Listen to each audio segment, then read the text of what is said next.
Oh my god. Oh, okay, I was holding this in for so long. This ending is fucking dog shit. I hate it. This is the worst ending I've ever seen. This is gross. I hate this ending with every fiber in my goddamn being.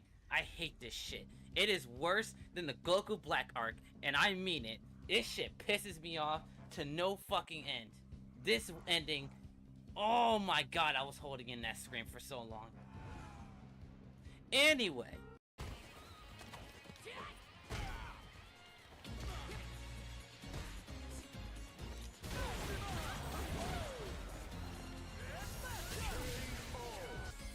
Dash, I'm in your head.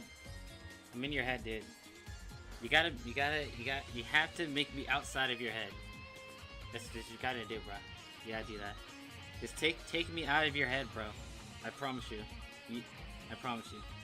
I shouldn't be doing this well. I'm telling you this shit right now. I shouldn't be doing this well. You gotta, you literally, wait, whenever you're thinking I might do something, just say no.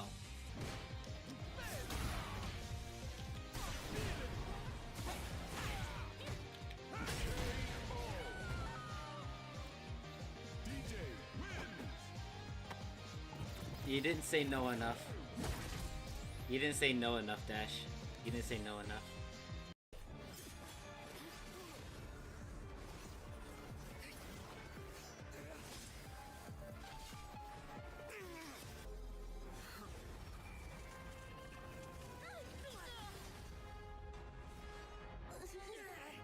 Oh, I knew it. Of course she blocked it. Come on now. Got him.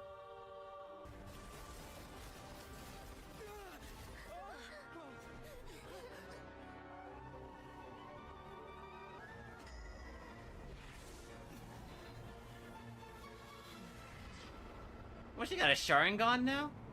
What the fuck? A crimson moon? Still, not strong enough to beat me. Yo, she pulled a whole ass Itachi on his ass. Holy shit. Damn, she's hot.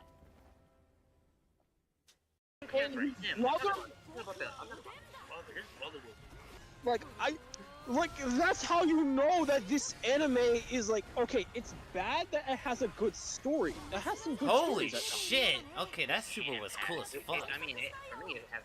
Yeah. That's too much. So that's kind of like the main. Or if you want to count the one dude that was guarding Asuna, to that, probably, yeah.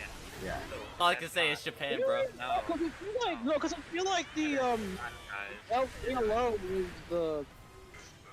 No, because I feel like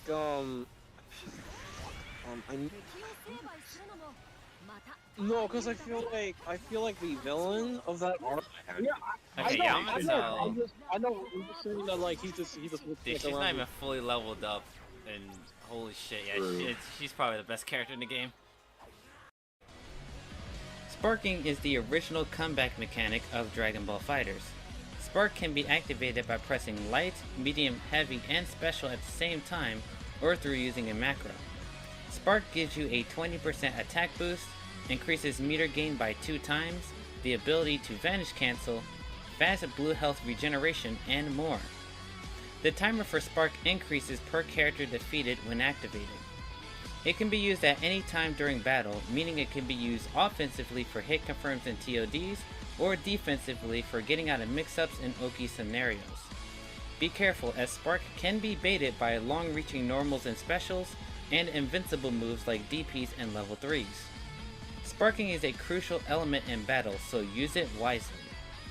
If you guys enjoyed this mini guide, please like and subscribe, and I'll see you guys next time.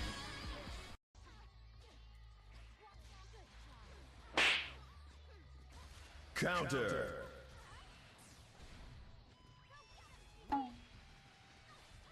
What the dog doing? What the dog doing? Get over here! Oh my god, I was so locked in. I was so locked in right there. Holy shit. I was so locked in.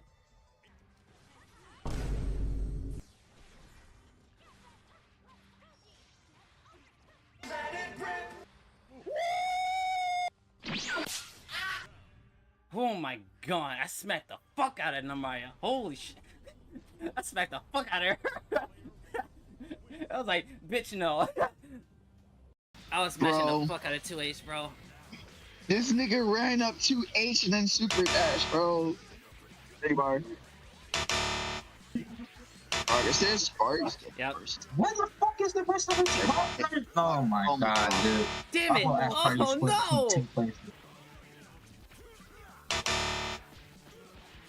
6-7. Oh. Oh god. It's Sparks cool. No! I was right! It's only party members, bro. Like, how? Why? I'm dead. He's gonna level 3. I'm dead. Yeah. God damn it, bro. No.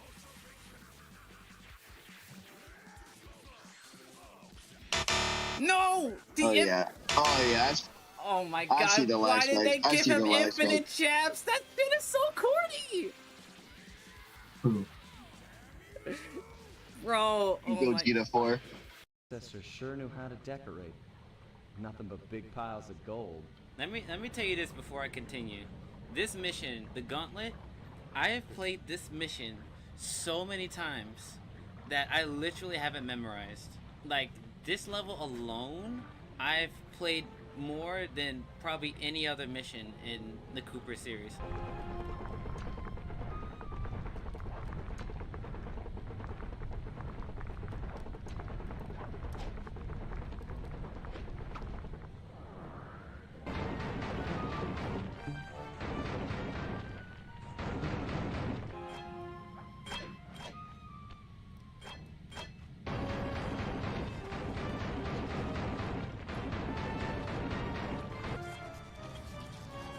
So, Slice Falder's technique is the ability to grind on laser beams, and I honestly have no idea how that works.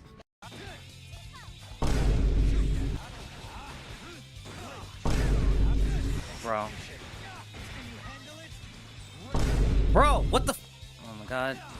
I'm gonna break something.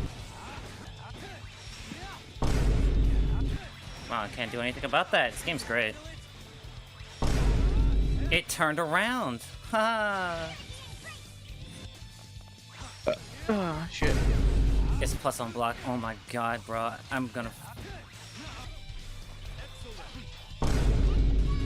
Good job, rollback. I hit him, but, you know, fuck me, I guess. Alright, that's it. I'm done. I'm done. Nope. Not doing it anymore. Nope. Nope, nope, nope, nope. Not doing it anymore. No. You gonna be okay? No, fuck this game. No, I'm done. Nope, I'm done. This commission was jointly issued by the residents of Vimara Village. They say one of their own villagers has gone missing. They don't know the missing person's name. They can only provide information about his general appearance. What? They're all from the same village, but they don't even know his name? Right? What the fuck does that even mean? But for some reason, no matter how hard I try to remember, the information just doesn't come. It's okay. There's no need to force yourself to try and remember. We'll figure something out. We have no leads whatsoever. No matter what came my way, I knew I could always talk to him. You don't know the guy's name, He though? was so thoughtful and pure. The person... It's Dainslev! Oh, hi, buddy. I haven't seen you in like half a year. Ah, it's you two. Counter!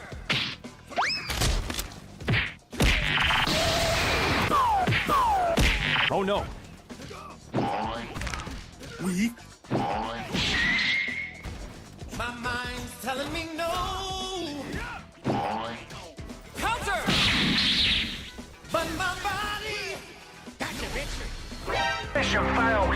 To the right now.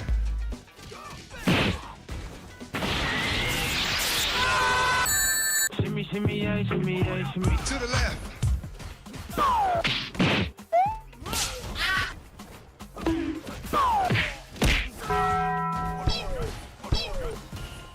Shimmy, shimmy, yeah, shimmy, yeah, shimmy, yeah.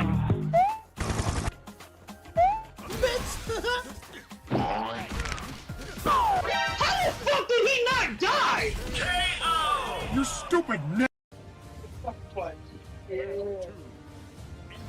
Crazy how I turned out to be the villain after all. You are the villain. That's crazy. You're the fraudulent one, bro. That's crazy how I became the villain with the worst character in the game. Nah, there's no way your character is the Yo, whoa, wait a minute. He's pulling his cock out. Fuck all that. Nope. Oh shit. Uh-oh. Hope you didn't press. Where's that super going? Let's go! Gotcha, bitch. Oh! Oh my god. Worst character in the game, remember? Shut up! Shut up! Shut up! Nah. She's no.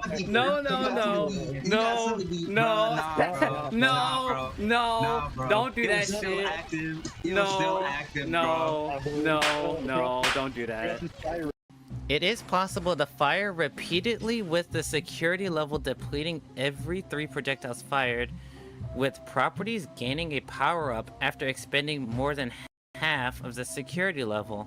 It furthers power-up after expending the entirety security level, forcibly triggering a wall break.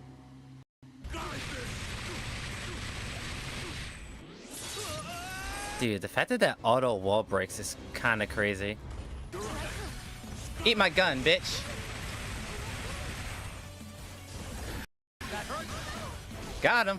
Woo!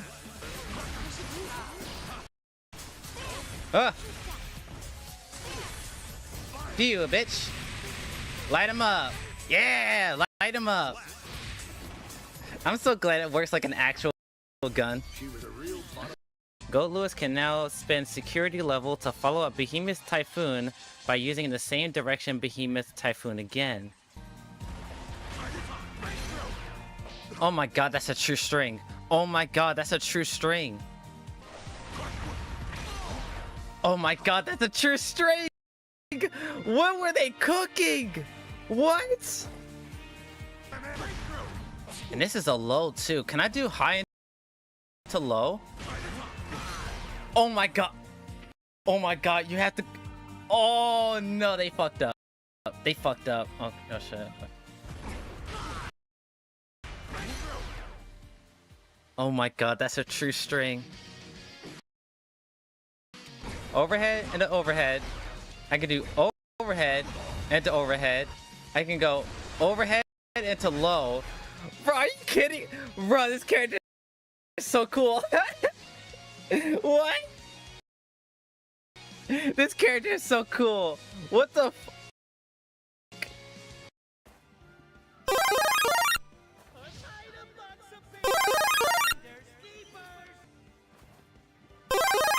Level up. Huh? Shit. Guys.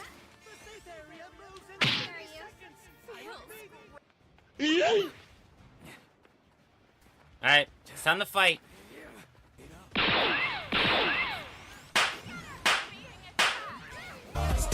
Hammer time.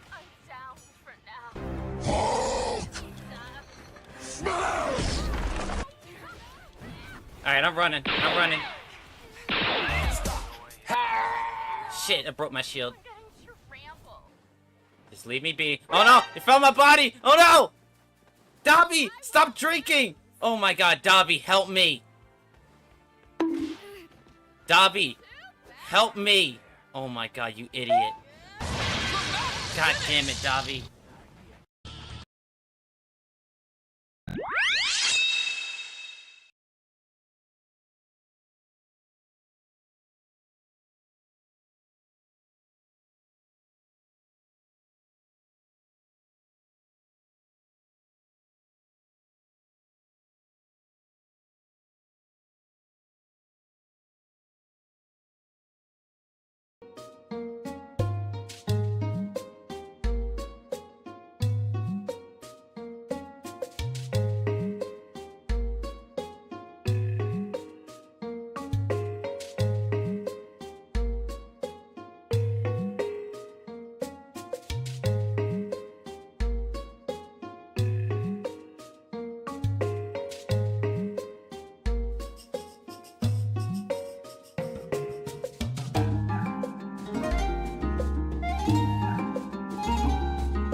Hello.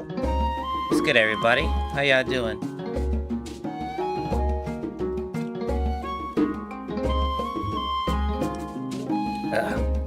Gonna do some final touches, and then once it's done, we will get into today's videos.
Alright, I'm back.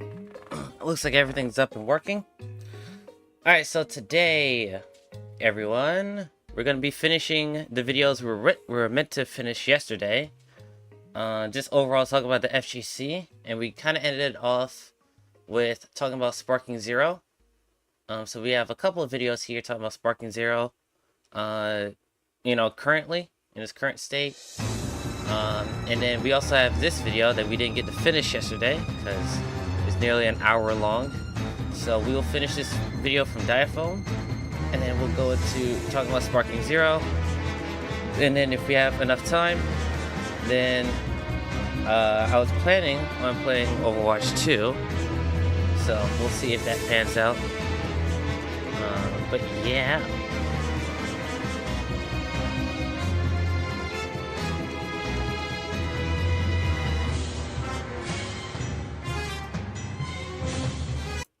Alright, let's do this thing. So, the State of Fighting Games in 2025 by Diaphone. Let's do this. If my voice sounds like a little off, I literally just woke up.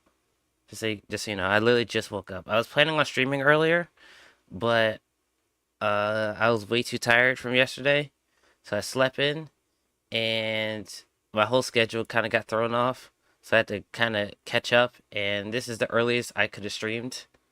So, yeah. I'm still a little tired, but, you know. Let's do it. I want to talk about retro games. So, Under Night. I got a hot take here. I think this game is extremely underrated, but it has a couple bad things going for it. One is the competition and net play experience, right? This is where we're going to have to dock a lot of points, unfortunately. I don't know anything about Under Night, and I don't know if anybody in chat knows anything about Under Night, so I'll just let Diaphone cook here, and then, you know, we'll see. I really like Under Night. I think it's a great game, but 133 players is kind of rough.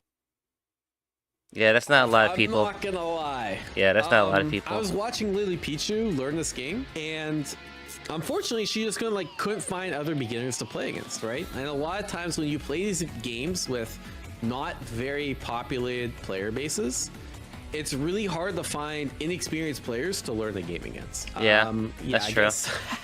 that was one of the big issues. Now, Skullgirls is still my favorite fighting game of all time, but that was one of the big issues with Skullgirls I had when I played it, is that there weren't a lot of beginner players for, I guess, like outside of like Discord, right? Like if I was in the Discord, and eventually I found some people to practice with, but it wasn't a lot of people. A lot of people in the Discord were already Skullgirls fans, and like they've been playing for, I don't know, a couple months more than me, and it was a pretty big gap in skill. So yeah, I understand this take here. Yeah, technically it does fall below 100 players at some time. Does Under Night and does this game have crossplay? Yeah, and this game doesn't have crossplay. Oh, that's bad. So crossplay is really important for these like less popular games like Grand Blue, because it'll match you against people on console, which means that the player base is actually like technically doubled or tripled. And ironically, this is one of the big reasons why I think Melty Blood fell off, because I don't think Melty Blood has crossplay either. And when I was playing Type Lumina, once again, I couldn't find any like beginner players to play with, and it was basically just me versus my friends, and all of my friends dropped Type Lumina literally almost immediately. So then I really didn't have any people to practice with. So, yeah. But this player base is exactly what you get, which is very unfortunate, because I think a game like this would really benefit from cosplay. That being said, it's still at Evo. There are still tournaments being ran for it, but this is probably the biggest thing going against it. So I have to give this maybe like a 2. Net play experience as well. I don't think the netcode is as good as Arxis games. This is a game made by French Bread. That being said, it's still decent. It's still rollback. I'd probably put it on par with Tekken. But the issue is that you just have a lot less people playing it. So again, along with the competition, I'll mark off like a half a point. So we'll give it like a 3. This feels like the exact same situation Type Lumina was in. I guess the only benefit is that Type Lumina had all of its DLC free.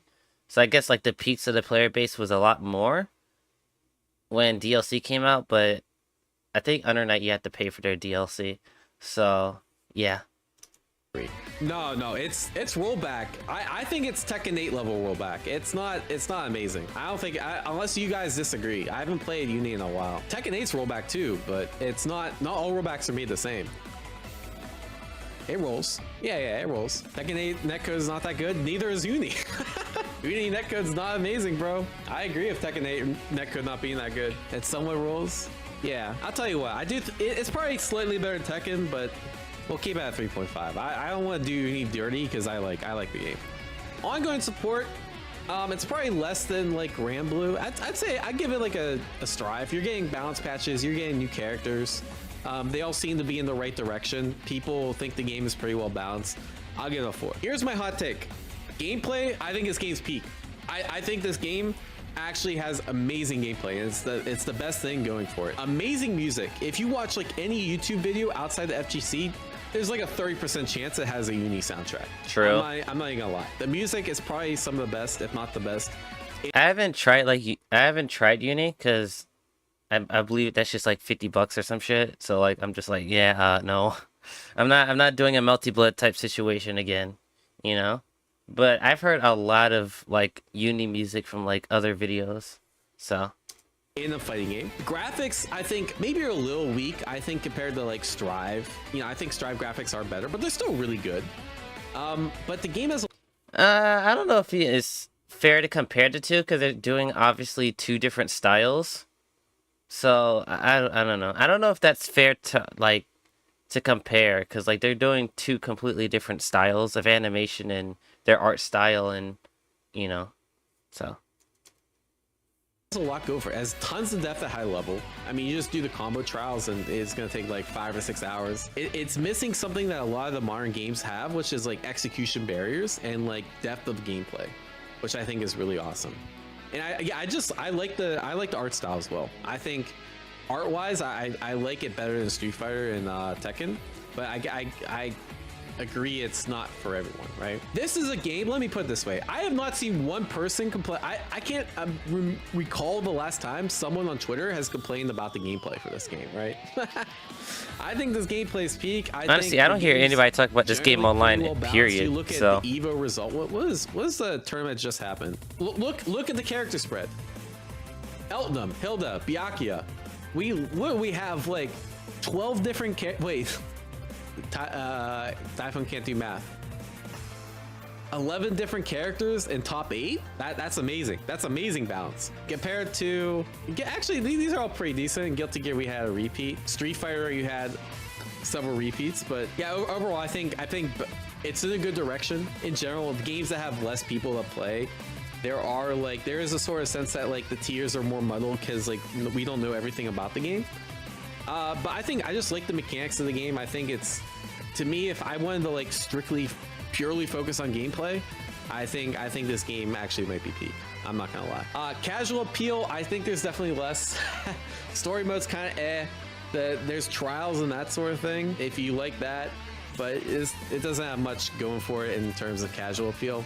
So maybe like it is pretty cheap. I'll give it that. It's a pretty cheap game. Wait, what was I doing? Oh yeah, wait, this is deal website, right? Other night. $4.25? Wait, no, I typed the wrong one. Wait, what? Right? What's it actually called? Uni 2. Hentai Uni 2. Oh, perfect. Just oh what god. I wanted. Yeah, that's it's not this one? You guys, you sure? 21, so it's about the same. All-time low 21. Okay, so it's about the same price as the other ones. So yeah, casual, I definitely have to give it the lowest. Maybe like we'll give it like a 2.5 because I want to be generous because I really like this game. Okay. It's def too high. Alright, I'll give it a 2. You just give it a 2. Bro, I like the game too much. God damn, let me have it 2. Let me have this one, bro. The casuals like the appeal of the game. They like doing the combo trials, right? Lily Pichu spent 5 hours on doing one combo trial. Lily Pichu spent 3 hours on one combo trial. The fact that she stuck with it for 3 hours gotta mean something, right? Most people will just give it up. So, True. Yeah, 14.5, 16.5. She beat her rod is not casual. I'm giving it a 16.5, bro. I like the game too much to give it less than that. All right, Mortal Kombat. All right, Mortal Kombat, here we go. Yeah. So Mortal Kombat's an interesting one, right? Mortal Kombat, Tekken, and Street Fighter used to be considered like the big 3 of fighting games. But if you look at the EVO registration chart, I don't know the exact numbers, but God damn.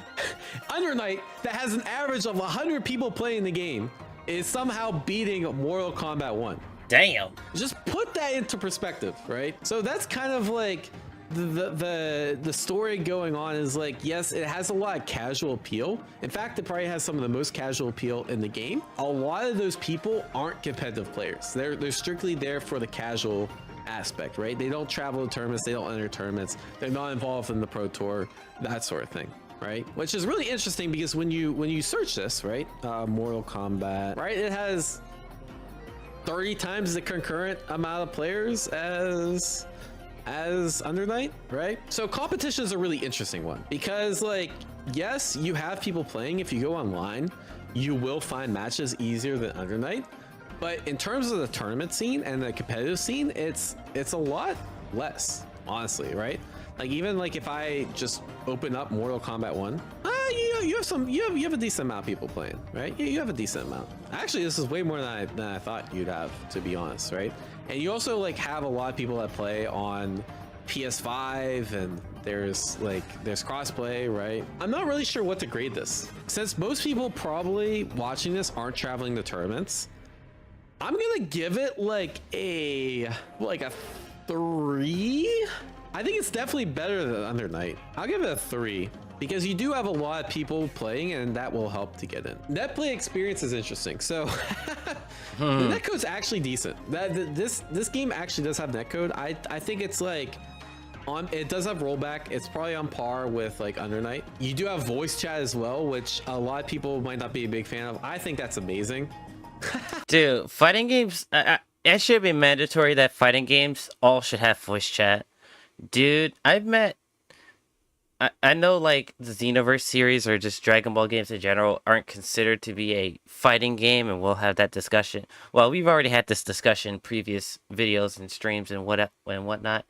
But I literally met majority of my friends, or a majority of like my main circle of friends through Xenoverse through voice chat.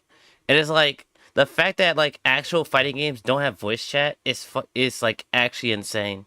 Like even if you just want to like restrict it to like maybe being like an online lobby, or after a match, like when the match is concluded, you can talk with your opponent afterwards, or like talk to them like before you load in, like while the game's loading, and then like it's muted throughout the actual match. Like something like that would still be a lot better than no voice chat at all.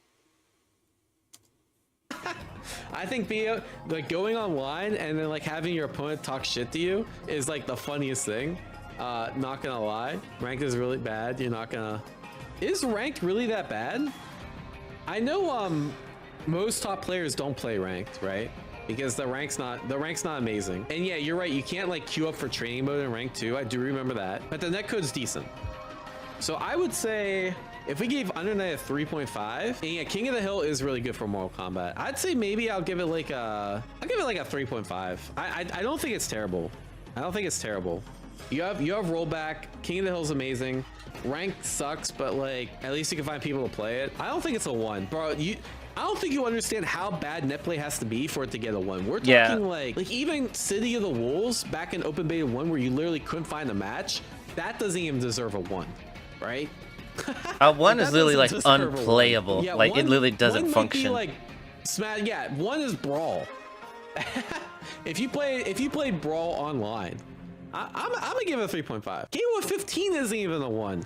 They actually fixed the matchmaking. UMVC 3 is probably, yeah, KOF 13, those are probably like 1.5s. At least the online works. Need more transparent criteria? Bro, we have that. So what is the netplay experience? As rollback netcode, how quickly can you find matches? I think you can find matches quickly.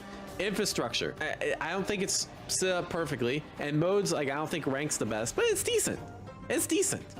Yeah, it has a lot of decent things going for it. I think you guys are just MK haters. Oh, true. 3.5, I'm talking about ongoing support should be a 1. Yeah, you're probably right. Do we even have ongoing support for MK1 ongoing support? I think when we made this video, the last character for the last DLC character. Yeah. Yeah, I know they got a huge patch, but are we gonna get anything else? That's the question. So, all right. So it sounds like we don't know. So ongoing support's interesting because we don't actually know how much ongoing support there is. It might be dead, it might not be. Yeah, if I had to guess, I think it's like a 70% chance there's not going to be, maybe 50% chance there's no more ongoing support. How do I say, is there a pro tour this year? MK1 Pro Tour 2025? Yeah, so Final Combat already happened. Is there Final Combat 2026? Oh no, this is all TBD. Oh, so we have a tournament circuit. This is better than other games. Yeah, I mean it's got a lot going for it. So I'd say maybe like if we're saying Under Night's a 4 because you do have a pro circuit, we have a better pro circuit, but give it like a 3.5 because the state of the actual ongoing support's kind of unknown. Like, but the pro circuit's there, it's good. We gotta give it credit for that. All right, gameplay. Okay, so I know gameplay is subjective, right? My theory about why do you have so many casual players? That MK1 has so many casual players, right? More than maybe Tekken, because a lot of them play on like PS5. Why do you have so many casual players, but the actual tournaments, no one enters? My theory is because the gameplay is straight ass. True. I'm sorry, bro. I'm sorry. I like MK. I think the infrastructure is pretty good. I really wanted to like this game, but I can't get around the gameplay. I think graphically, the game doesn't look good. Brutalities and stuff look cool, but like if you look at like the animations, like MK1 animation, Terminator D3, okay. Oh, this was MK11 to be fair. This was MK11 to be fair, but this game in general just been plagued by like animation issues. Imagine doing a kick like that, bro. Imagine. What else has it got going for it? I mean, to be fair, he's a robot, music, so like... I don't even know if this game has music. I'm gonna be honest. To be honest, I don't know if this game has music. Yeah, I think the game just feels really clunky to me. I feel like it feels unintuitive. My guess is that the balance I hear has been getting better. I know when the game launched, it had really bad balance. I do think that the gameplay is probably the weakest thing that has going for it, right? So I'd say maybe, this is so biased, right? If I just say 2.5 and the MK fans are gonna be like, no, this gameplay is amazing, but I'm sorry guys. I just can't get into it. Graphically, I don't like it. The game just doesn't feel good. I think some of the character designs, okay, if I had to give some things, the character designs I think are pretty good. Like, I think they have interesting movesets and that sort of thing. And I think the assist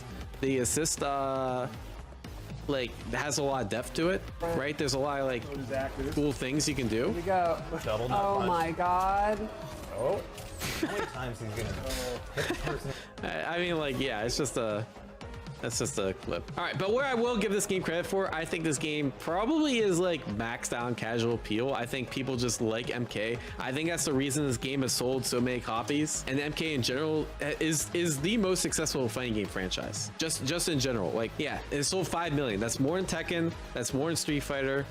You can't argue with it. People like blood. People like the fatalities. People like the story mode. The story mode was good. I did play through it. It has a lot of casual appeal. I don't think you can debate that. Yeah, maybe Smash Bros as well. Yeah, I guess maybe like, but yeah, it has too much going for it, casual appeal.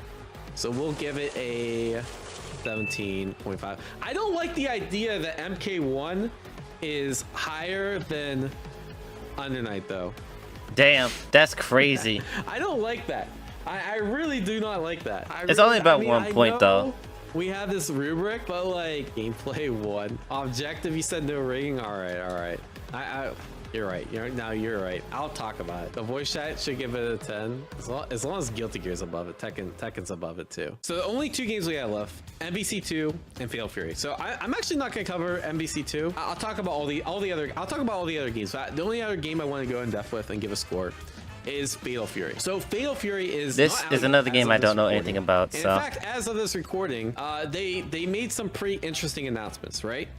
One is Cristiano Ronaldo, one of the most famous soccer players, is now in Fatal Fury, which, okay, that makes sense. Like, you know, people like generally, he's one of the most famous people in the world. I understand that, right? This one, I'm still trying to wrap my head around. This was 3 hours ago. Again, I chose a really mad interesting recent time to make this video. Salvatore Ganassi, I still know how to say his name. Everyone in chat saying, who is that exactly? He's like a DJ from, I guess, that now lives in Saudi Arabia. As you guys know, SNK is now 96% owned by Saudi Arabia. We could say it's Maximilian, dude. But yeah, they added a random DJ to the game. Don't do my boy Max like that. One character left to be announced. We don't know what they're gonna do.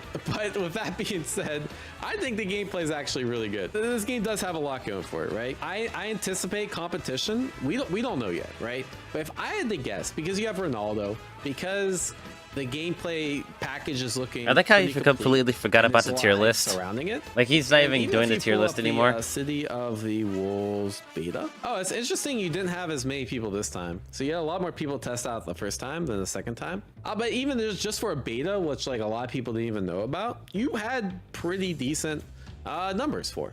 Right? If you use this chart by any means, Fatal Fury actually has more people registered for Evo than Guilty Gear Strive. Now, a lot of these games, people like think they like it and then they don't. So realistically, I'd expect like maybe next year for Guilty Gear, some other game to be ahead of it. But I'd probably put it in terms of like Guilty Gear, right? And because the game is just coming out, when the game comes out, you kind of have like the most competition because everyone's excited. It's a new shiny product. You know, the flaws of the game aren't really as obvious, right? I will say I'll give it like the same as Guilty Gear, which I'll give it a 4. Again, this is all potential net play experience. So I played the net play during the first beta. The net play experience was actually like complete trash, bro. The net play experience was so bad. Like you literally couldn't find a game. This last open beta, towards the end, they obviously fixed some stuff. It was actually pretty good. To be honest, say the netcode's a little worse than Strive and Under Night. It's probably like the same as it's probably like Under Night netcode. I'm gonna be for real. This gameplay looks slow and blocky as fuck. I don't know if I know that my local gaming community literally just posted in the Discord like 2 hours ago, like the next tournament, which is next week, they're gonna be having this game be played there, and it's just like buddy, I don't know if I'm gonna play this game. The movement looks like ooh. Anyway, right? But you can find more people because it's a more popular game. And yeah, I'd say I give it like a 3.5 or a 4. If I gave Granblue a 4, I'll give this like a 3.5. Ongoing support, the game is literally just coming out.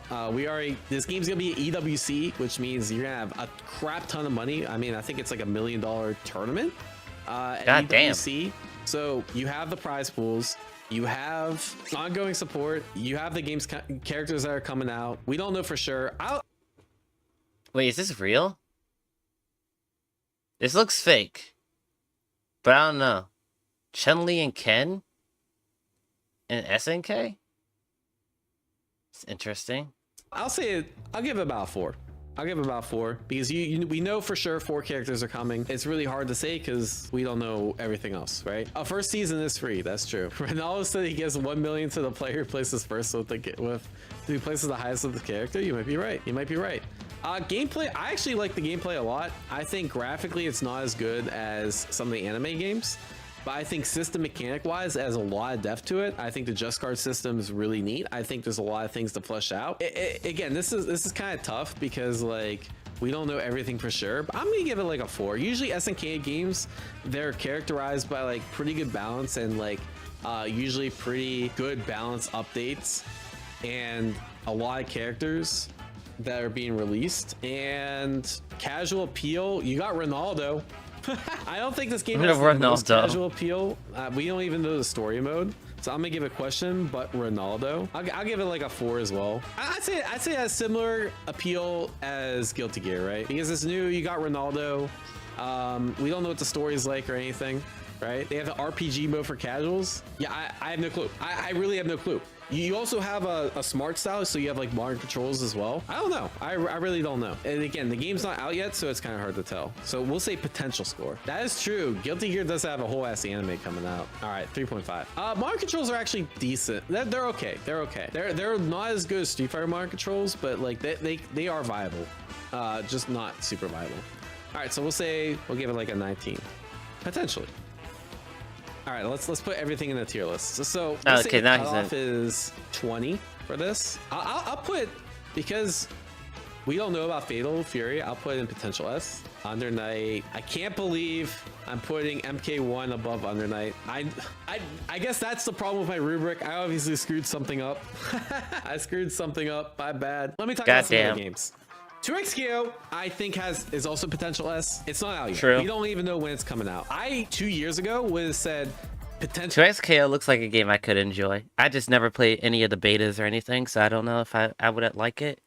But yeah, sorry. It has like similar things to like sorry. It has similar things to like Skullgirls and BB Tag and Dragon Ball that I really like. And yeah, and yes, I'm a BB Tag enjoyer. SS tier.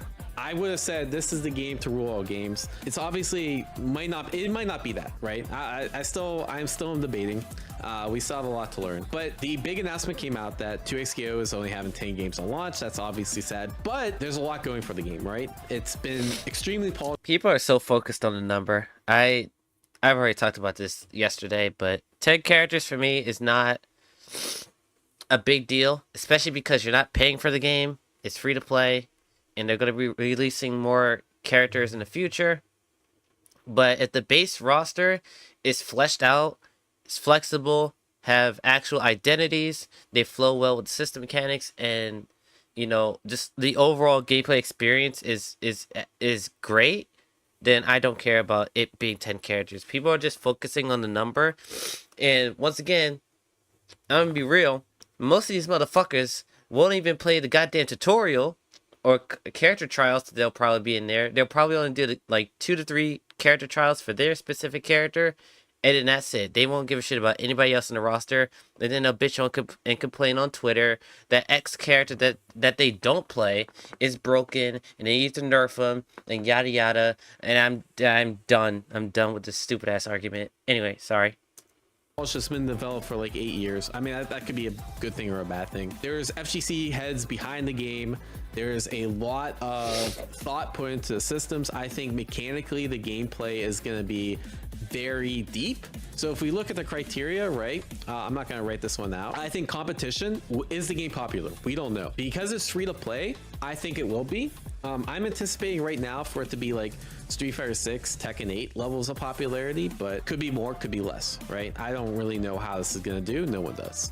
But I think this game will score high in popularity. Net play experience, the netcode is amazing. If it's like it was in the open beta, I think it will be some of the best net play experience around, right? Ongoing support, we have no clue.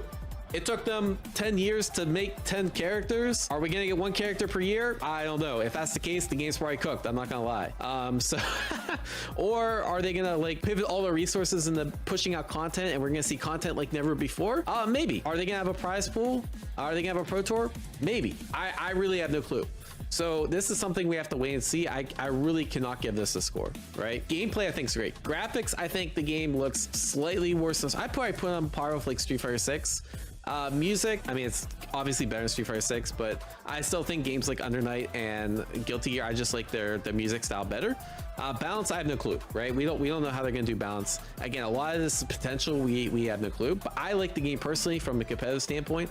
I think it's gonna have a lot of depth, even with 10 characters. It being a tag team game, I'm really biased around tag games. I think games in general are way harder to solve and therefore have more depth and a higher ceiling. And again, because it's not out, like these things might get better as well. Casual appeal, it's interesting because there's literally like no story mode. There's no other cool stuff to do outside of the actual game. So it might be hard sell for people to get into. That being said, it's free to play and League of Legends. So I really don't know how to grade this, right? If this game came out earlier and didn't stretch out its hype cycle and launched with more characters, I would have said potential SS game. Because the hype cycle is already gone and now obviously it's got to kick back up and that sort of thing. The fact that it's only releasing with 10 characters, I think probably bumps it down to potential S. But at the same time, I think this game could potentially be the top game in the FGC. But there's just so much we don't know, and I think it comes down to the execution of Riot to see if they get it right or not. Riot hasn't been executing things very well, as you guys know from League of Legends. A lot of people are unhappy with that game and some of the updates that they had. So I'm hoping for the best. I really want this game to succeed. All right, so let's talk about retro games. So Fightcade, I cannot recommend enough, assuming you have the legal means to play it. It is free to download. And you can I don't know anything about Fightcade. No, like all this stuff like past like I would probably say this game from new players. Probably past Grand Blue, which like right here. Everything past like Grand Blue, I have like no nothing to say. Let's just speed this up because I probably won't be able to say much more. So we'll speed it up. And then we'll get through this. So we can talk about Spark and Zero. Very, very strong players. In fact, I think it's probably more biased towards the stronger player end. But at the same time, like I learned Third Strike on here, which is one of the most popular games earlier last year.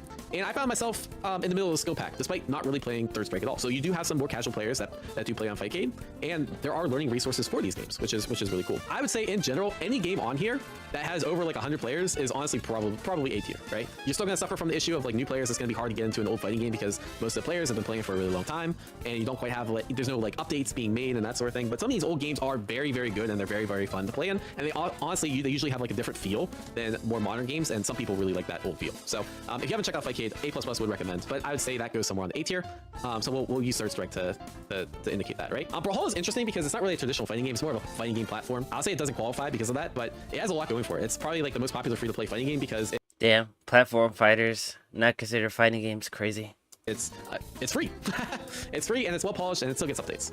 Capcom Fighting Game Collection 2, this game isn't even out yet. Some of the games, I'd say if you were to choose like a Fightcade game, the games in these fighting game collections, honestly, they get like a boost. So CVS 2, for example, I think will get a boost because it's coming out in this fighting game collection. So would recommend. Dragon Ball FighterZ, this guy go into this is probably B tier, I'm not gonna lie. It's just been out for too long, right? All nobody's playing. The game's not in the best state. It's pretty imbalanced now.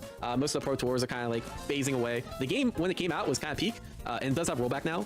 Yeah, I think it's kind of lived its life cycle, you know. But it's still a fun game, and I can't put it down to like C tier or anything. Yeah, all time, I think it's a top 10 game. I'd agree with that. Yeah, it's just older than every other game above it. JoJo's, I don't know enough about this. Is the arena fighter, right? I don't know enough about this game to qualify it. Other than the netcode's probably shit. KOF 13 Steam Edition. Oh god, if this is the most recent KOF 13, 1.5 stars. All reviews. Damn. That's all you need to know, bro. This port is ass. There's no way around it. It just doesn't work. You're better off playing the old ports without rollback. It's kind of hard to recommend. Even though KOF 13, again, godlike gameplay. No, this port is terrible. No way around it. So KOF 15 kind of has the same issue where it's active right now. It's a good game. The issue is Fatal Fury is coming out. And it's going to overshadow KOF 15, right? So again, it's kind of like just phasing out support, but it's a good game. Especially like in the interim, if you want to like learn how to play Fatal Fury before Fatal Fury comes out, KOF 15 is a good game. I will say graphically, I do not think it's that great, but gameplay wise, I think the gameplay is honestly pretty peak. Slippy, okay, this is actually like, this is gonna be a hot take. The thing is like it's Smash, but like Slippy is so well designed and Melee's such a timeless game, and so many people play it that like I kind of want to put it in S, but like it's not Evo, so like maybe I'll leave it does not qualify. But like really, I could see it in S tier because like the rank system is peak, the netcode's peak, melee's peak. It's a godlike game. It's basically it's rollback. It's melee, but there's rollback essentially, and a rank system. This doesn't deserve to be in the same tier. Well, we'll say honorable mention, but not in scope. It's peak. It's actually peak. I just like the gameplay of Melee much better than Brawlhalla, but you could argue the same. Not in scope. Multiverses? This guy, you can see, right? The game's literally dying. Yeah, they're literally shutting down support. It was okay at best. I think it's too floaty. I thought it was too slow. There was some single player content, but the game died out, and now it's not being supported anymore. It's literally dead. No, this actually just is straight F, bro. Oh, it's actually dead. Yeah, it's dead. So yeah, yeah, it's bad. Marvel vs. Capcom. The Maximilian mod. The Maximilian mod is good. It's good to mess around with, but like it's not. You're not gonna like find tournaments for the Evo. So for example, if we go back to that Evo chart, MBCI honestly it had good gameplay, but the graphics were like literally a 1, and it kind of hamstrung the game. But like it's not even part of the extended lineup. It's a good mod, but yeah, it's kind of hard to recommend. Then Impact, I wish I could say potential S tier, but really it's like potential A tier. Potential. The potential is not that high. A tier. Okay, so the reason it's not potential S tier, for a couple reasons, right? One is the graphics, it just looks like, it looks like shit, bro. I don't know. It looks like a 2012 game on like PS2. The game, I think, assuming it has netcode like DNF, it'll probably be good online. I think this game's gonna die out very quickly. It reminds me a lot of DNF. DNF Duel was super imbalanced, right? DNF actually peaked at like 12,000. The first month was popping. Everyone wanted to play this game. It was really cool. It was really shiny. But because the gameplay had so many core issues, I've never seen a game fall off this hard. Right? Yeah. And I suspect that's what's gonna happen to Nen Impact. I think the first month in Nen Impact. If I had to name my top 5 fighting games of all time, me personally, I would put DNF Duel in in my 4th spot. I think maybe I could make a video on this. Like, what are my top 5 fighting games of all time? Now, to be fair, I haven't played any of like the older generations fighting games, so this would be like the more modern fighting games. But DNF Duel would be number 4, maybe even 3, because Dragon Ball and Skullgirls is definitely my top 2. And maybe Baby Tag would be 3 and then DNF 4. I don't know, but actually, yeah, I might do top 5 fighting games that I've played. Anyway, but yeah, DNF Duel is a really, really fun game to me. I know a lot of people don't like it, but outside of like maybe like 1 or 2 characters in that game, I like pretty much everybody in the roster. The game looks amazing. Has one of my favorite soundtracks ever. Plays really well. The actual like modern controls issue that people complain about is actually DNF Duel goes about it in an interesting way, but it's also like not mandatory, but it has its uses. It's just that you're not gonna find people to play it anymore, sadly, unless you're in the Discord, which you'll find a good amount of players playing it in the Discord. I joined the Discord a while ago. I'm not in there now because I'm more focused on other games, but when I was part of the DNF Duel community, it was actually a pretty good amount of people in there playing. So, yeah, DNF Duel, definitely one of my favorite fighting games of all time. Impact is going to be so fun. I think it's going to be potential S. I'm going to have the fucking time of my life, but then they aren't going to balance the game, and the core issues of the gameplay just being broken to shit are going to shine through, and it's going to move down to A. I think, honestly, like, the only thing really holding back this game is graphics and the history, the similarities, because DNF Duel is the same, like, developer, the history that this developer has. Rivals of Aether, it's like, this game's actually godlike. Had great ranking system, great gameplay, great netcode. It's pretty popular, too. Oh, yeah, this game also doesn't have crossplay, which, again, for an unpopular game is kind of cursed. Yeah, it's still getting updates. Again, it's not in scope, but I think this game is actually kind of beat Rivals of Aether Steam charts. I'm not a big Smash, like, kind of clone player. Oh, wait, I was like, oh, no. Rivals of Aether 2 still has a decent, like, population base, right? It's actually less people than I thought. That's kind of a shame. This is like Granblue numbers, but is there crossplay for this? It's only PC, yeah. So this looks a little deceiving because like it just had a big update, but like realistically, like popularity wise, it's probably like worse than Granblue. But it's a great game. I would recommend. Oh, I just realized Rivals of Aether 1 is non-scope. Play 2, don't play 1. No one's playing that. I actually would not recommend anyone play Ultimate. I know this game's a 5 in casual appeal, probably a 5 in graphics. I think 5 in popularity. It has a lot going for it, but like the netcode is honestly, it has to be the worst netcode of every single game up here. KOF 13, this broken janky ass port probably has better netcode than Super Smash Bros. Ultimate because at least people aren't playing on Wi-Fi. It's really hard, and like the game's broken. It's not getting updates. The game's like kind of imbalanced. I'd say the only way I'd recommend Ultimate is if you are under 18 years old and you want to play, you're like super zoomer and you really like Minecraft, then go play Ultimate. Or if you just like want a cool game to play for friends. It's a very, very good casual game. In general, like I think I'm just too old to play Smash Bros. Ultimate. I'm not gonna lie. I tried playing when the game came out, and I think I was like at least 5 years older than like anyone that went to the local. I think the second oldest person there, I don't even know if they were in college. I'm gonna keep it real. It's just not for me, right? But like I think if you're looking for a scene with a younger crowd, Ultimate's probably that game. Undisputed, I have no clue why they put that game here. I heard this game's actually ass. I heard this game's ass, bro. It's not a competitive fighter. Virtual Fighter, I got put in like low A. They're getting support. The thing is, there's no like active updates. This game did come out this year. The netcode's decent. The thing it has going for it is that Virtual Fighter 6 is probably coming out in a year or two, which means, and I think there's gonna be a lot of legacy skills transfer. So I can actually recommend this game to someone if they're like actually grinding. It's gonna be Evo Japan. There's a pro circuit for it. It's just a really old game that kind of got like a fresh coat of paint. But I think it's definitely an A tier game. I would recommend playing it, especially if you're looking for like a 3D alternative to Tekken 8, because all these other games are 2D. Your only move is hustle. I don't consider this a fighting game, but I've heard really good things about it. It's basically like a turn-based fighting game, essentially. I don't know. Just play some footage over this, but I literally don't know enough to talk about it. But it's really cool. It's a really cool game. What else deserves to be on here? If the game has less than 100 people on Steam, it does not deserve to be on this chart. I cannot recommend any game that has less than 100 people on Skullgirls. I mean, not right now. I don't know if we said 24-hour peak or playing 15 minutes ago, but look, I think it's a great game. It's just not very popular. This game has been out since Skullgirls, my favorite fighting game of all time, has amazing system mechanics, amazing characters, amazing gameplay, amazing music, amazing art style. Like, if I had to like rate, if I did like a score, like if I did a review on Skullgirls, like outside of like net play, like everything else would be like a 10 out of 10. Like it would like actually be like peak, but like it's just a niche game, sadly. Since like how long at this point? It just has the issue of like, bro, this game's literally 13 years old essentially. Like I know there's like a second encore that came out, but like yeah, it's 13 years old. I actually can't believe that, bro. That's about when I joined the FGC. But I would put it like I put it between A or B. I can decide. All right, what other games? GGACR, Guilty Gear. The thing is, like, a lot of these games are like all peak gameplay, right? But they're old, and it's hard to like get new people into the old games because like you're just climbing this mountain of legacy players, right? Oh, we are above 100. We do got that going for it. Yeah, again, it's like I'd probably put it like it's like Dragon Ball FighterZ. And again, same issue. It's like some of these legacy games. It's just hard for new players to get into them, right?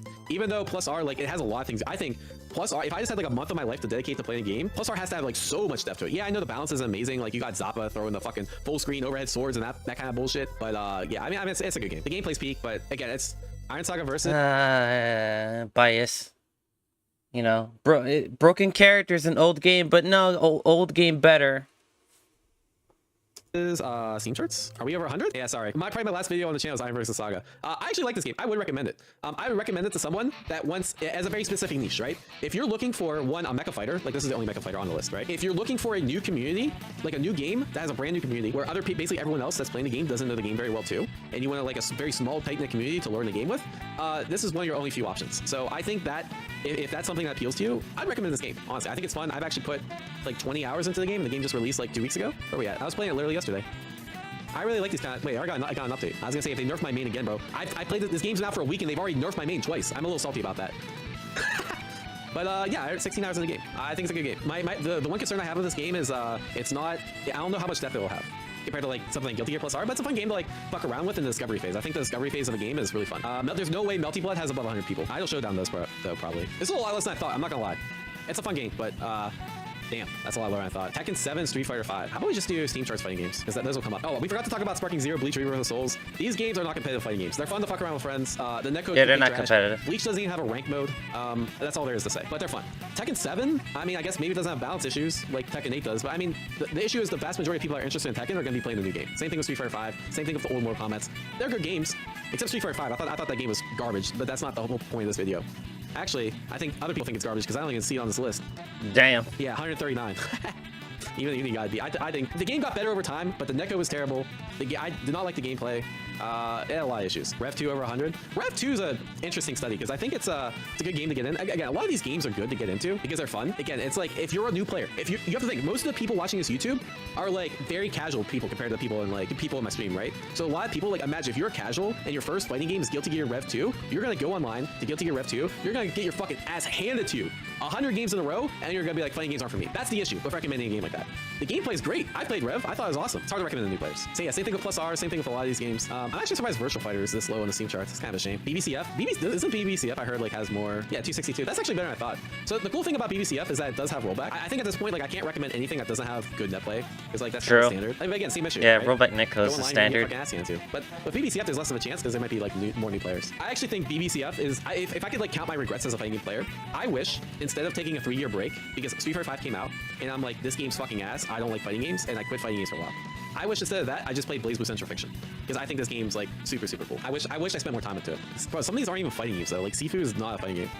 What the fuck? I haven't even heard of Smash Legends. All right, let's go below 100 and see what we got. Melty Blood? Okay, 51. Yeah, sorry. You don't make the cut. That being said, that is the end of the video. That was a long-ass video. Alright. That was pretty good. That was a pretty good video. Very more in-depth than I thought. And interesting ranking system that he used. Overall, I agree with a lot of his takes. I would say overall. Alright. I am gonna post a link in chat. And I got to go clean out my nose because my allergies is fucking up.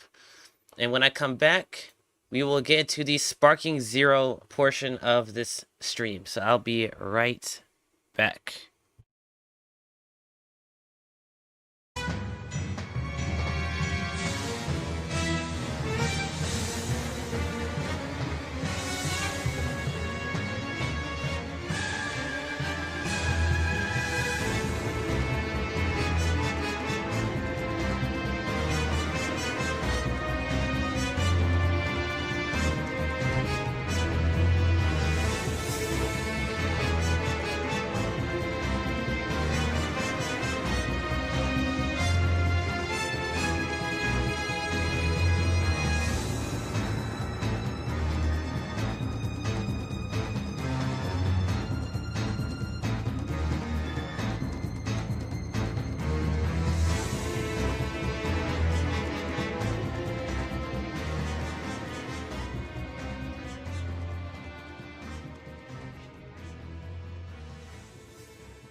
Okay, I'm back.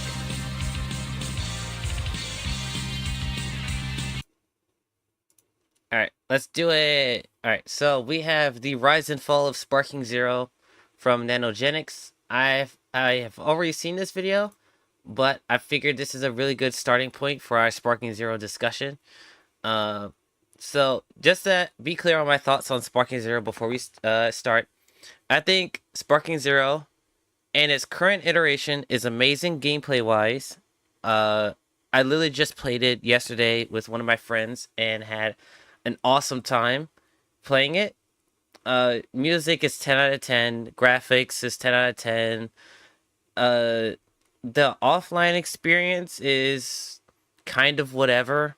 Like, I think the story mode was a good stepping stone for, like, more stuff that they potentially could have added, but I don't think they're going to commit to adding any more offline content. I think they're focused on characters, and that's about it. But there was potential with offline content. But what we have right now, it's okay. It's not great, but it's okay. Character balance-wise, it's kind of all over the map, as you expected. A lot of the more fan-favorite characters are top tier. Your Fusions, your Gokus, Vegetas, Gohans.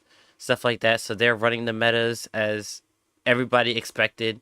I don't know why people are bitching and complaining about balance in Sparking Zero when A, people were asking for things to be broken, things to be not balanced, and B, that's just how Tenkaichi works. I don't know. I just think Sparking Zero, its philosophy is just a game out of time. I don't think a game like Sparking Zero or Tenkaichi 4 would work in a modern era with the mentality of the previous games. And you know, it just that's what caught up to it, in my opinion. I think it has like a really good foundation. I think if they made a sequel to this game, which they probably will, and like within the next decade or so, you know, I think the sequel will be the game that people were hoping that Sparking Zero was gonna be. I'm a little bit more empathetic to this game because A, it's a completely new team that's working on. It's still under the same like company as the older Tenkaichi games, but it's a brand new team, brand new director, like people that have played the previous games and have studied the previous games as they have from their own admission. Sorry, but when you're dealing with a brand new team like 20 years later, it's like you're gonna get a vastly different game in terms of feel, in terms of looks and stuff like that. So like people expecting literally Tenkaichi 3 but with modern graphics is kind of insane because those people weren't around back then developing games. It's just like a completely different like mindset and scope. So I'm more empathetic to the development team and what they were trying to accomplish. But we'll see. We'll see how things go. Overall, I'm really high on the game. I think the game's really fun. It's really good in spurts. I don't think if you're playing this game like competitively or like for like as like a job, I don't think the game will be fun. But as like a casual experience game, like when you just play it here and there and you just play online, I think the online is actually pretty okay. I don't think it has rollback, but I haven't had many matches that were like ungodly broken like Xenoverse was. So, but yeah, I think Sparking Zero right now, like gameplay wise, is in its best state ever. Everything else about it, besides maybe graphics and music, which is really, really good, everything else about the game is kind of whatever. So, let's go. Nanogenics, the rise and fall of Sparking Zero. On March 5th, 2023, we thought Dragon Ball Gaming had changed forever. No! What?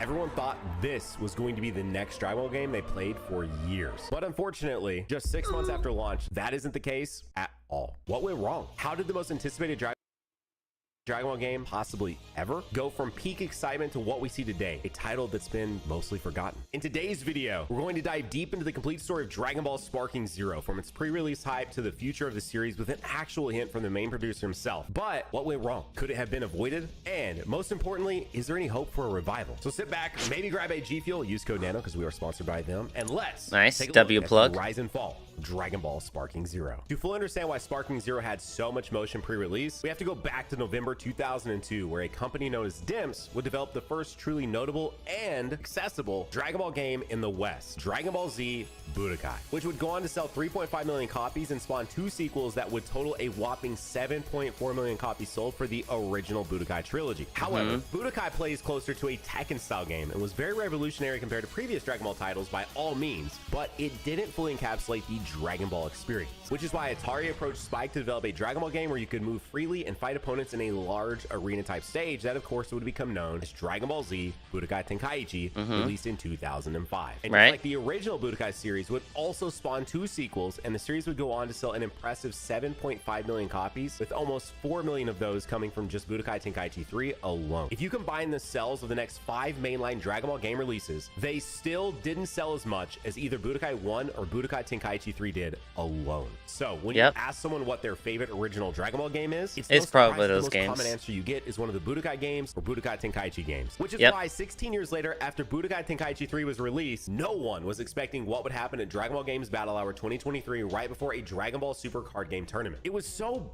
baffling. Arguably the biggest Dragon Ball game announcement of all time, placed 30 minutes after the Fighters tournament ended and right before a Dragon Ball Super card game tournament was beginning. No announcement to tune in from like any of their socials, literally nothing. And the crazy thing is, this wasn't a remake announcement. This wasn't a remaster or a collection. It was an actual sequel to Budokai Tenkaichi 3, or as it was known in Japan, Dragon Ball Z Sparking Meteor. And no one could believe it was real. Tell me if you ever thought in your life this would happen right now, bro. We obviously all expected a new Dragon Ball game at some point, but based on their track record, bringing back an old series just didn't seem possible. And now it was.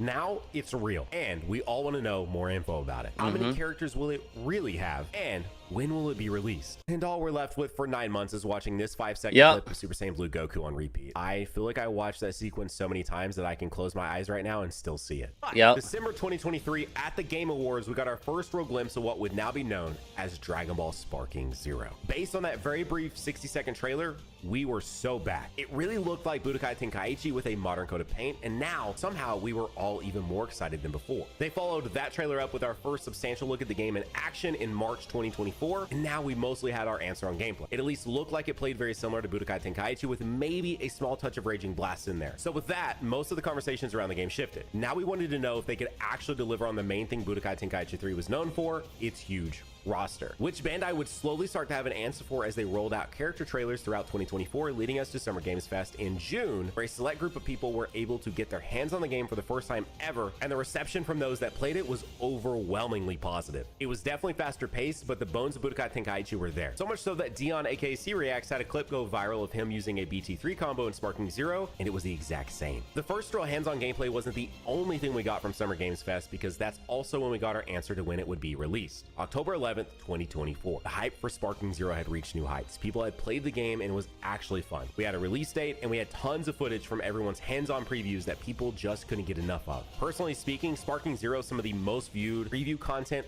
ever on my channel. I've covered every Dragon Ball game released in the last decade, and nothing is really compared to what Sparking Zero was doing pre-launch. The only real concern that the fandom had at this point were some glaringly obvious characters missing from the roster that we had been shown so far. At the end of each trailer, they would show off this grid of characters. And of course, we would all speculate who could fill those final spots as the months went on. And fast forward to about a month before launch, we were still missing 2 sets of staple characters for Dragon Ball games, GT, and movies. Now, in the middle of September, we would get our answer on GT. Rest in peace, Super 17. But we were left wondering who they would cut from the game, because there weren't enough spots left after the GT trailer to fit all the movie characters, which would then lead to one of the better trailers they made for Sparking Zero, where Goku expands the grid. I'm not done yet! And that would be the final trailer. Still to this day, that the movies trailer is probably my favorite character trailer like ever, like for any fighting game. The movie trailer for Sparking Zero, literally, I think I even cried when I saw it. Like that meant so much to me. Just seeing the deaths be like, oh, you thought it's over? Nah, we got y'all. Oh my god, I love that trailer so much. Before launch a few weeks later, and bring our total character count at launch to 182 characters, the most ever in a Budokai Tenkaichi game. It really felt like they were going to do the impossible, release a proper sequel to one of the most beloved Dragon Ball games of all time 17 years later. Sparking Zero was officially out. People were buying consoles just to play Sparking Zero. Creators that never cover or even play Dragon Ball games for content were playing Sparking Zero. The game sold 3 million copies just over the launch weekend. Dragon Ball gaming had never been that up, or so we thought. Now that the game was out in the wild, it was open to its first real criticisms. Obviously on launch day and even through until the next week, people were mostly positive about the game. But as the honeymoon phase started to end, the cracks in Sparking Zero's armor started to show through with what we condensed down into 5 main issues: story mode, custom battles, gameplay, online, and post-launch content. Where's the rest of it? One of the staples. Yeah, actually, I'll let him finish, then I'll talk about it afterwards. Of the Budokai Tenkaichi series were the what-if scenarios, and while I do think Sparking Zero has 2 or 3 that I find pretty exceptional, the rest are very forgettable and very tame for a what-if in the world of Dragon Ball. However, it doesn't end with the lack of meaningful what-ifs in the story mode, as each character's story primarily focuses on select sagas from Dragon Ball Z and Dragon Ball Super, leaving out significant content from GT, OG Dragon Ball, and including none of the movies. With characters like Vegeta and Piccolo having their storyline cut off very short, with both ending in Z and not exploring anything from Dragon Ball Super. Part of the issue with Piccolo specifically is the lack of superhero being base game, which could have benefited both Piccolo and Gohan stories tremendously. And lastly, other than the sparking episodes, the story mode is mostly just a slideshow, which really isn't something you'd expect from a game made in 2024. Now, my argument on the side of Sparking Zero is that we didn't need a fully blown story mode in a Dragon Ball game again. A big difference between when BT3 released in 2007 and this game releasing in 2024 is that gaming has changed substantially. Back in the PS2 era of games, the content on the PS2 disc was all the content that game would ever have. DLC didn't really exist back then, nor were live service games nowhere near as prominent as they are today, like Fortnite, Valorant, Warzone, etc. So with all that in mind, we have Dragon Ball Z Kakarot that is continually getting updates, and even though it is missing some prominent moments from Z, it is arguably the best way to experience the Dragon Ball Z story in game form. So we don't necessarily need another game that does that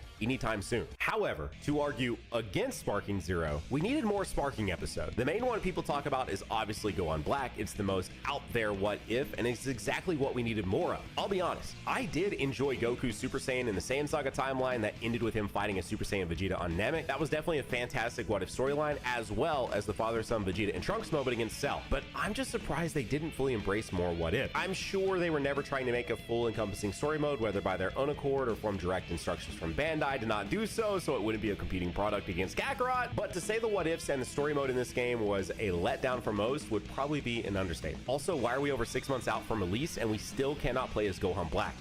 I don't get it. So yeah, story mode is definitely something that I'm more on the positive side of story mode, because once again, retelling of the entire Dragon Ball story is something that I don't need again.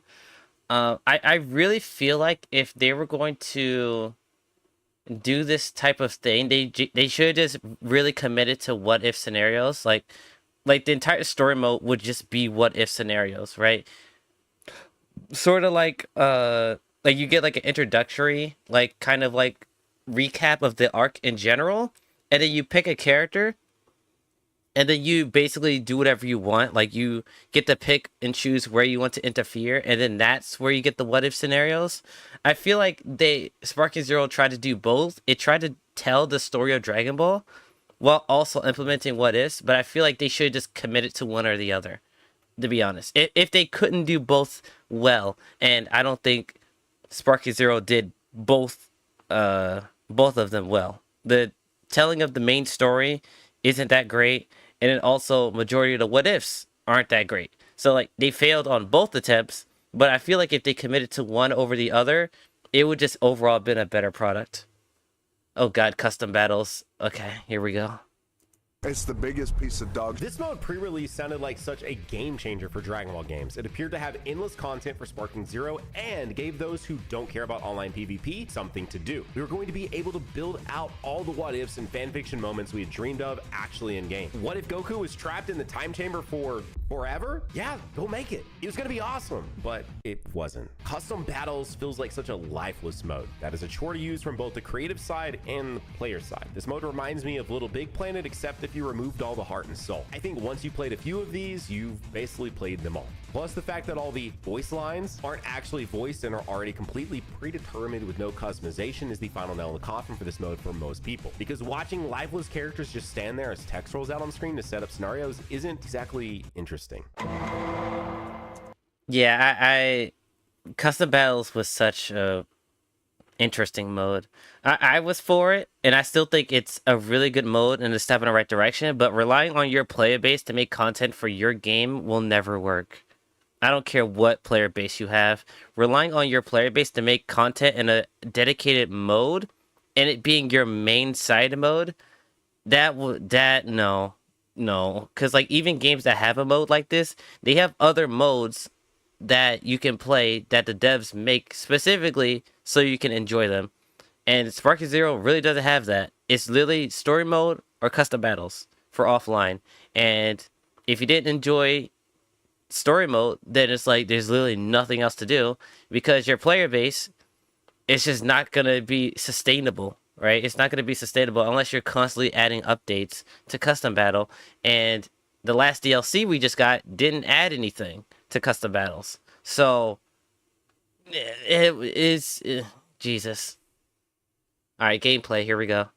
This is a very controversial topic within the fandom because many wish Sparking Zero played exactly like Budokai Tenkaichi 3. That was never going to happen. That was literally never going to happen. I don't know why people expected that to be the case. But I'm not sure how well that would have actually translated to a modern game. Have you gone back to play any games from the PS2 era? Yeah, most of them don't have the same feel that we've grown accustomed to with more modern games, which is why I imagine the devs opted for several of the changes we have in Sparking Zero. Outside of the movement changes, I think one of the biggest changes that has impacted most people's experience with Sparking Zero's gameplay is their emphasis on defense and counterattacks. The priority on counters in Sparking Zero compared to BT3 drastically changes the flow of the game and is, in my opinion, the reason why I think most people say this doesn't feel like BT3. I think ultimately they were trying their best to appeal to those of us from the original Budokai Tenkaichi era, while also creating a new experience for people to enjoy who have become Dragon Ball fans in more recent years. It's not quite Budokai Tenkaichi or really any other Dragon Ball Arena fighter. It's really its own formula. And with some minor changes, I think that is completely fine.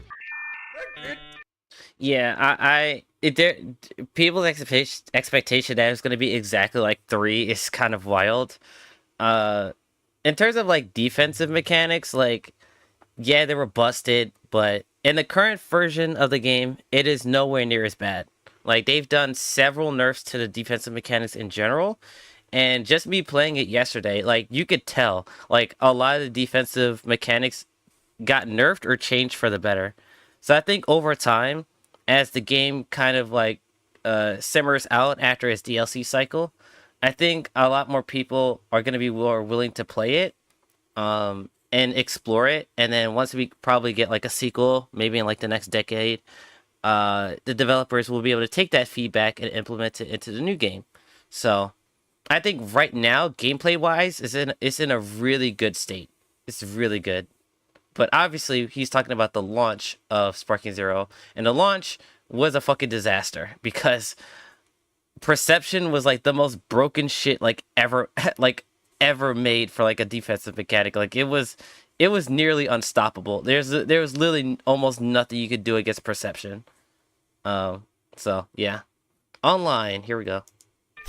The online in this game boils down to basically 2 different modes: tournaments and ranked. I am very thankful that they kept tournament mode in this game because it is definitely the most fun I've personally had online with Sparking Zero. Ranked, on the other hand, is definitely something. I will stand by the fact that this game is meant to be unbalanced. UI Goku should by all accounts destroy a character like Jace in a game like this, but that does of course inherently create a problem for online ranked, especially in single, and people like to use their favorite characters. Just so happens most people's favorite characters are also when they're at their strongest, aka UI Goku, SSJ4 Gogeta, Beast, just to name a few. And that's the majority of what you'll see when diving into online rank. Good luck out there, Raditz Banes. This is where the biggest problem for this game and its longevity arises. Once you finish all the episodes in story mode, you're left with 2 options if you still want to play Sparking Zero. Custom battles, which we've already discussed, is probably not going to retain too many players, and then online, which in an intentionally unbalanced game makes for a mostly bad experience. A big difference between BT3 and Sparking Zero is that BT3 didn't have online. The same unbalance was there, but you only ever played that game with your friends locally, and unless you were friends with someone from the competitive scene, you likely never experienced anything like this in BT3. While they can obviously combat that and have nerfed several different cheesy strats since launch, people that want to win in a game like this will likely always find some type of exploit they can take advantage of to improve their chances of winning while diminishing your experience and chances of you ever playing this game again, which is why I think most people have actually stepped away from this game.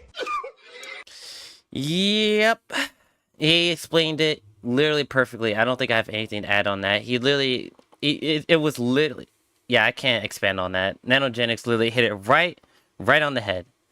And post-launch, here we go.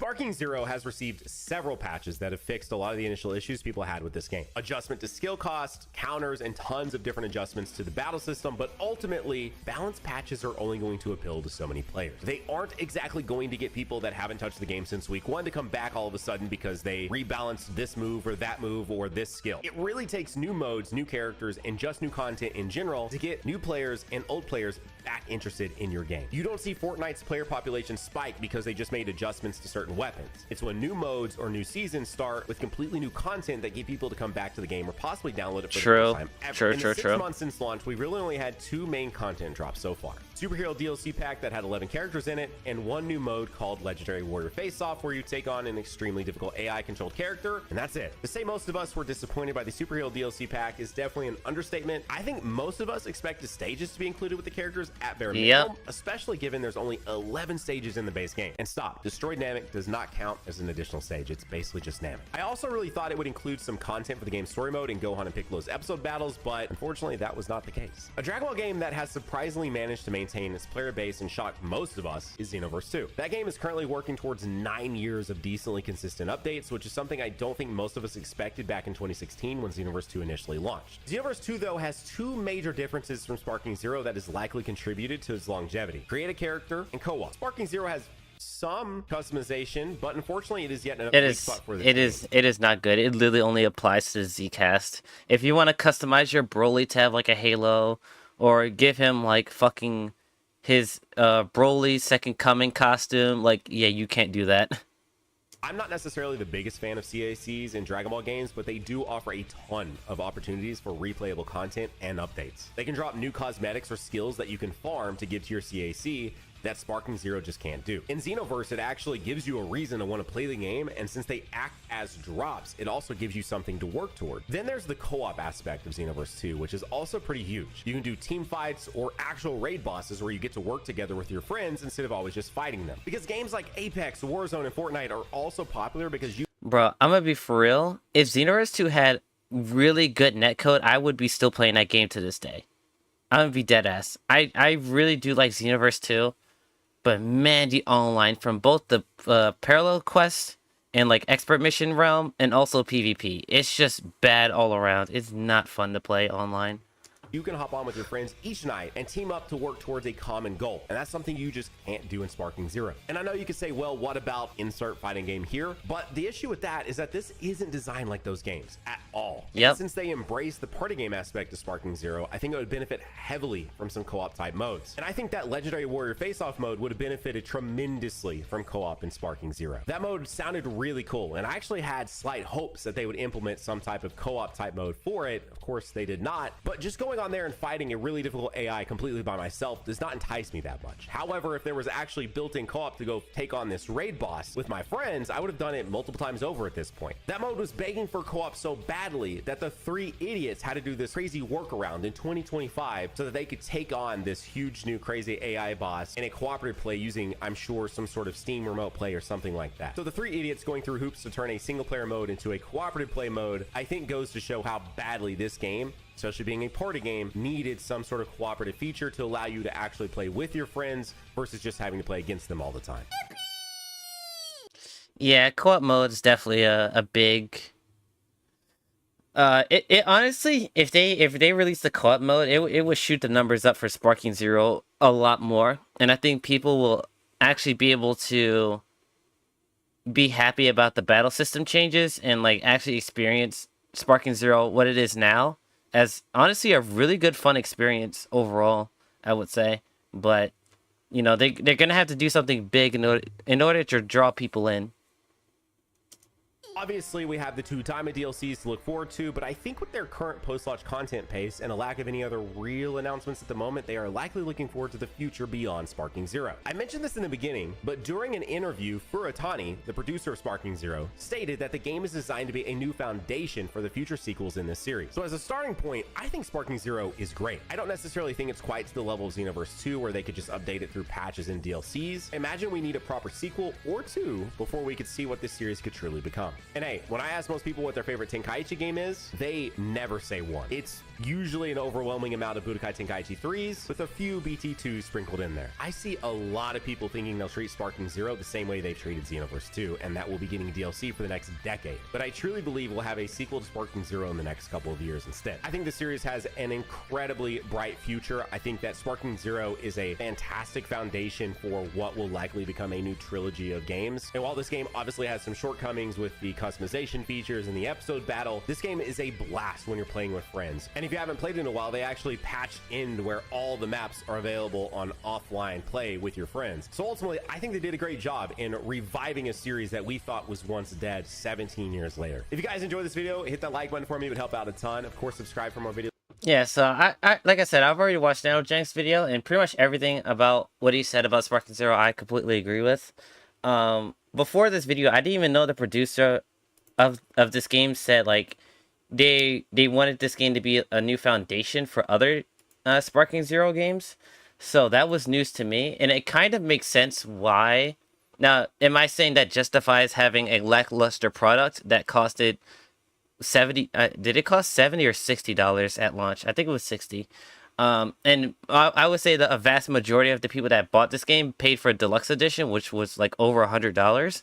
Like, what am I saying? Like, that's justifiable? Hell no. It should have been way better. But like Nanogenic says, I think gameplay wise and like content wise, this is a good foundation.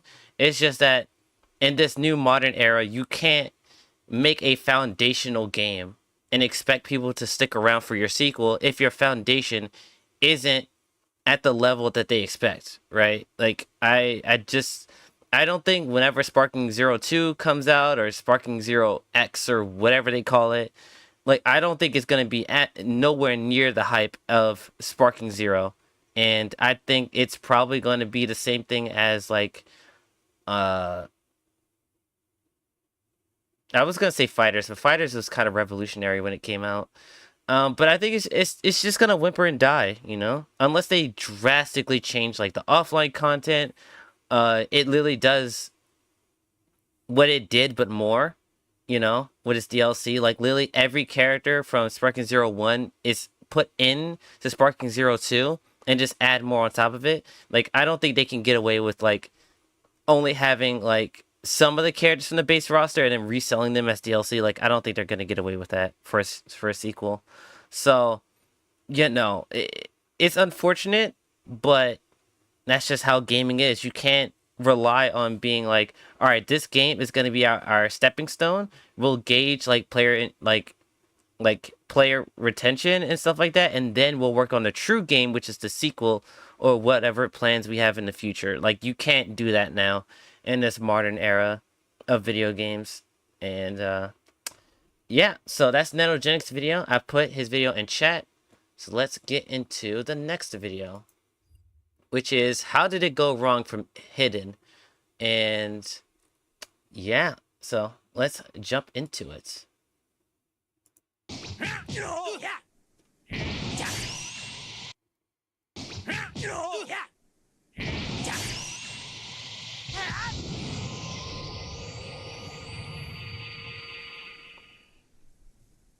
Okay. Hey, you wanted this, right? You wanted the real deal? That's what this is. Wake up, you're in the middle of it. You want to run, go ahead. No one's stopping you. Stop complaining. Sometimes, no matter how much you want to love something, it just doesn't live up to your expectations. And for many, this is exactly what happened with Dragon Ball Sparking Zero. This is a feeling all too familiar when it comes to new game releases. The build up to launch is filled with excitement. Trailers, reveals, and endless speculation create a buzz that's hard to ignore. When the game finally drops, everyone seems to be on board, swept up in the collective excitement. The hype is contagious, and in that moment, it is easy to believe that you have found something truly special. How is it? Good. It looks like you're enjoying yourself. Oh, yeah, that looks like you're enjoying. But then, as time passes, the initial thrill begins to fade. The excitement cools, and flaws that once seemed minor now stand out more clearly. Maybe the roster isn't as good as you'd hoped, or certain mechanics feel less polished than they first appeared. What once felt like the greatest thing ever suddenly feels kind of meh. The honeymoon phase is over, and you're left wondering if your excitement clouded your judgment all along. Then the hate begins to roll in, and what was once praised as the greatest thing ever suddenly becomes the worst game imaginable. Such is the way of the internet. Fuck Yep. you! This game sucks! It's not good! You gotta love it. Opinions swing from one extreme to the other. Yep, and that's just how the internet often works. lies somewhere in between. For me, Sparking Zero was an exciting release, but I never went into it expecting it to be the ultimate Dragon Ball experience. I wasn't looking for a game that would redefine the series or outshine every past entry. Instead, I hoped for a solid, modern take on the Budokai Tenkaichi series, a series I've enjoyed but never considered the definitive peak of Dragon Ball games like many others do. That's not to say that Budokai Tenkaichi doesn't deserve its praise. It's a fantastic series that captured the chaotic, high-speed battles that define Dragon Ball, and I genuinely believe Sparking Zero carries that spirit forward in a meaningful way. It's a great game, and I have no doubt it will hold a special place in the hearts of fans for years to come. But that doesn't mean it's perfect. I mean, no game is. But I will say this, once again, I'm way more empathetic to the developers of this game because, once again, it is under the same company, under Spike, but it's completely brand new director, brand new team, basically brand new everything. It's built from the ground up. It's not using anything from the Tenkaichi series outside of maybe a visual just visual gameplay, they implement stuff from actually what's in there, but the core of the game is not Tenkaichi. They built everything from the ground up, and so I'm way more empathetic to the developers in that sense, right? And yeah, I will say this, I definitely was going into Sparking Zero pretty much less so by the time the game got its release date around that time, where I was like, this is going to be the definitive Dragon Ball game ever. By the time the release date came out and we started getting trailers and stuff for the characters, I was hyped, but I was like, yeah, Fighters is probably still going to be my favorite Dragon Ball game of all time. Fighters just clicks that itch for me. But yeah, a lot of people were saying this was going to change Dragon Ball gaming forever, and yeah. it is perfect. There are issues, some small, some hard to ignore, that hold it back from being everything it could have been. Loving a game doesn't mean ignoring its flaws, and while Sparking Zero has plenty to celebrate, there are moments where it falls short of what I hoped for. One of the aspects of Sparking Zero that I was genuinely excited to get into was actually the online scene. Now, let me be clear, I am very much a single player kind of person. I love getting lost in story modes, challenging myself against AI, and just playing through the game at my own pace. The idea of hopping online and facing off against real players has always felt daunting.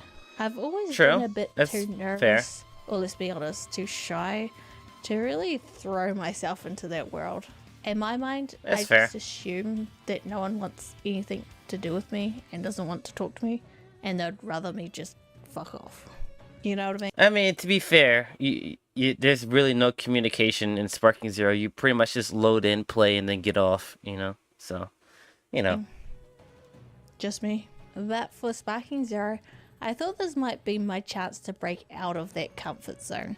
With how excited I was for the game, I figured this was the perfect opportunity to connect with the community more, test my skills, and maybe even make some new friends along the way. That didn't happen. Yeah, I don't know. There was something that prevented me from having friends when I was a little girl. It must have been your personality. I wasn't expecting to become a tournament level player or anything. I just wanted to have some fun and see how others were enjoying the game. Unfortunately, that never really happened. Not that the community was toxic towards me or anything. The real issue, the online experience itself felt well, repetitive and honestly Yeah, kind of boring. Despite Sparking Zero's massive roster, it felt like I was constantly facing the same handful of characters over and over again. And I get it. Fighting games will always have a meta, and players will naturally gravitate towards the strongest characters, but I wasn't expecting it to be this extreme. It felt like if you weren't... Okay, I'm gonna assume that she's never played a competitive fighting game, or just fighting, like, online fighting games in general, because I 100% expected this. I expected, like, the most broken character to run the entire meta of Sparking Zero. That's literally what I expected. I might be like, how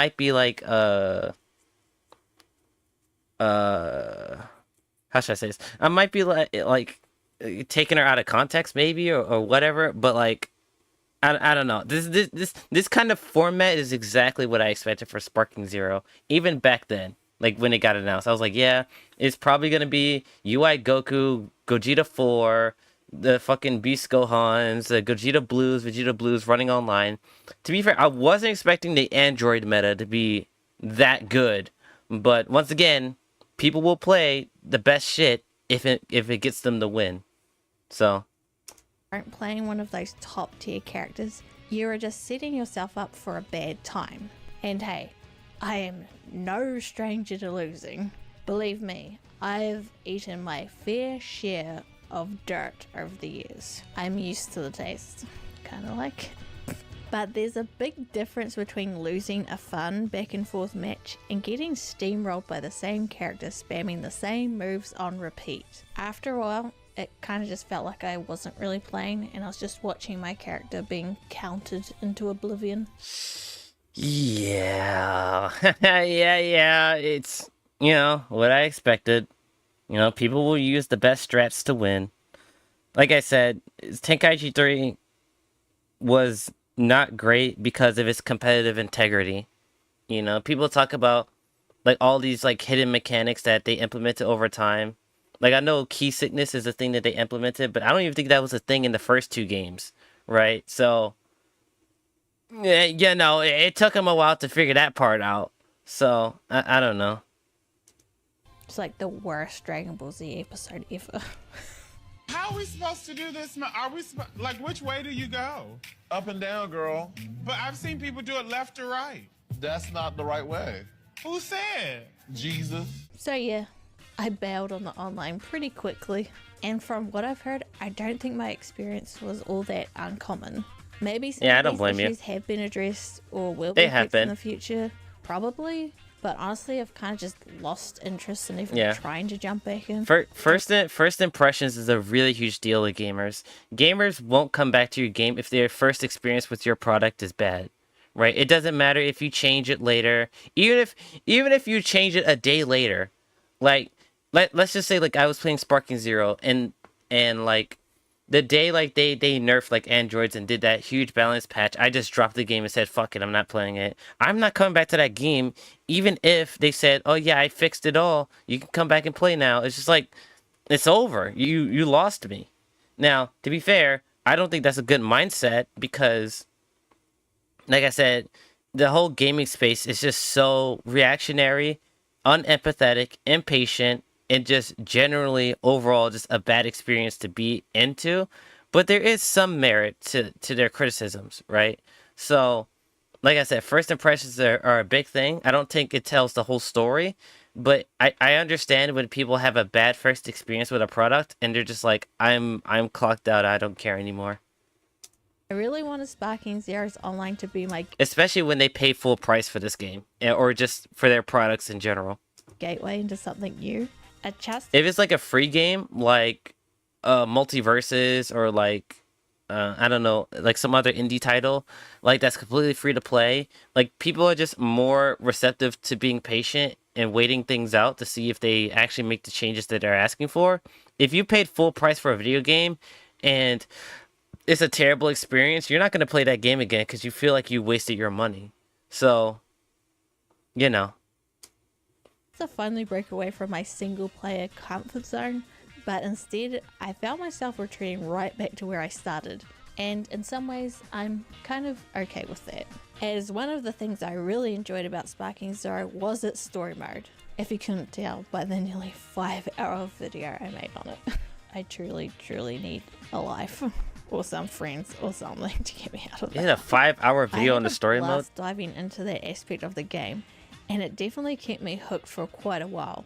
But as much as I love the story mode, there's a big issue with the single player side of Sparking Zero that really starts to sink in after you've spent some time with the game. Simply put, there just aren't enough modes to sink your teeth into. Yeah. Especially when you compare it to something like Budokai Tenkaichi 3. Now, I'm not just talking about having a couple of extra modes thrown in there for variety. The key mode I feel is really missing, and one that would elevate Sparking Zero significantly, is something similar to the classic Mission 100. Yep, Mission 100.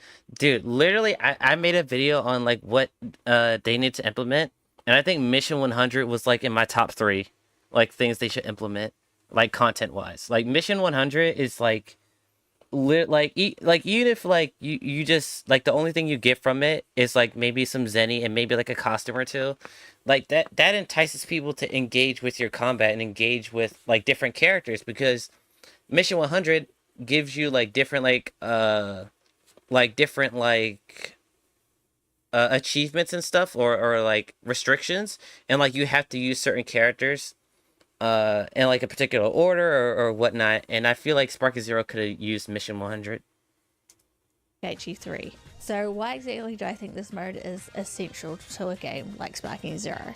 Well, it all comes down to the game's biggest draw, its massive character roster. Arguably, it might be too massive for its own good. Do you see that? Just in scale, where is that going?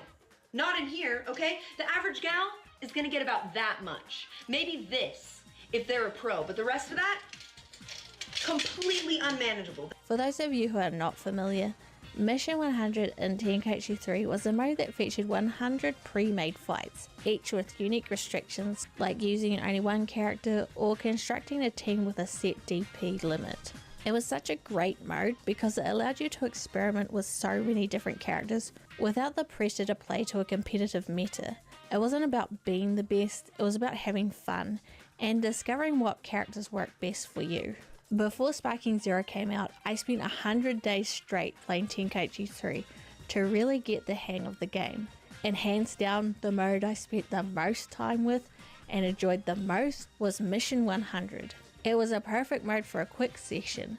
I could hop in, construct a new team, try out some characters I hadn't spent much time with, and be rewarded for experimenting. And the best part, there was always a sense of progression, as you would hit milestones and unlock things along the way. Now try doing something similar in Sparking Zero.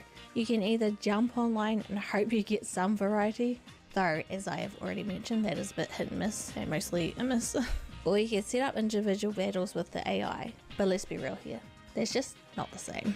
It lacks the sense of challenge and reward that Mission 100 brought to the table. Without those preset objectives, the experience feels empty. There's no real goal, no sense of accomplishment. Now, you might be thinking, isn't Mission 100 just like the custom battle mode in Sparking Zero? No. Kind of. I don't think, no, it's not. Moving on. No, I will elaborate on that.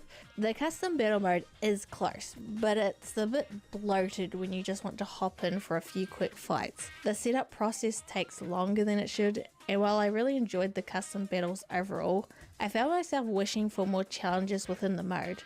The foundation for it is there, so it makes me wonder why they didn't incorporate more of these preset missions, especially when they already have the system in place. Sure, there are user-made battles you can download, but these are often hit or miss, and as time goes on, I start wondering what's going to happen when Sparking Zero ages and the support for the game starts to dwindle. This is my big concern with any game that leans so heavily on the online components. Take Battle at Sea, for example.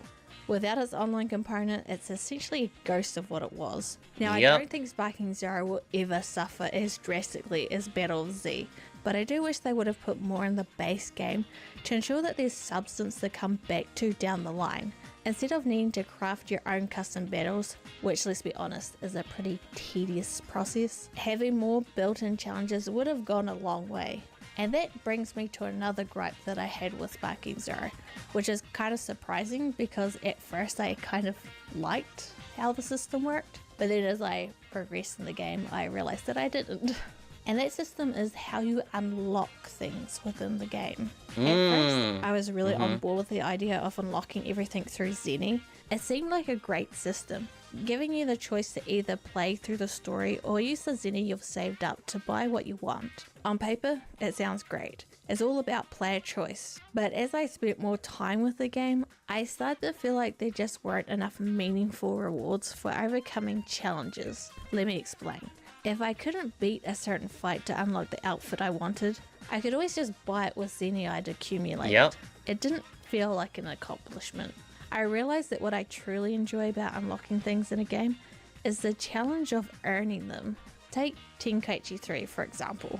In the tournament mode, you have to beat the Cell Games, one of the hardest tournaments on the hardest difficulty, to unlock King Cold. And you know what? It felt amazing when I unlocked him. Even though I don't even like that character. I didn't even really care about playing as King Cold. What mattered was the sense of achievement that came with finally completing the roster. In Sparking Zero, after unlocking all the characters and outfits, I found there's literally myself nothing else thinking, to do. Okay, cool. I have enough Zenny to buy Everything. Yep.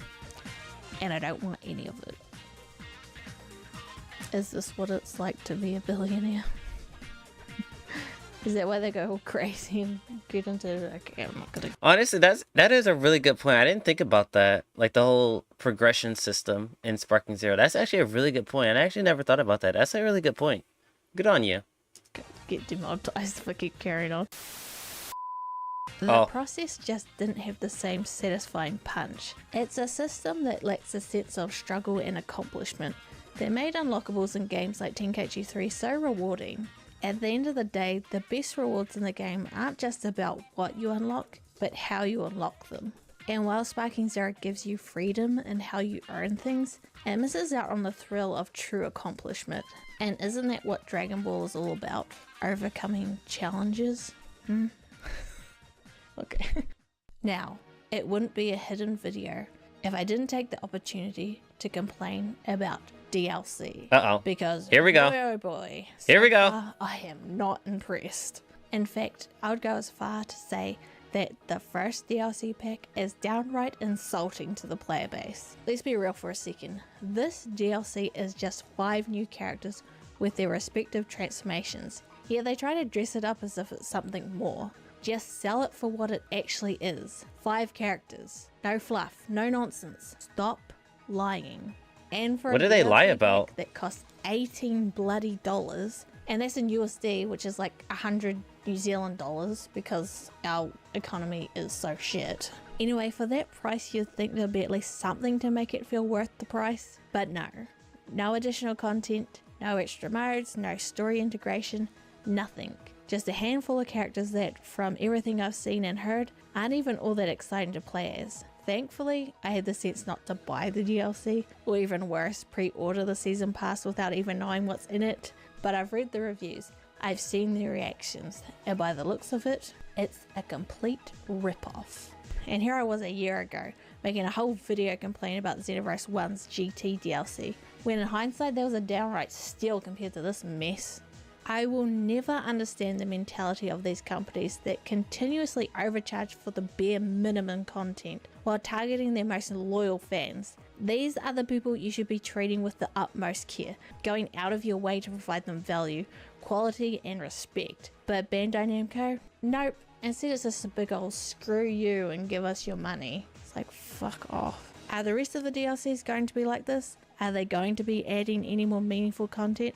Just a bunch of overpriced characters. Who knows? I have no real hope for the upcoming DLCs. It's so frustrating because it just feels like it's just getting worse and they're just like ringing people for all they can. And it's just like, fuck, it's frustrating just talking about it.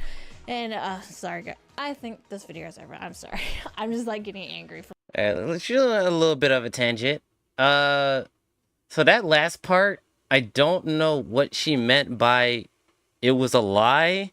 They didn't lie about anything. They literally showed you on screen what you were getting. And like, to be fair, the only thing they didn't show was the price, which most companies don't do that anyway. So I don't think it's like out of the ordinary for them not to show the price. It is overpriced. $18 for technically 11 characters is kind of wild for a Tenkaichi game, considering the fact that a lot of the characters play exactly the exact same, with like maybe like a couple of cutscene supers here and there. So like, I don't know. I don't see that as a lie. I just see that as overpricing. That point still stands, but them making it seem like it's a lot more valuable than what it actually is, like, I don't get that point from her. That's probably the only thing I disagree with in this entire video, is the fact that like this Sparking Zero Bandai Namco team like was like alluding to like, oh, this DLC is worth way more than what it was actually is. Like, no, they told you what was in there. Like, literally verbatim, they told you everything was going to be in there. So I don't know. No. That's like the only thing I disagree with in this entire video. Overall, it's a really good time. I'll put this video in chat. I'll give this video a like. It was an okay video. Next. Stidoje. Sparking Zero DLC 2 is unfinished mess. So let's jump into this. Stidoje. Oh boy, we're here. Now that Sparking Zero Daima Character Pack 1 is out, it's not out for everyone yet. It's still in early access right now. It's like the day, one more day, and then it's out for everyone. I want to get my thoughts and feelings across about Daima Character Pack 2 real quick, and most of this is going to be complaining about the lack of a Kamehameha, a true Kamehameha ultimate attack for SSJ 1 Daima Goku. I want to start off by saying that Daima Character DLC Pack 2 was, I mean, I don't know how else you want me to say it. It was just not very good. Like, I played the DLCs, I enjoyed myself while I was, like, recording the videos and stuff like that. But I'm obviously enjoying myself because I want to share the video with you guys. If I was playing this alone by myself, I'd be like, what the hell? There's, like, nothing in here. Hey, this is empty. You know, this is more empty than DLC 1. Not only does it have less characters than DLC 1, the characters are less interesting. Their moves are less interesting. I'm going to show you the Steam player count for the game because I think this helps my point a bit more. Now, Sparking Zero, when DLC 1 dropped, it got like 13,000 players on Steam. Okay, that's cool. You know, it's not the highest thing ever, but it got some of the players back. They fell off very quickly, obviously, because it's Sparking Zero. But hey, what can you do, right?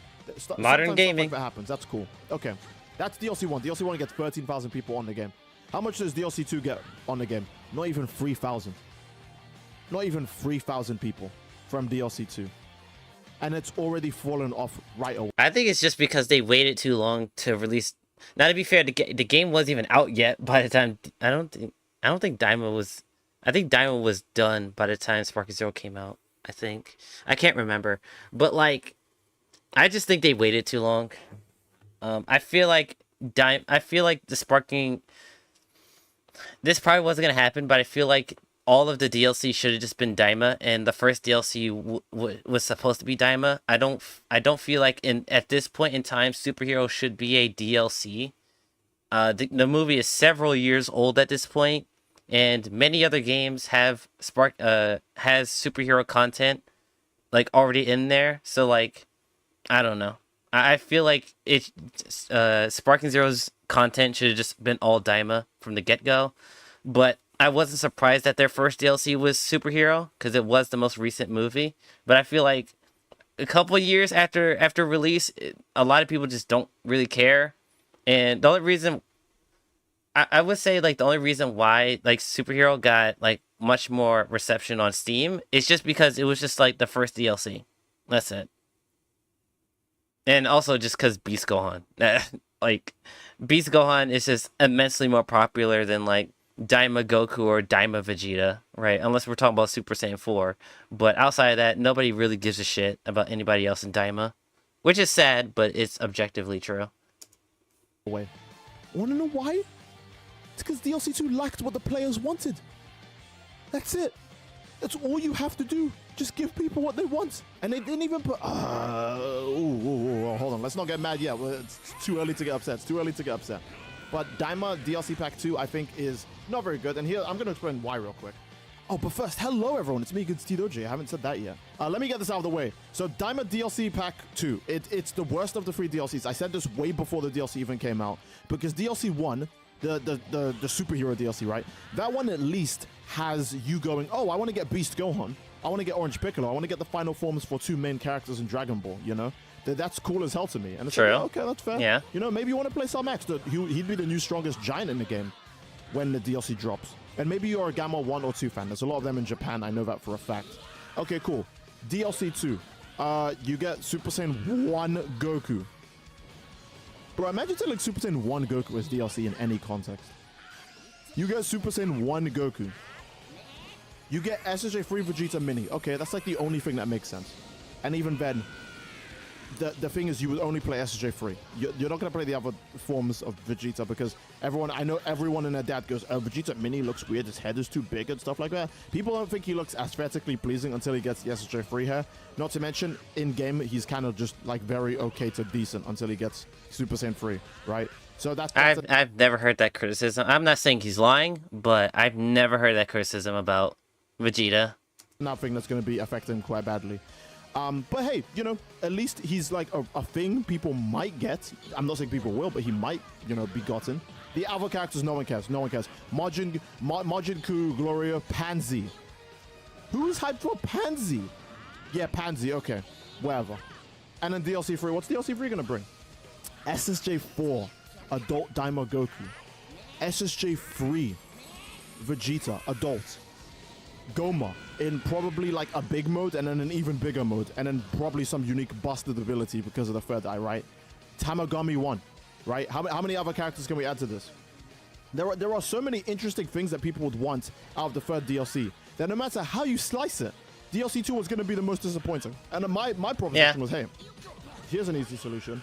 Just put Daima SSJ 4 in DLC 2. Just put the mini one because you have 2 SSJ 4s in True. This, remember? You can just put mini SSJ4 and then people can wait for adult SSJ4. And they will. That's a good reason. That's a very good reason for people to want to play the DLC. They didn't do that. They would say like, nope, have SSJ1 Goku DLC. And the thing you'd expect from Daima SSJ1 Goku is for the ultimate attack to be correct, right? But it's not. It's just be like putting UI Goku Silver Dragon Flash and then not putting the Kamehameha at the end. Do you realize how dumb this is as a move design-wise? They designed this with the exact animation from the anime, with him doing the original Kamehameha gestures, right? But without the part where he hits you with the elbow and goes Super Saiyan 2 at the very end. Why? It's not like you can't program transforming moves. Super Spirit Bomb is in the game. So I don't know why they couldn't do this. Did they just not care? Do they really not care that much? They just didn't want to do that extra little part. That part saves the whole attack. But I'm getting a little ahead of myself. We're getting a bit too mad about the Kamehameha. Now we need to talk about Dragon Ball Daima DLC, whatever the hell. Compared to other Dragon Ball games, right? Because you guys need to remember, with Sparking Zero at its core, the game is less enjoyable than Xenoverse 2. A lot of people have turned around and come around and agreed to this. At its core, yes, it might be a more mechanically like balanced game than Xenoverse 2, more mechanically sound, sure. But it's just more less things fun. to do. Yeah, it's more things to do in Xenoverse 2. The Tenkaichi system is just less fun than Xenoverse 2. No. Do you know how many people it's just more to do. Tenkaichi after Xenoverse 2 got boring and were waiting for Sparking Zero to come out? Everyone. And they were all like, wow, this is really fun. I can't wait for Sparking Zero. It's because that game is so well received, we even got Sparking Zero to begin with.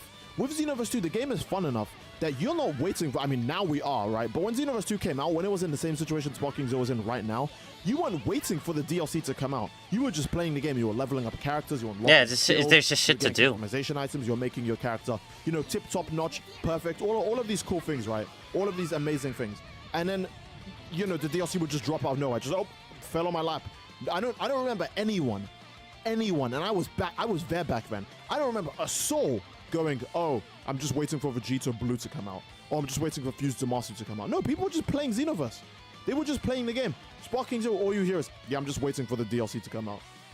Bro, even with Fighters wasn't a case of, yeah, I'm just waiting for the DLC to come out. People were just playing that game. I don't even like Fighters. People were just playing that game. Sparking Zero, no one is playing this, bro.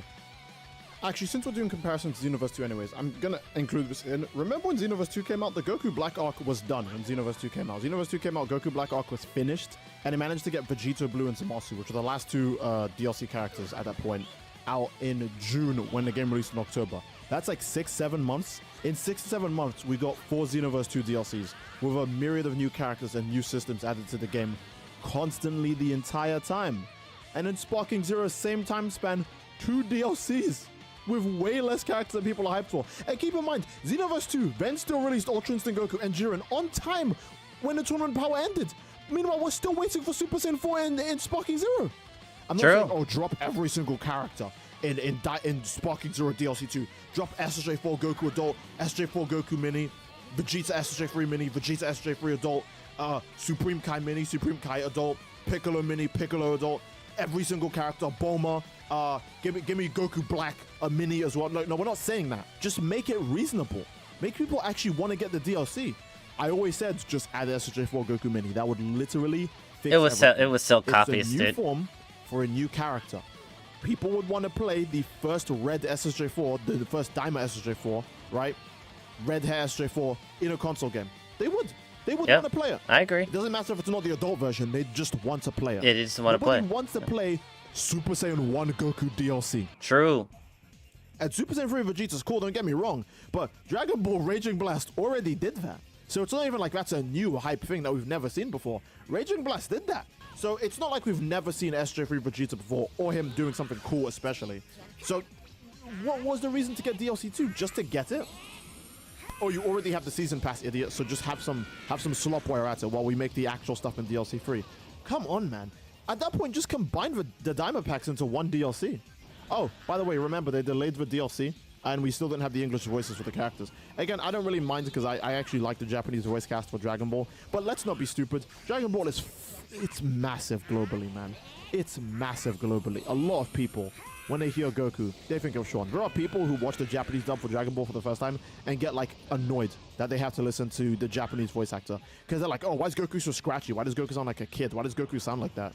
You know, they're not used to that. That's how big Dragon Ball is when it comes to its English dubcast. Dragon Ball again is what most. Yeah, I've seen like so much hate for Masako, like over the years. It's actually insane how much, especially I wouldn't say the Japanese audience because like they love her, but like everywhere else outside Japan, I've never seen so much hate for a voice actor in my life. It's actually wild how much people overseas do not like her. Maybe not the most popular anime ever of all time, sure, but the most popular shonen, the most popular English dub anime ever, yes, 100%. And for some reason, we are still doing this very slow dubbing thing. Why? Why is it taking? Why is it taking this long, man? Why is it taking this long? Sparking Zero, I feel like it just has too many issues. And again, keep in mind, we haven't even got DLC 3 yet. I'm sure DLC 3 will be cool when it comes out because, you know, SSJ4 Goku. But what the hell is Sparking Zero going to do after DLC 3? Like, genuinely, what is it doing after DLC 3? It's probably going to move on to the next game. Base Topo. Nope. You can't do that weird Xenoverse shit because Base Topo's already in the game. Oh, we're going to add Hirudegon's lower half. No one's buying that. But Base Topo's already in Sparking Zero, so I don't know what point he tried to make there, but I see what he's trying to say. What's the plan? Oh, we're gonna add the customization options. Oh, you mean the ones promised to us at launch? True. How many months has it been? How many?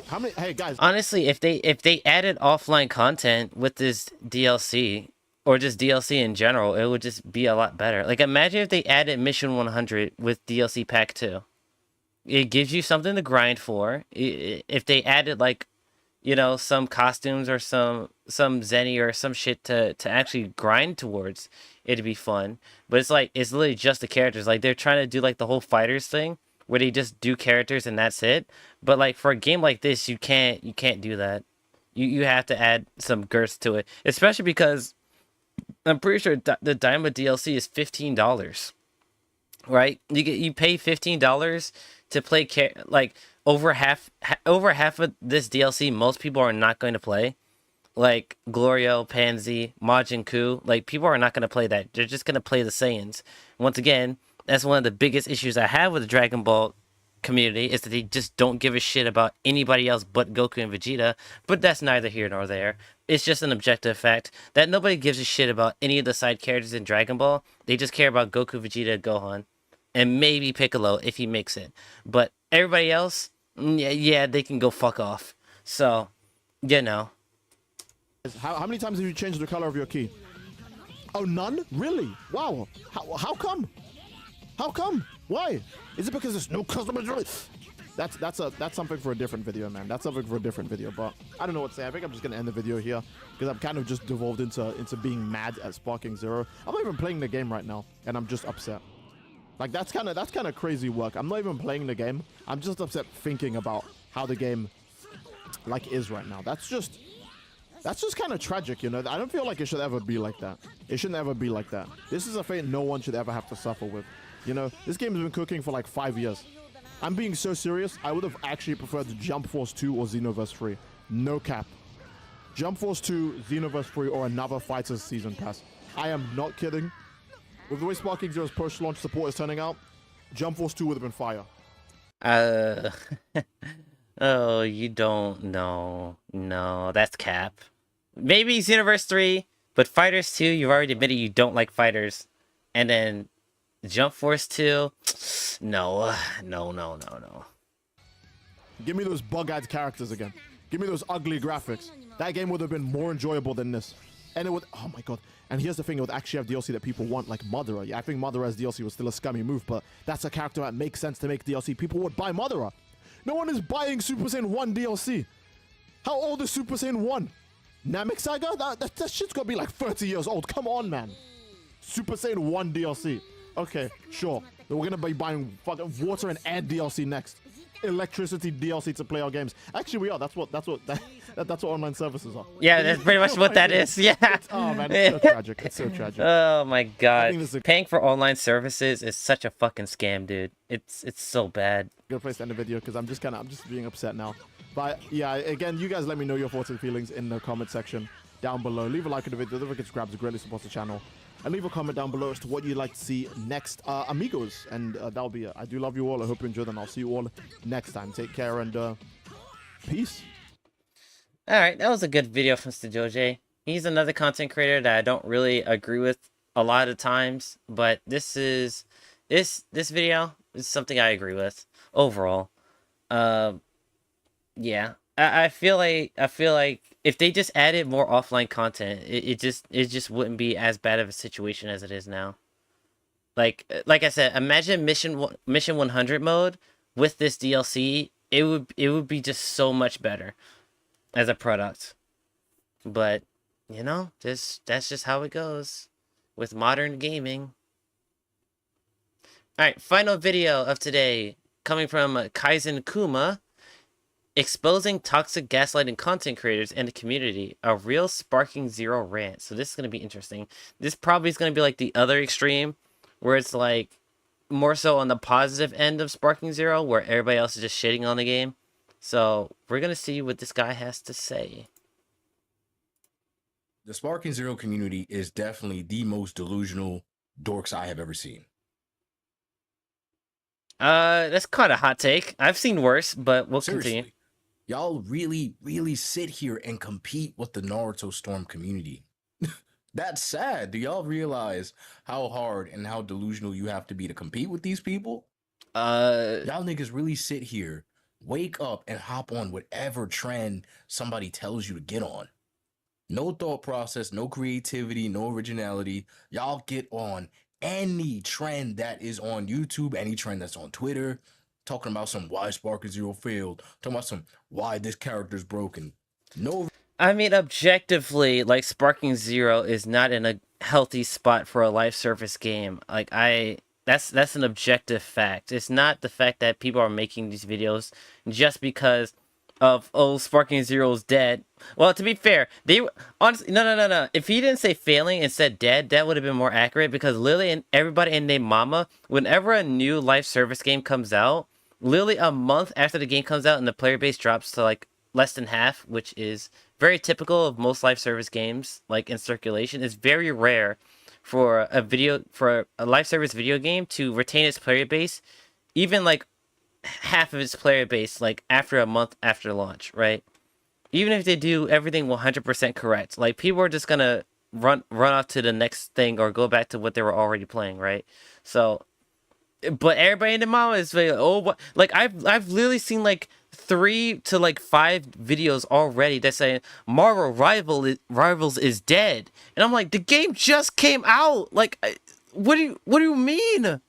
It's still doing content. The player base is still alive. What do you mean Rivals is dead? Like, anyway, yeah. Originality, no creativity, no growth, nothing. And these are the same people that jump back and forth between fences. These are the same people talking about how past games were better, talking about why Tenkaichi 3 is better, why this game is better. This shit is sad because people keep sitting here and the delusionality to blame a developer. Like, we get it, bro. We get it. It's not Tenkaichi 3. It's not Tenkaichi 2. It's not Tenkaichi 1. It's not Tenkaichi. We get it. We get it. How do you drop a game that's worse than what we had before? We get it. We've been saying this shit since November. It's up. We get it. We fell for the trap. But what deludes me is... I mean, to be fair, people are allowed to voice their criticisms for as long as they want. Like, and it's still objectively true. It has less content than the previous games. I would argue this is a brand new series, even though it's using the title of Sparking. Like I said, new development team, new director, basically everything from the ground up, right? So like I'm way more empathetic to the developers than a lot of people, and it feels wrong for me to say that, which is why I think online is just a terrible fucking thing. It's a mistake, but a lot of people just don't have that kind of courtesy when it comes to things like this. Especially, once again, Sparking Zero is a full-priced game. It's not a free-to-play game. It's not a game that's on like a discount. Like, it's not like a $40 or $30 game. No, it's a $60 to $70 game, right? So when you get a product that's not on the same level as what they're expecting, people are going to be mad. And you can't really blame them. You could blame them for maybe their expectations being way too goddamn high, but it's holding the moniker of Budokai Tenkaichi or Sparking. Like, you expect something on the same level as 3 or 2 or more, and we just didn't get that. So, like, people complaining, it's totally justified. I just think that people just need to be able to be more empathetic and look beyond just like the surface level of things. And I don't think a lot of people are able to do that. Is that people stand here and pretend like the community has nothing to do with it. We really sitting here and acting like Bandai is the bad guy, like the community didn't stand here and kill the same game they hyped up. And it baffles me. It agitates me so much because I got on here to get footage for y'all from fresh footage. Because I'm trying not to be a lazy content creator. I'm not trying to be a lazy everyday nigga, right? So I get on Sparking Zero. The community killing Sparking Zero, there's definitely validity to that, but you need to go a little bit more in depth here. Like, how did they kill this game? Because for the most part, the community was way more passive about the game leading up to its launch. I do think expectations were set too high because, once again, like I'm going to keep reiterating, it's a brand new development team, brand new game director, and like everything was built from the ground up. So it's nowhere near the same situation as Tenkaichi 3 when it came out, where it was literally just Tenkaichi 2, but just more. Like, this game, Sparking Zero, was literally built from the ground up, and they expressed that several times in their interviews that like this is a brand, like this is like we're using the moniker and gameplay mechanics of the Tenkaichi series, but this game is literally built from the ground up. So like, yeah, I don't know how you put that on the community. I don't know, outside of like too high expectations, but like everything coming afterwards, I don't know how you blame the community for that, honestly. Try to play some matches. It's the same characters over and over again. Yes. Dudes getting on here talking about the developers did bad. The developers, the design choice. Bro, people have a choice. You wake up every single day playing UI Goku. And the craziest part is they're already Z rank. You already have the max rank. What are you doing? I mean, this is the community's fault by suggesting that they don't want a balanced experience while also advocating for online content. Like that's a catch-22 that people just don't put 2 and 2 together Like they just didn't notice that disconnect. And I knew going in, once again, I knew going in that online was gonna be bullshit. There's gonna be nothing but UI Goku's, Gogeta 4, Blue Vegito, Blue Gogeta. Like I knew that was gonna happen from the get go. So like this doesn't bother me. This is exactly what I expected. I was not expecting the Android meta. That is something I was not expecting. But outside of that, it's literally exactly what I expected. It's sad. Oh, but if the character wasn't that broken, people wouldn't do it. Fucking think. Think, Mark. The community asked for it though. Why should it matter if it's in the game? It's a video game. Do we okay, I'm gonna let him continue. Understand that? This is a video game. This means nothing in real life. People paid for this game, bro. They paid real life money for this game. It does affect these people in real life because they paid for a product. They expected it to be great, if not better, than the previous iteration, and it just wasn't that. And people have the right to complain. This is such a weird point. I don't know. This video is not cooking so far. And anime niggas are so weird for waking up daily, aspiring to get to a high rank, to post YouTube clips for random clout. That has nothing to do with the anime community. That is just the basis of all online communities.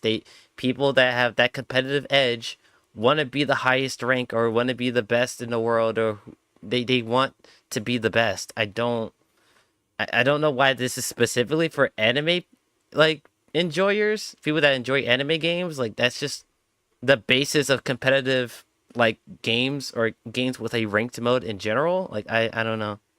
This is weird. It's something that doesn't matter. Z rank means nothing. You're still broke. You still got no bitches. You still have no credit. You still have no house, no car. And even if you do, you're a low income, bare minimum, normal ass nigga. Okay, bro. I'm gonna be for real with you. You're not cooking, bro. I really hope you have some good points here, cause like you are not cooking. Posting for clout. No long-term goals, no predecessors, nothing to live for, no legacy, no long-term goals, no aspirations. Bro, what is this? What is this? Is this okay? All right. Nothing. And y'all wake up daily with this mindset, and it is crazy to me. It's crazy to me. Can we just talk about the game? Oh, Bandai. Yes, I get it, bro. I keep saying it. They don't get a pass. We need to stop letting Bandai just make these games in general. We need to give Arc Systems or some of these other companies these licenses so that we can get content that is good. I would love a Fighter's Naruto, a Fighter's Bleach. That shit would be peak.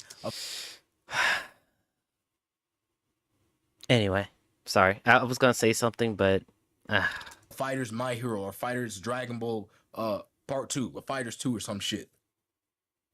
But we keep sitting here. I say we. Y'all niggas really keep sitting here and pretending like the player base ain't at full, where y'all are actively contributing to why the game is dog shit, why the community and the environment is dog shit. It's y'all. Y'all get on here every day uploading the same shit as the last man. Uploading the same nigga zoning was UI Goku talking about some unzad. Fuck that nigga, bro. What are we talking about? Why are we glorifying Zone? What?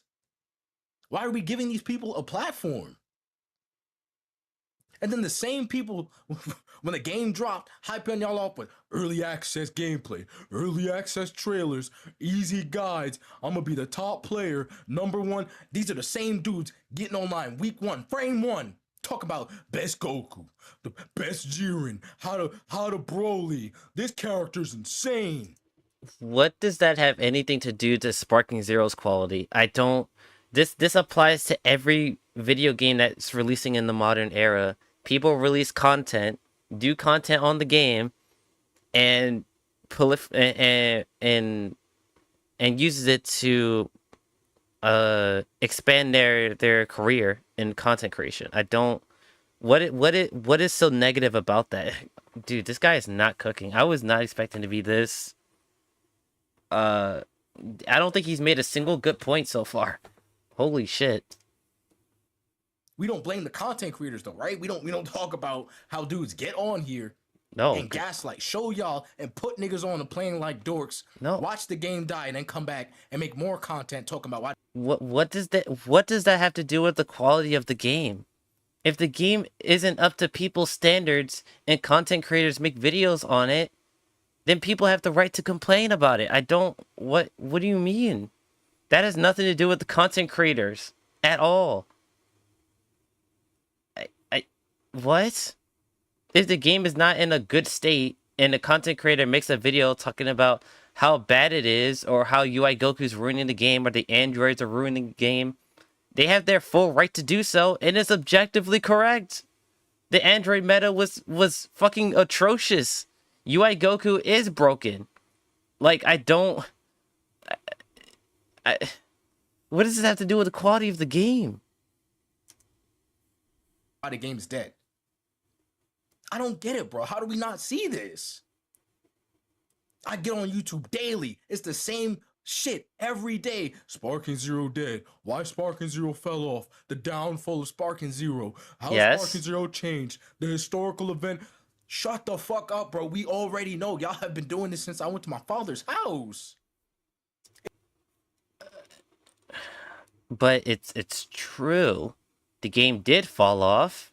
There are core things missing in Sparking Zero. There's, especially when it came out, there was major gameplay issues. And the current patch of the game is actually pretty damn good.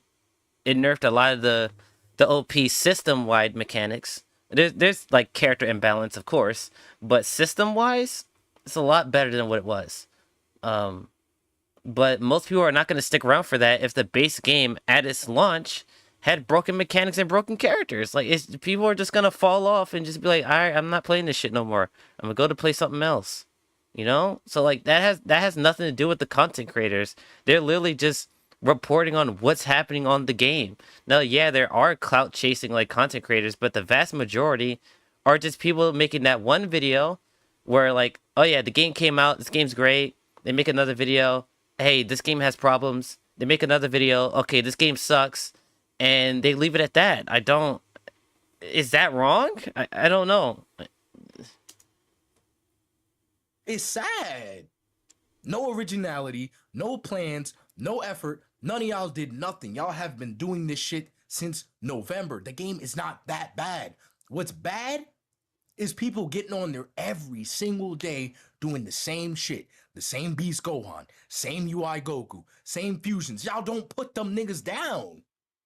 We got 180 characters. I forgot we had 180 plus characters. I forgot. I had to Google it. I forgot how many. I mean, but your gameplay is showing you playing characters that everybody else plays, though. I don't see you playing fucking not Jiren, fucking Janemba, or playing fucking Frieza Soldier or Kid Gohan or Krillin or fucking Android 13. Like, your gameplay is showing you playing the same characters that other people play. What leg do you have to stand on here? You don't have a leg to stand on here, brother. Okay. Many characters we had in this game. Y'all get on here and play the same characters, and dudes make videos off of these characters because God forbid they play any other low tier. Right? God forbid you put out effort. God forbid you don't play meta, because then people might not watch it. It's called personality. I mean, but some people do. It's not the most popular thing, but some people do that. I don't. This point doesn't really make any sense because the game is literally meant to be unbalanced.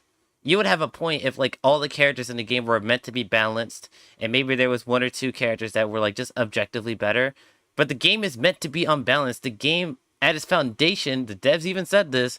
Yes, the stronger lore-wise characters are just gonna be stronger than everyone else. That's just how it is, right? The game is literally built like that. So when you put it into an online space, that's all you're gonna run into.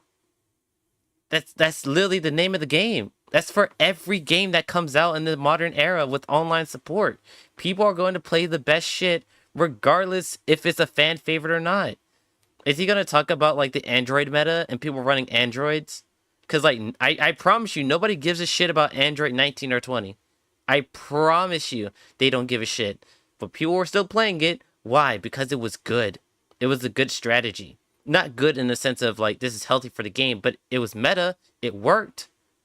Like so, like this argument doesn't really stands up to scrutiny at all. Cause like that just applies to every game with online space. I don't get it. I seriously don't get it. And these are the same people in Twitter calls. These are the same people with high subscriber counts. They don't play the game after 1 or 2 weeks. They come back every other month to talk about the same shit that we've been talking about since November. Why Sparking Zero is bad. The failure of Sparking Zero. What happened to Sparking Zero? Tenkaichi. Why are, like, I seriously don't get it. Niggas barely talk about the community like it's non-existent. No accountability. Well, it's in the game to develop. Bro, think. I am so tired of people trying to sit here and pretend like if it's in the game, you automatically should be doing it. If there's money on the floor and you see somebody drop it, that means you automatically pick it up and walk home? Or do you offer that person the money, especially if they're looking you in the eye? Everybody's different. There's points. I don't think this is a good example, but like if we're being objective here, you can do either, and neither of them would be wrong. It's the person's fault for dropping it, but it's not even their property anymore once it's off their person. So yeah, the person that dropped the money technically doesn't really have the rights to it anymore. It's off his person. So the other person can take it, and the other person can't really do anything about it. So this is such a bad example. Jesus Christ. That's called a conscience. Like, what? If it's there, it automatically happens? What are we talking about? Cars don't drive by themselves. You have to... People will play the best thing to win. That is how online communities and online ranked modes work. I don't know what is so objectively wrong that Sparking Zero, the vast majority of players, play the strongest characters in the game. I don't know what's objectively wrong about that. Put the foot on the gas, right? What are we talking about here? And people sit here and act like since it's in the game, that means you automatically have to or should be able to do it. Well, I don't really blame them because you're a dork. If something is meta or if something is the easiest way to get there and you are itching your skin, you feel like you gotta get Z rank. You gotta post a YouTube clip. You have no real life skills. You have no real life accountability. You're a dork. Okay, so this is a rage bait video. There's no way. I don't even want to continue this video. Hold on. Let me check the comment section. This is such a bad video. My God.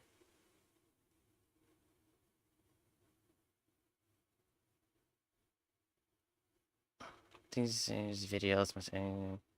I believe the issue of modern gaming is the players and content creators. People like to hide behind greedy companies, devs, and their practices as a convenient scapegoat to absolve players and creators of any responsibility. It's the developers that make the content. They make the characters. They make what the game is. You can't blame people for using the system that the developers give them. That has nothing to do with the content creators. What is this? Losing is a part of getting better at the game.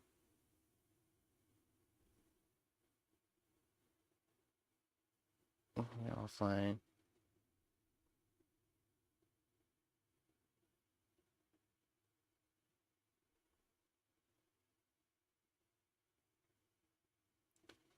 But that's competitive. That's the competitive edge to people. People by nature are competitive. Why is it so wrong to be competitive in an online game? Explain that to me. Why is it wrong? Like, toxicity is different, but like these guys are just complaining about people running the best shit in an online multiplayer game. That's how it works.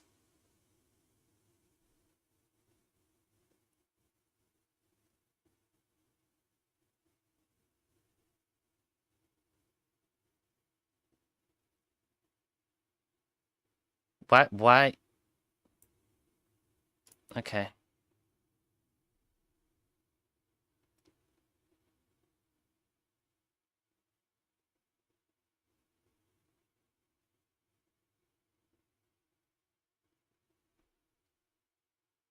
No, but Jesus Christ, this is so disingenuous. No, oh my fucking god. This is so disingenuous.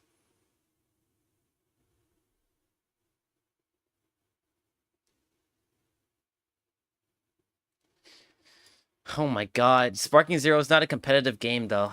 It's not a competitive game. Like, obviously, the things in Sparking Zero is going to be way more broken than a competitive game. I don't... And people are going to abuse it because they want to win in an online setting. Humans are by nature competitive. I don't... Blame the people that made the game, who made it in the state that it could be abused.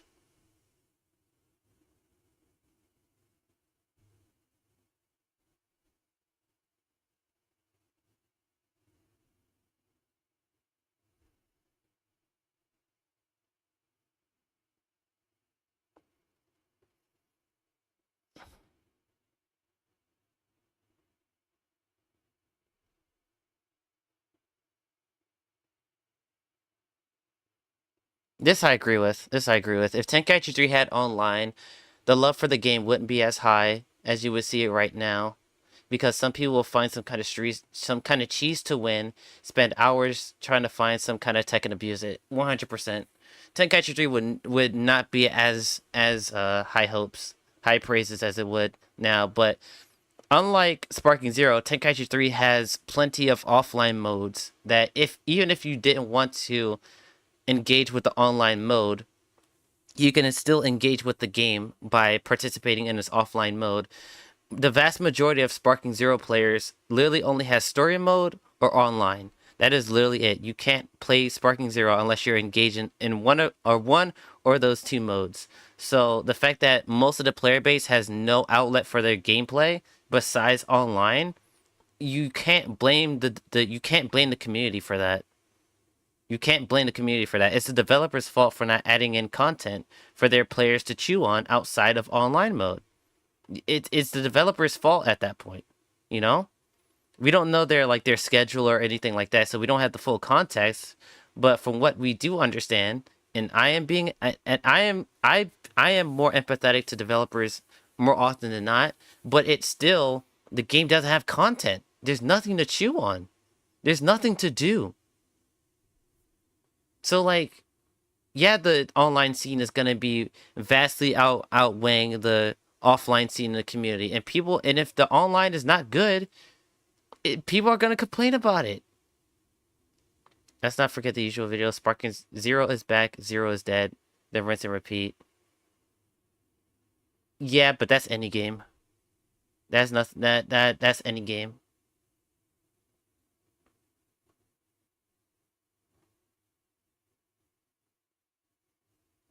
Imagine a game with over 180 characters, but people only want to play 5. Like I said, that's the problem with quantity over quality. But people were begging for a huge, insane roster, and once again, I said that there was probably only going to be maybe 5 distinct playstyles that you could have for a game like this. And it's honestly probably even lower than that when it comes to Sparking Zero. There's probably only 2 ways to play the game. Either you play complete rushdown, or you just run away like a bitch. There's no in between.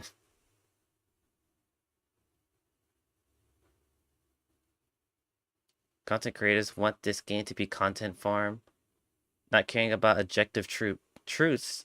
They rant and inflame player base to stop playing.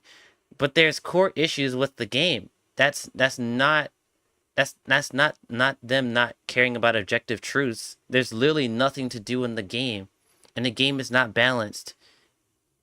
And the modes that the game does have is underwhelming. That's objectively true.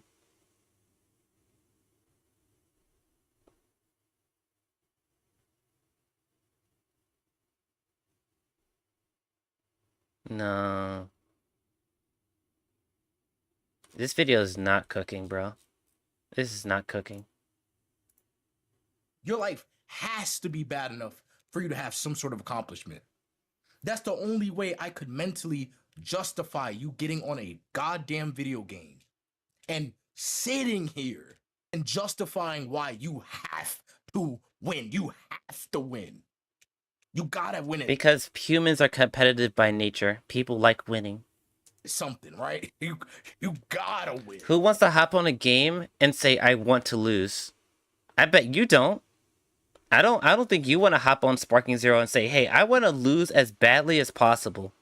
Fuck no. I don't. This point literally doesn't have any legs to stand on. Jesus Christ. And it's so crazy to me, man. The amount of excuses, the amount of comparisons. It's not Tenkaichi 3, bro. Yes, it's not the same.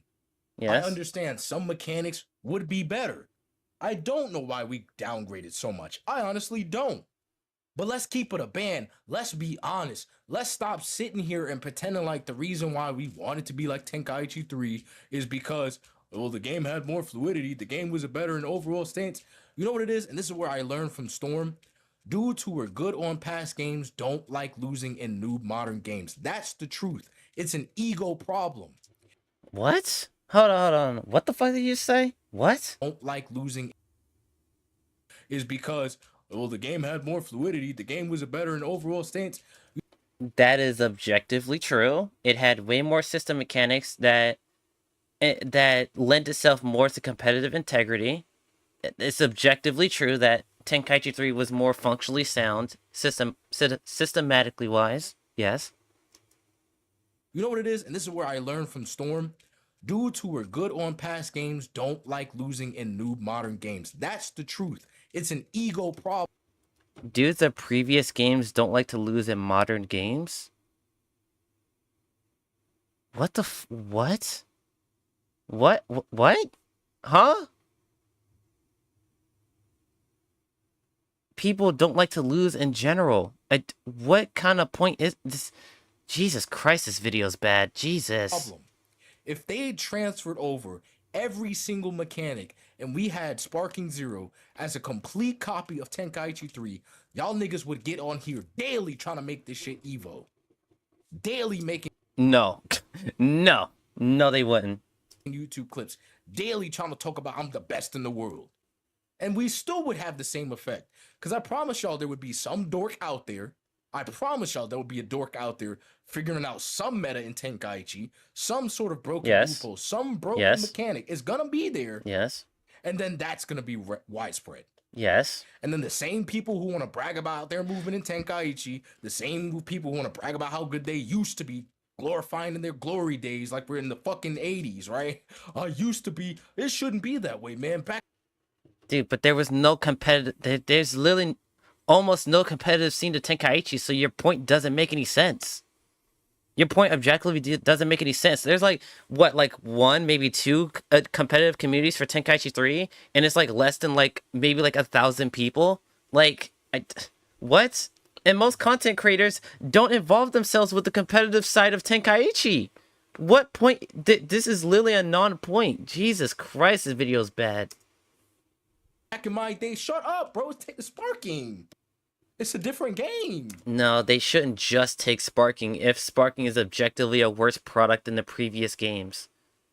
Once again, I am empathetic to developers. They literally built this game from the ground up, and this is literally their first time dealing with this type of like game to this caliber. Like, I feel for them, but it is objectively true that Sparking Zero is a worse product than Tenkaichi 3, and people that spent full price, if not more, with early access and season pass and stuff, if they spent money on this game and the game is worse than the game that came out 20 years ago, they have the full right to complain, make videos, make tweets.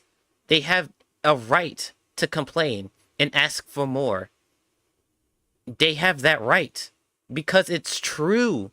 Sparking Zero is objectively worse in terms of content, in terms of like certain system mechanics, Even maybe some people will even argue the roster is worse. People have the right to complain and make videos and share their opinions. That has nothing to do with the quality of the game. Like the content creator side. They're telling you about their experience. This is such a bad faith video. My God. Get over it. Y'all don't understand how annoying that is. Dude sitting there reminiscing.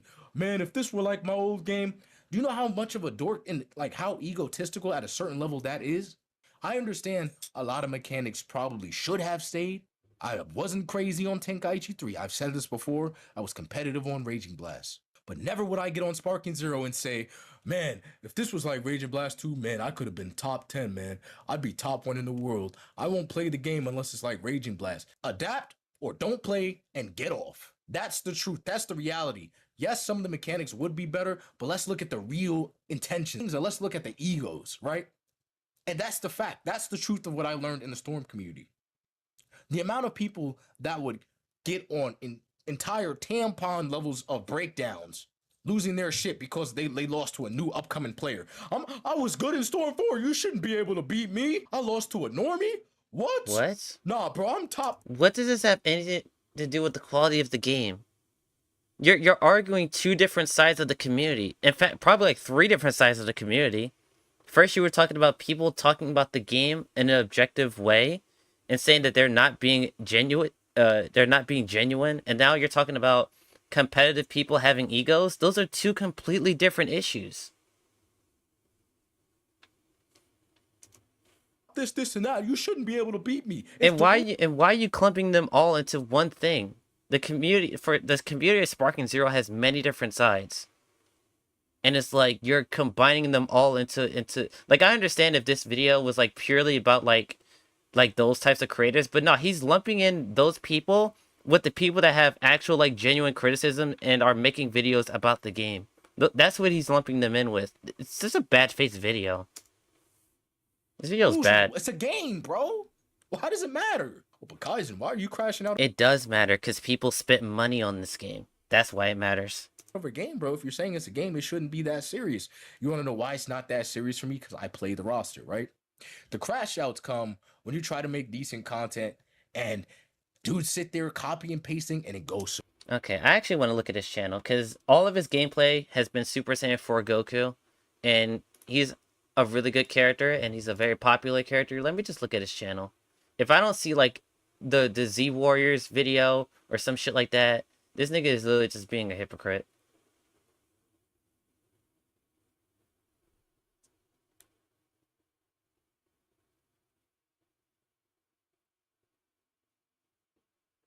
Okay, DLC.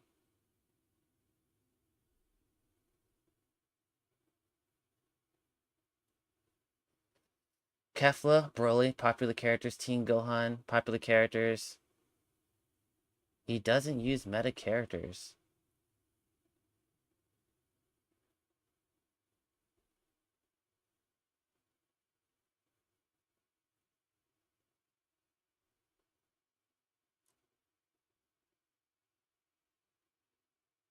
Okay, Ginyu. That's different. Trunks as a meta character.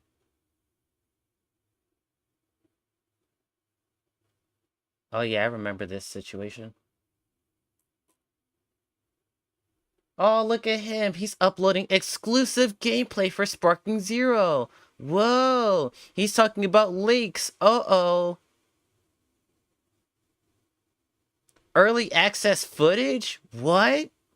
This guy's such a hypocrite. This video is so fucking bad, dude. Jesus Christ. This nigga wants to be the fucking...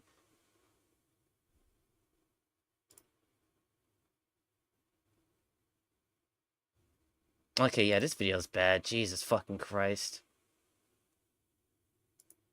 This nigga want to be a victim so goddamn bad. See, guys, I'm not like those other content creators. I'm telling you the truth. I'm not like them. Get the fuck out of here, bro. I'll probably watch like 5 more minutes. If he Right? doesn't make a The single crash good outs point, I'm come just gonna stop when I get watching. online in a video game and I play the 180 characters and you come across the same 10 over and over again. Not from the footage that you're showing, and not from the videos that I've seen. Actually, let me actually look into the videos. Actually, if I don't see like fucking like Krillin or Frieza Soldier or Pan or Oob in these videos, this nigga is just bullshitting. And I won't take anything serious. I might actually just stop watching the video, honestly. Let's do this one. Let's do this one. Let's do this one. Let's do this one. This is for the new characters. And do this one. And then this one. Alright, let's see what it's... Let's see what it Yo, looks how's like. it going, you guys? We're back with another rant video, and this time it's... He's playing Trunks, another top tier character. At least back then. I don't know if they nerfed him, but he's playing Sword Trunks. And this entire video is Sword Trunks.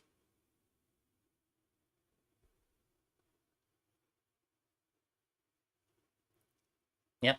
Sword Trunks, a really good character, and a very popular character. Okay. And he's sticking to the base version, by the way, for a good reason. The base version is actually better than Super Saiyan. Okay, he's playing Z Goku, which is another popular character. Nothing but Z Goku.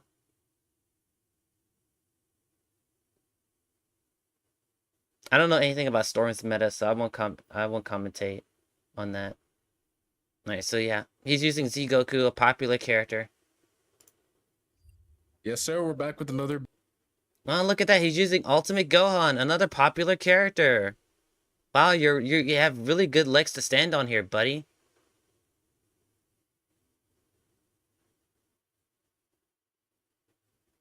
He's playing Z Goku.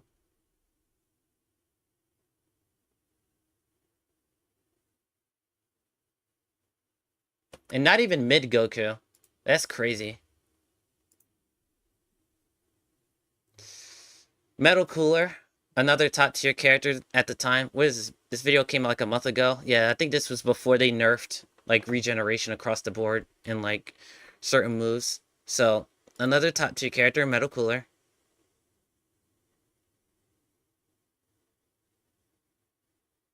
He's playing Vegito. Look at that. But it's not Super Vegito. Shut the fuck up. He could transform and use it if he wanted to. It's still Vegito. He's still top tier. He still has amazing health, amazing damage, amazing supers. Boo Tanks, I'll give him. He's not really a popular character. I'll give him that. So far, we're like, what? Like 1 in 7 for like his character choices? Like 1 in 7. We got Z Gohan. Okay, I'll throw him a bone here. You don't really see too many Z Gohans here in the game, so it's what, like 2 and 7?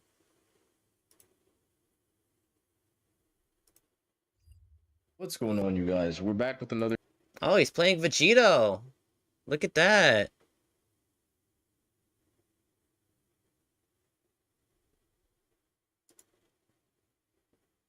He's playing Super Gogeta? Yep, he's playing Super Gogeta.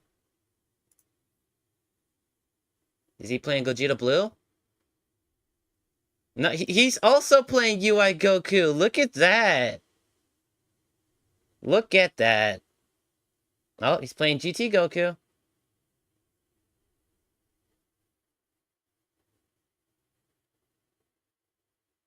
GT Goku in and of itself is a pretty rare character. Most people usually just go straight to Super Saiyan 4. So I'll throw him a bone, give him like 3 out of... There's like 3 out of 8. Turles is pretty rare. Oh, look at that. He's playing Super Gogeta. He's playing Super Gogeta again.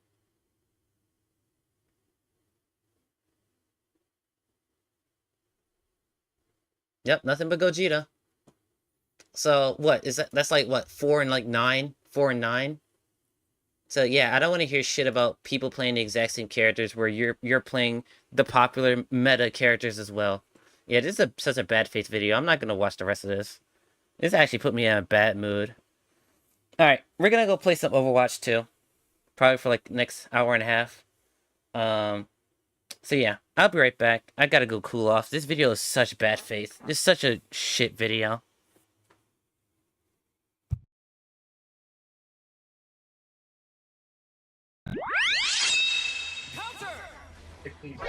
Huh?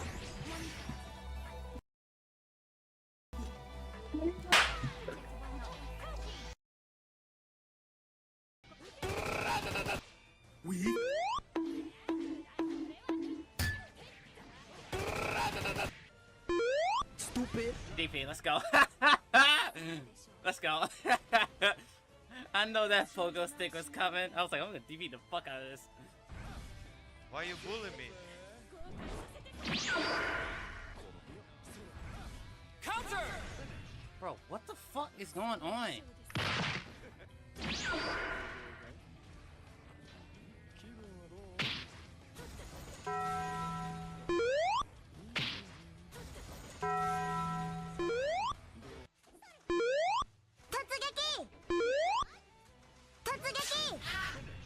God damn it, I blocked that.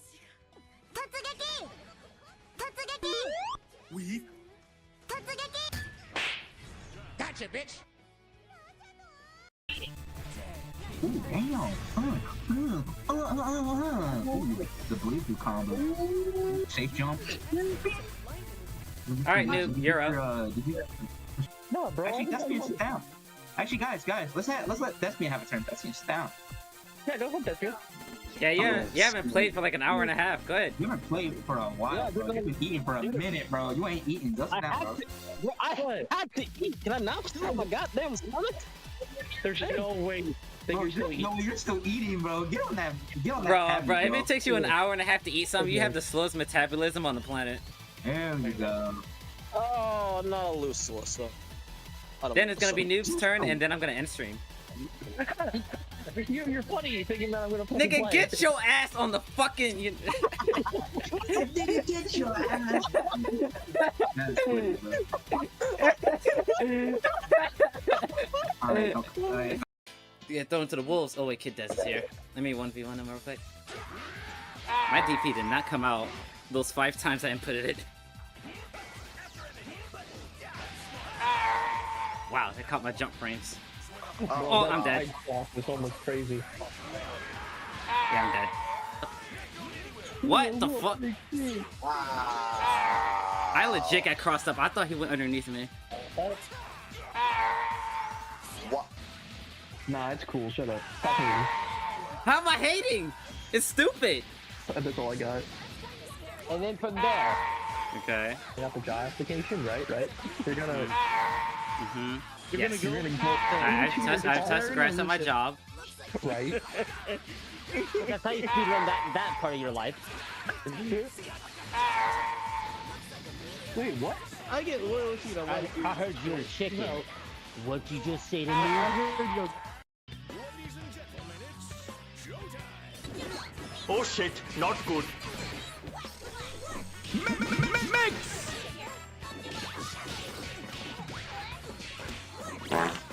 Nice throw!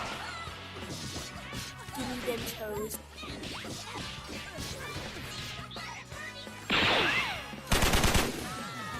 Let's do this in one take. Let's rock. Stupid! I'm not gonna let you get the chance.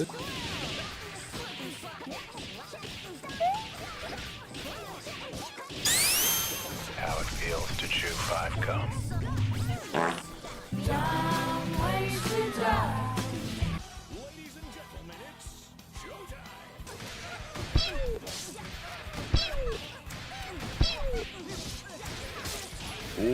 Tactical nuke incoming!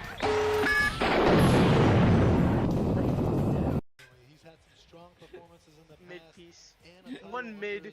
I think I like one mid more, honestly. Mid Bandicoot. Mid Bandicoot. Mid the Hedgehog. Super Mid Brothers.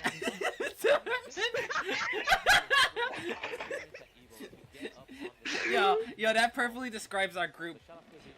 Super Mid Brothers. Super Mid Brothers. Super Mid Brothers. Guilty Gear Mid. Guilty Mid Strife. Blaze Blue Mid Fiction. Mid Fiction. You know what, guys? Mid versus Spider-Man. No way, Mid. Blaze Blue Mid Tag Battle. Spider-Man across the Midverse. Spider-Man into the Midverse.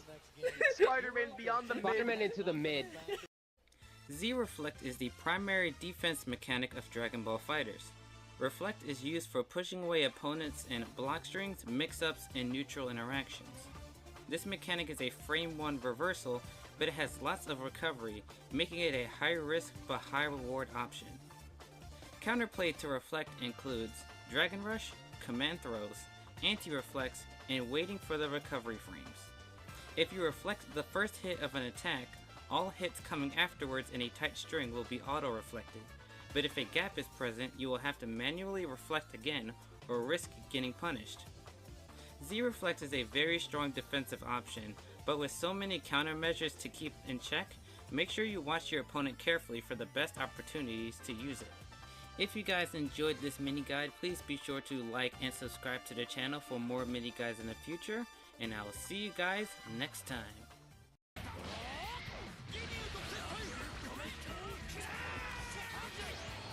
I wanted to reflect. That sucks.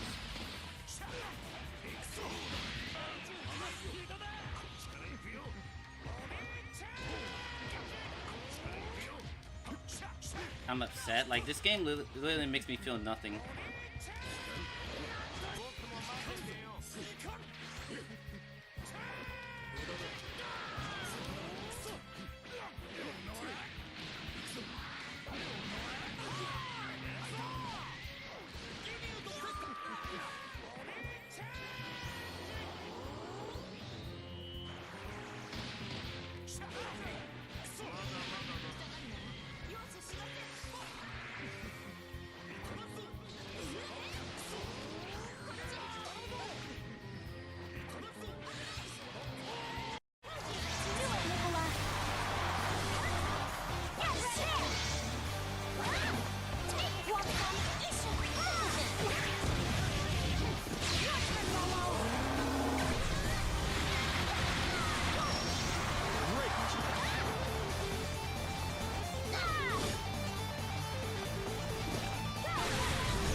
Dude, you gotta download this, man. You gotta download him. Nigga, you know I can't download shit. I still lose to Eldo, bro. Come on now. Oh, you know what? You make a solid point. Oh my god. Nigga said true and download in the same sentence, bro. That shit. That's because there's nothing to download. There's nothing to download. He's got a point.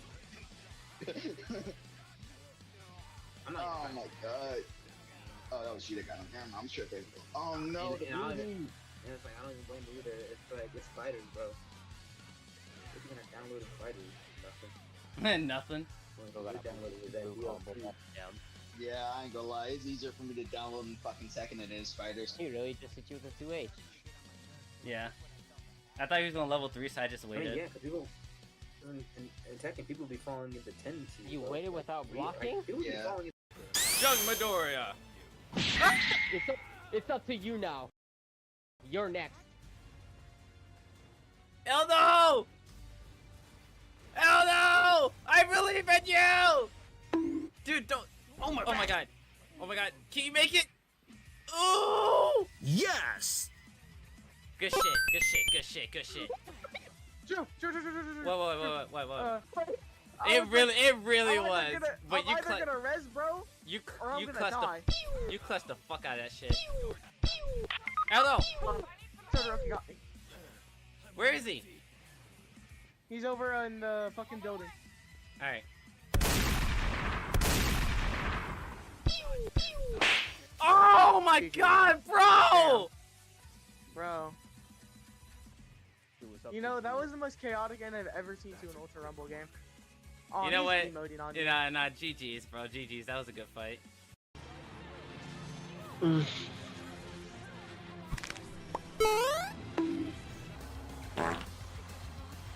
Dumbass! Replays help you pinpoint the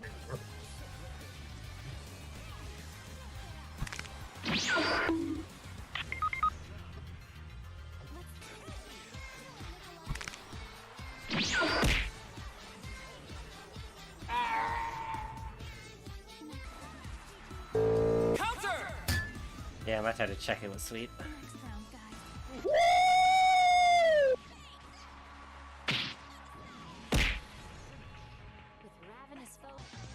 Help me! Help me! Yeah, you suck. Yeah, you just fucking suck. Blows my mind that somebody like this not only exists, but also is delusional enough to post it online. I don't know why the Mount Lady dude went over to the other side of the map, but okay. So far, so good. Bro, you went onto the other side of the map, bro. I don't want to hear it. Ow! Jesus. Thank you. Ow. Sorry, Mountain Lady. You're on your own for now. Do they have a third?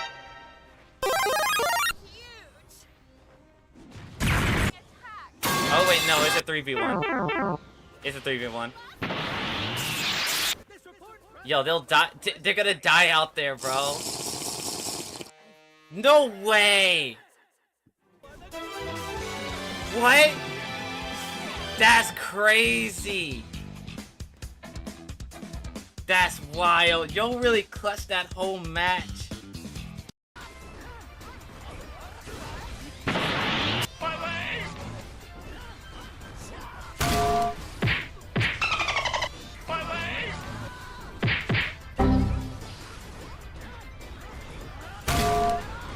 Help me! Help me!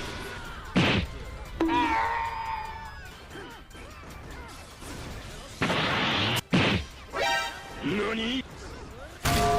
Stupid! Oh no! Gotcha, bitch! Why are we still here? Just to suffer. Ah, shit. Here we go again.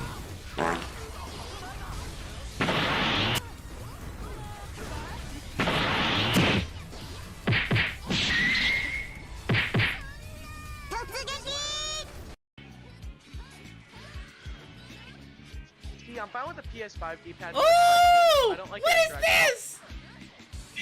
My man's learning?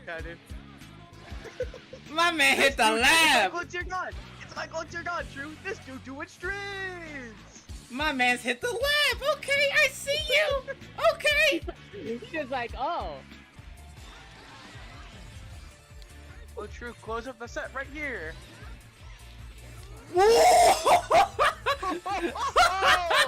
That was sick. That was sick.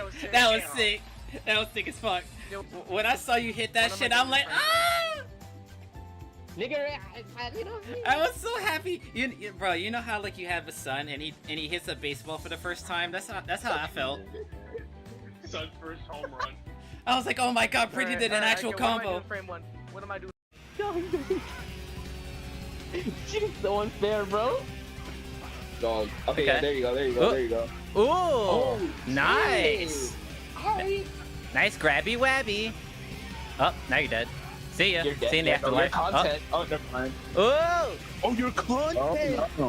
Oh no. You're so Damn. fucking carry, bro. Delete the. Actually, get rid of my account. You don't deserve to play this game anymore. Damn. And I'm not gonna hold you, bro. The fact that you ran into that's on you. I'm gonna change my password. Okay, how did this work? I'm an old man. Alright, so go to the Okay, very so go to the where it says bottom of the Team screen Battle. where it says Team Battle, and you see Deku's hand and All Might. That's small Select- It's as small as your True, we know. Suck my. You know what? Never mind. No teams found. I said the number. It's 44811. Yeah. Is he showing that shit on stream? Yeah. True. You know what you have to do? What? You see the bottom where there's a little search button? Yeah. Oh, never mind. Nigga. Bro. Hey, I don't know how dumb you were. That's crazy. We're literally looking at Truthful. Hey, the showcases he did today, bro. Off. I mean, yeah, True's been pretty dumb on stream. Anyway. Today he was not cooking. Alright, True, delete it and then try it again. I did. No. What I'm gonna do is disband it and reopen.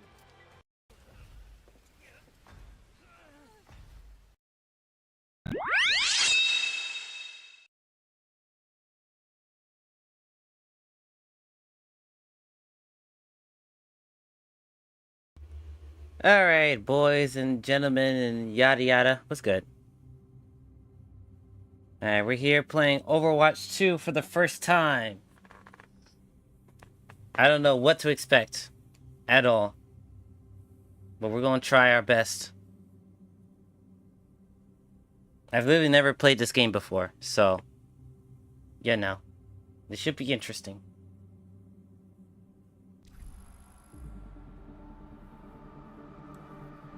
This game does have crossplay. Okay, that's cool.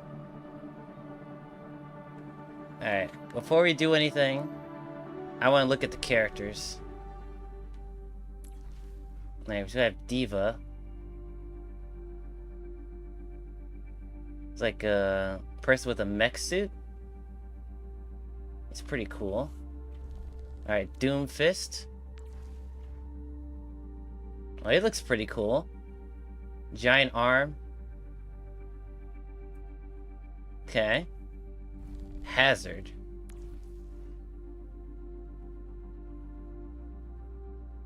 He looks neat.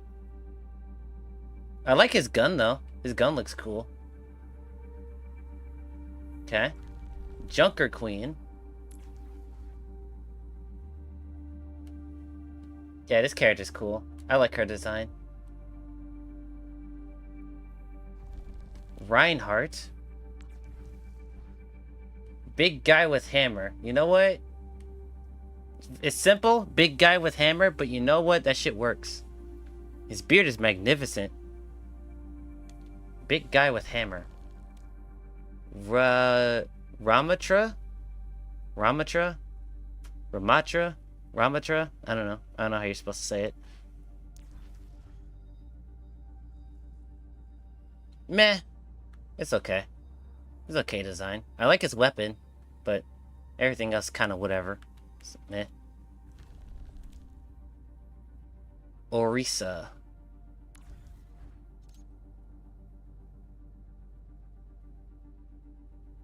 I don't even know what the fuck this is supposed to be. Like, I know this is a robot. Okay. Mauga? Mauga? Mauga? Muga? I don't know. Dude, this guy's sick. Double Gatling guns. Big guy. Long hair. Lots of tattoos. Yeah, this character's cool. I like him. Roadhog.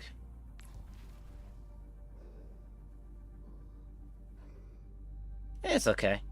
It's okay design. Alright, Sigma.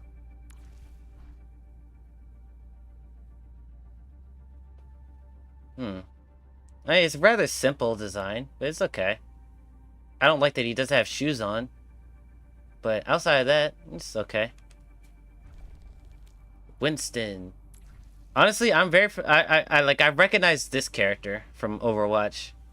He's pretty much... Like, every time I see Overwatch, like, this character's pretty much always there. So... Big gorilla with, like, jetpack and shit. It's cool. Wrecking Ball. It's pretty cool.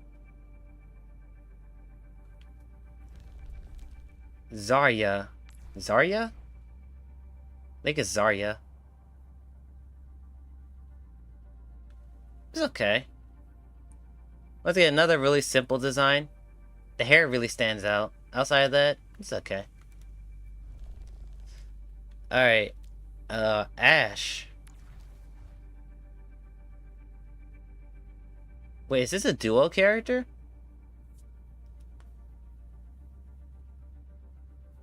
I like her design. It's very on brand. It's really cool. I like it. What if she's a duo character with this guy? Bastion. This is another character I'm kind of familiar with. I see this character whenever Overwatch does show up, like on my YouTube feed or something. Robot guy. Pretty cool. Cassidy. A cowboy with a mech hand? That's cool.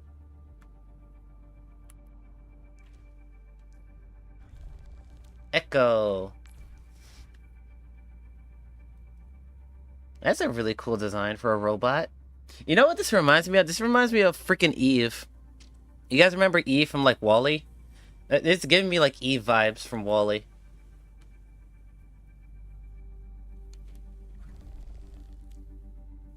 Freya? Freya? I don't know. I know sometimes like the J is silent in like some of these names. I like the crossbow. Everything else is okay. Can you zoom in? No, I don't think so. Okay. Farah? I'm not a fan. I'm not a fan. This might be the first design where I'm like, ooh. Yeah, I'm not a huge fan of this design. Alright, May?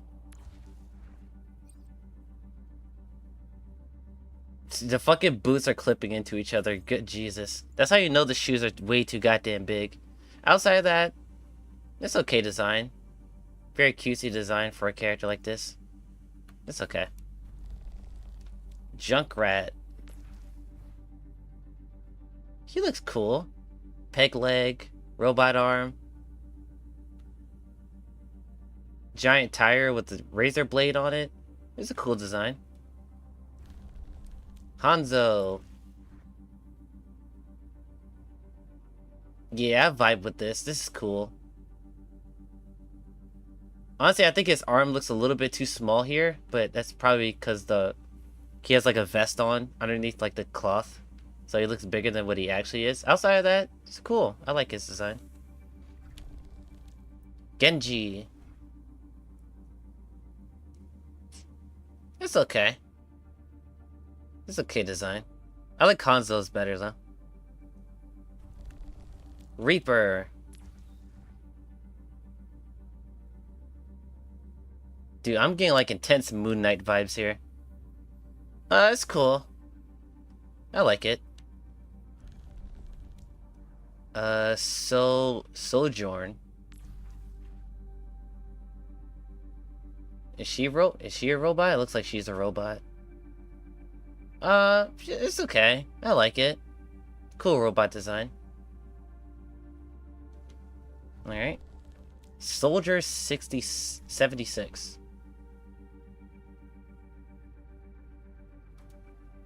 Honestly, I'm be for real, I'm not a huge fan of the gun. Honestly, I don't think the gun looks cool. Maybe if it was a red gun instead of white, maybe it looked better. Outside of that, it's pretty generic. Nothing really stand out about him. Okay. Sombra.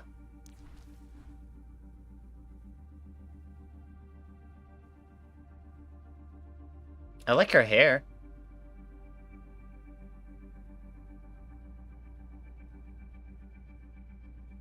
Yeah, I like her hair. That's about it. Everything else is kind of whatever. Okay. Symmetra. Ooh. Okay. I like this. The robot arm is kind of weird, but everything else I like. This character's cool. Alright. Widowmaker. This is another character I'm familiar with. She's okay. For her design. It's pretty okay. Like the shoes. Alright. Venture. I recognize this character. I know who Venture is. Really cool design. It's neat. Tracer, another character I'm familiar with. Obviously, like the classic Overwatch design. Everybody's familiar with Tracer. Really good design. So, really cool. Torbjorn? Torbjorn? Torbjorn? I don't know. Not my archetype of character that I like, but I wouldn't say this is a bad design. It's okay. Just not something that I like. It's okay. Alright. Anna?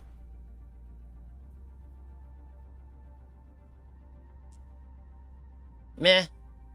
I like the gun. Everything else kind of whatever. Baptiste?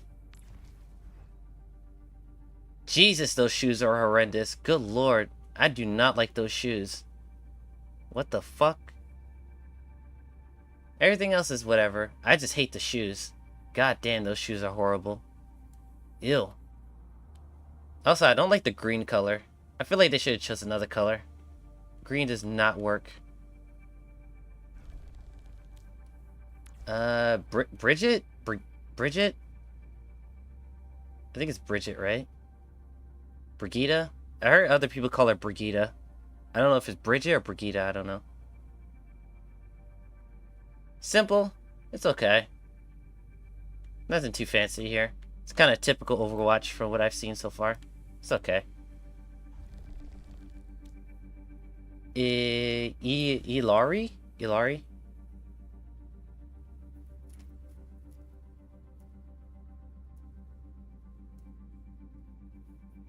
She's okay.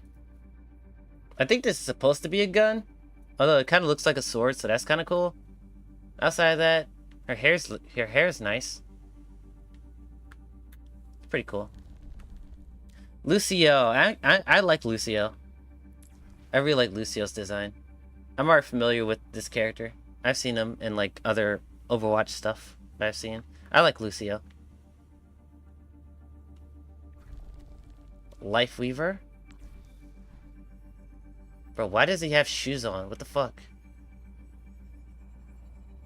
Outside of him having no shoes, it's a pretty cool design. It's alright. Kiriko. I've heard horror stories about this character. I remember when Overwatch 2 came out, like literally everybody was bitching about this character. So, design-wise though, it's okay. I don't know about the green hair, but everything else is okay. Alright, Juno. I like this design. I think it's cool. I like it. Her shoes are a little bit too big for my taste, but considering the fact that they're hover shoes, I can forgive it. Her gun looks cool though. I also like her hair. Yeah, like the only thing is like the boots. They're a little bit too big, but they're hover shoes, so it's whatever. Alright, Mercy. Also familiar with this character. Good design for her. But yeah, I've heard of Mercy before. Alright, Moira. I'm familiar with this character as well. She's got like auto aim and shit, and people don't like her. Character design wise, it's alright. And the final character is Zenyatta. Pretty cool. Alright. So that's everybody in this game. Everybody for the most part has cool designs. I think the only character I'm like, ooh, is this character. I don't like her design. They should have went with something else, because this shit is not it. But everybody else, Everybody else I like. Alright, this game has this has a training mode, right? Yeah. Alright. Look, there's a tutorial. Alright, let's do the tutorial.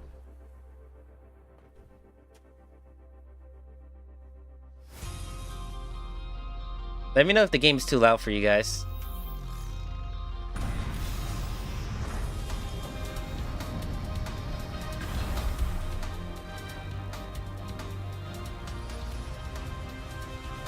Hello, Soldier 76. I am Athena. I will be guiding you through the Overwatch training program. Now, where is she? Wait for me! Hiya! Tracer here! Let's get started. Please use your controls to look at Tracer as she moves around the room. Over here! Excellent. Now watch Tracer run to the center of the room. Here I am! Let's go over the basics of movement. Alright. You can move forwards and backwards in the direction you're looking. You can also move left and right. Very typical. Follow Tracer as she moves around the hangar. Continue following Tracer. Alright. Keep following Tracer. Excellent. Why is the subtitles doubled? To the ledge and go through the blast door. Okay. Welcome to the target range. Please proceed to the highlighted area. Alright. Let me walk you through the basics of combat. Your portrait is displayed in the lower left corner of your screen. Mm-hmm. That's you, Soldier 76. Next to it is your current health. If it reaches 0, you die. Your primary weapon is your heavy pulse rifle. I'll get you something to shoot at. Aim through the crosshairs in the middle of your screen. Move them over the training bot, then fire. Nicely done. You can also strike a target near you with a melee attack. Move next to the training bot. Aim, then strike it with a melee attack. Cool. Enemies in the field may be a little harder to hit than that one. Let me give you something a little more challenging to shoot at. Enemies like these training bots do not have red fire. Nice shooting. Damaging an enemy causes their current displayed above their head.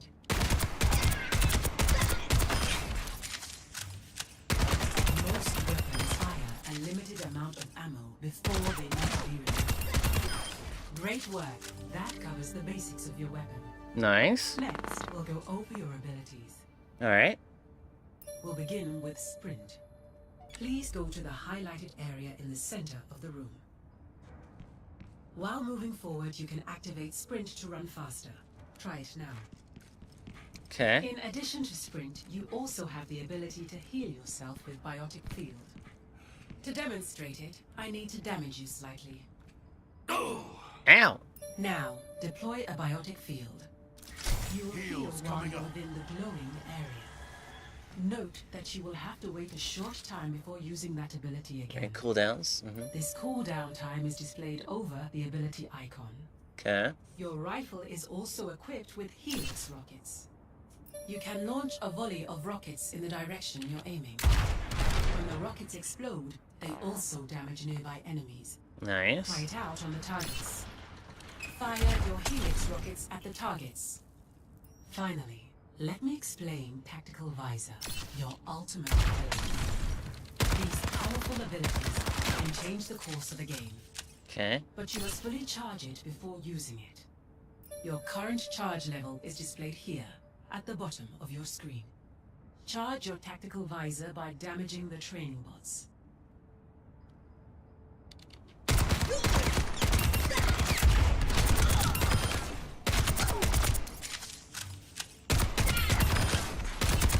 Once the meter reaches 100%, you can activate your Tactical Visor.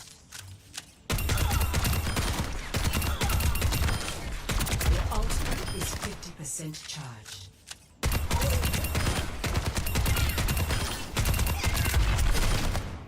Your ultimate is almost fully charged.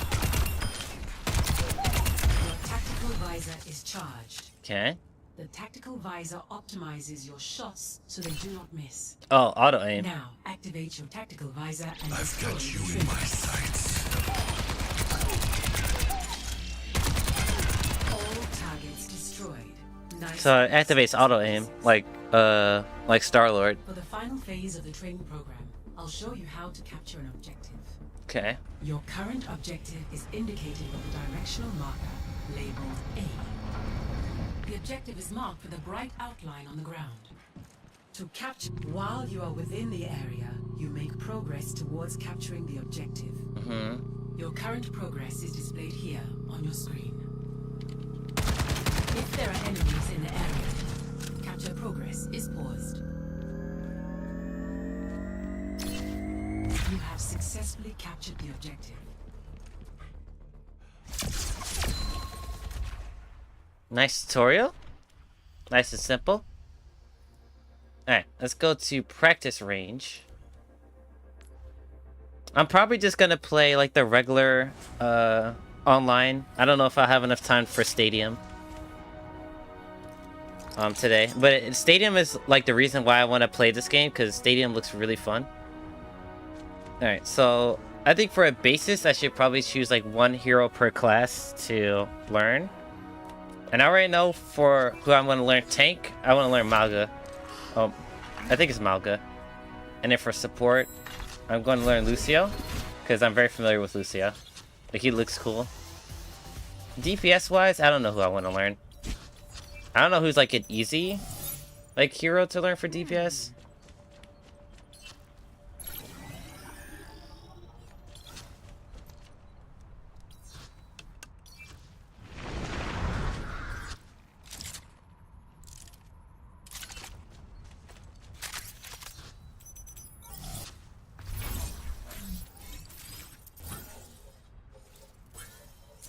She does look cool though. I'll probably try her. Yeah, let's try her. From imperfection, we build a new world. Alright. Oh, so she has a laser. Okay. An unsightly mistake. Oh, it gets stronger.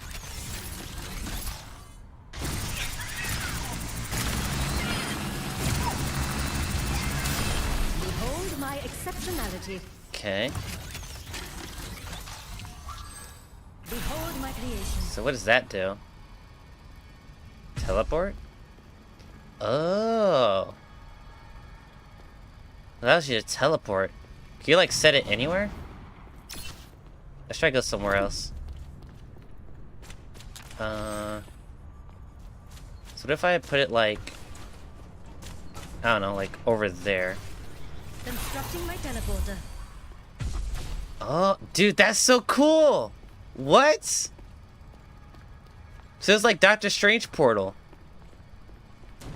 Oh, okay. And what's L1 do? Placing a turret here. What is that? What does that do? Is it a bomb? What does it do?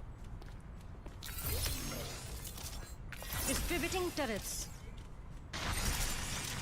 I don't know what this does. Is it a bomb? What does it do?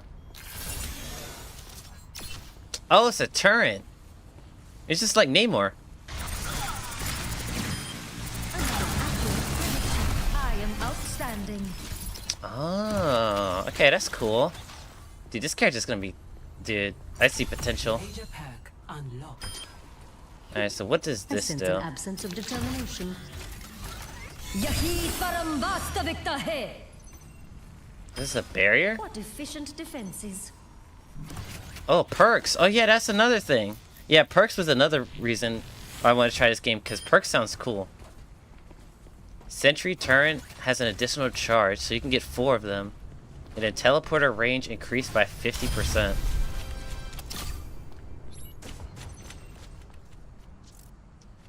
And then primary fire range increased by 15%. Watch your surroundings. An additional level. And shield battery. Generates shield 20 shields per second within 10 meters of the teleporter. So if you put a teleporter down, you get shield?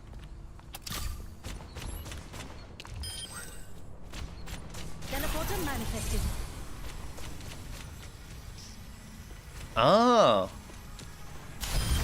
A constructive use of space. Wait, how much health? Wait, do I have? Let me try this. All right, let's try that.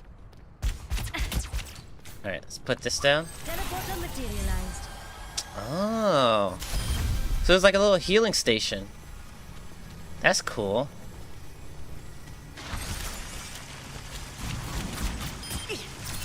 It doesn't have that much range though.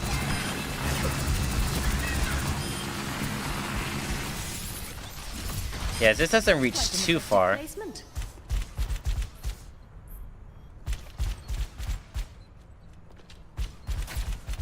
She doesn't really have any mobility skills though. That's a little... That's quite a shame. But I guess she's like meant to like just use her turrets and like stay in the fight. Over here. I require assistance. I'm going in. You are disillusioned. I'm going in.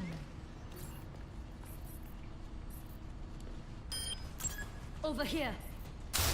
Evidence of my success.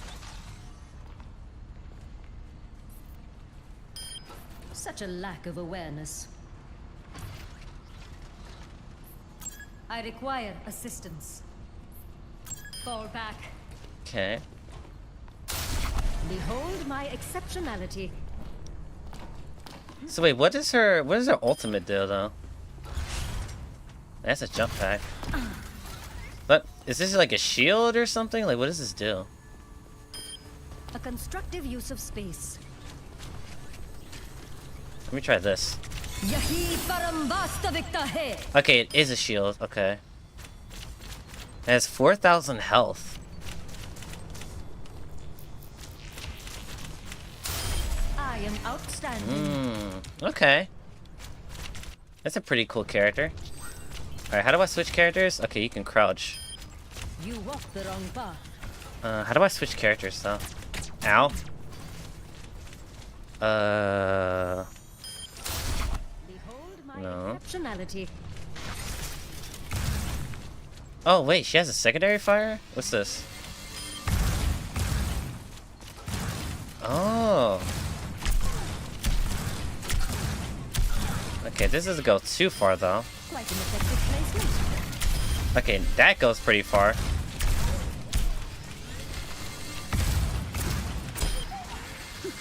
Imperfection dematerialized.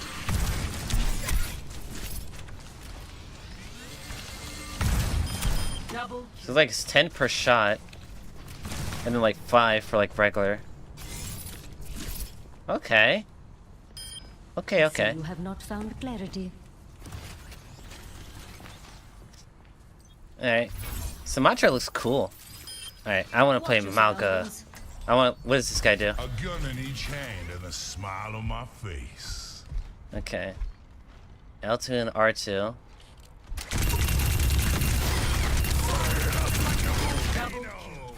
Cool. Alright, so what's L1? Oh, it's the thing. It's the thing's charge. It's like the same thing. Jesus Christ. Oh my god.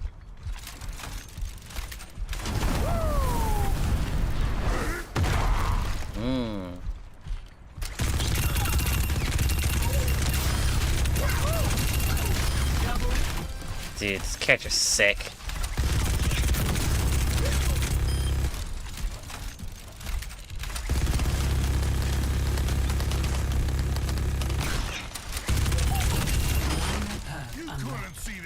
Holy hell. Alright, so what does this do? Start this party. I don't know what that did.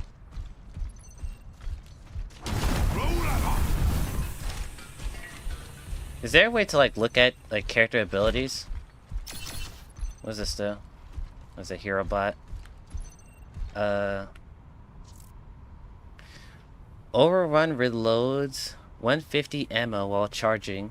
While up on objective, Malga counts as 2 heroes and regenerates 20 health per second. Cool. Coming for you.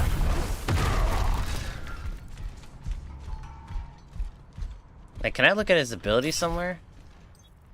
Oh, here it is. Alright, so L2 ignites the enemies with repeated impacts, and then R2 deals critical damage to burning enemies. So you want to do L2 and then R2, so you can like burn them. And his ultimate deploys a barrier that traps yourself and your enemies. Okay. And then L1 is that you run forward. And then R1, gain damage reduction and nearby allies heal themselves by dealing damage. Okay. Temporarily gain health when dealing critical damage. Reduces knockback and critical damage received. Less ult generated by healing and damage received. Okay. And then perks. Okay.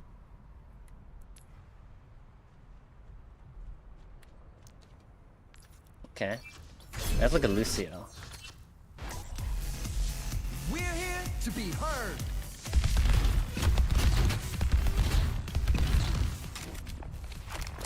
Okay. Alright, let me look at his actual things. Alright, so R2 is projectile. His ultimate creates temporary extra health for nearby allies. Okay. L1 switches between 2 songs. Healing boost heals allies, and speed boost allows allies to move faster. Increase effectiveness of your current song, there's R1. And L2, create a short-range blast that knocks people away. And you can run on walls and regenerate health more quickly. Sound wave, increase knockback, amp it up. Is active during sound barrier. Okay. So how do you heal? Do you just aim at your allies? What? Aim at your allies?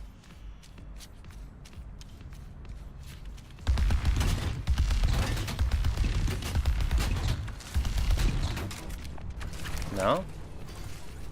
Feel the healing beat. Oh, okay.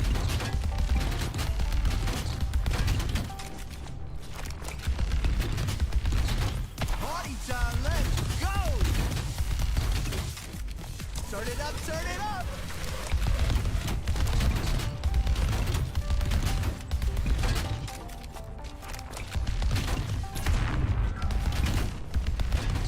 Your healing doesn't seem too crazy though.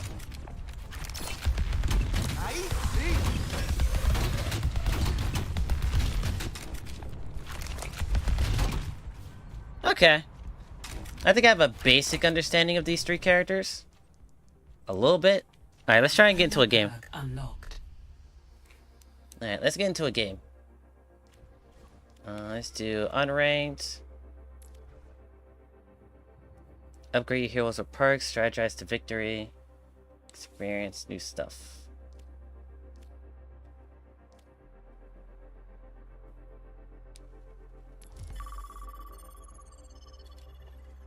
I know this game is like 5v5 or 6v6. I am more of a fan of 6v6, just because I like having 2-2-2 in general. And I heard that like the tanks in like 5v5 are like busted, so we'll see.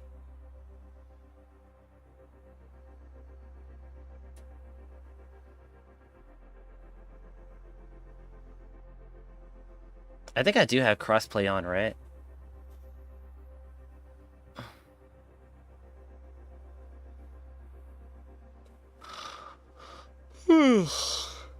Ah.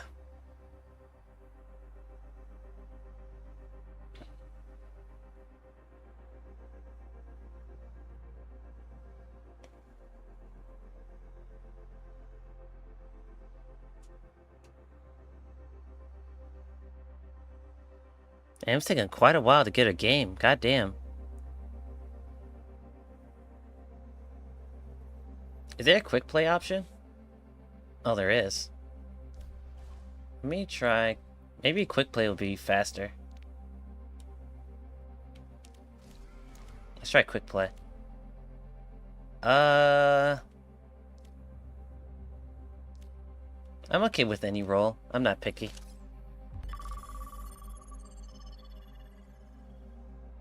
I'm just new, so I don't know which role I'm gonna enjoy the most.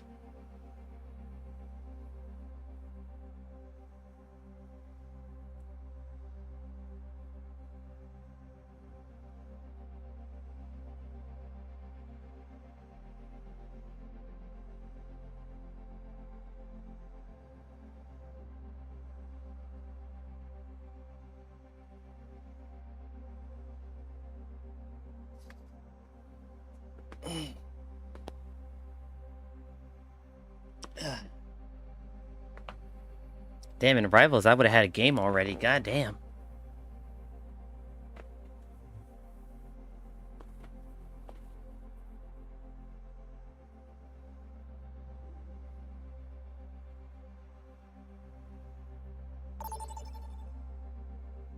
Well, we got a game. Arriving at Watchpoint Gibraltar.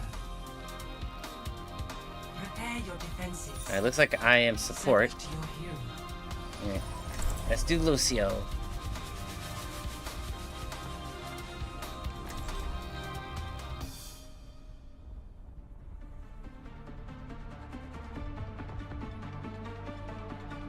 Let's not familiar yourself. Primary fire. Ultimate grants health. We're here to be heard. Okay. Look at this team. We're gonna do great. Hey, that's my line. It sounds better when I say it.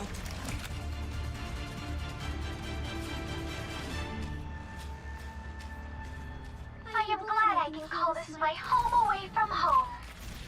Okay, so that's how you run on walls, okay? Safety's off. It's a cruel world out there.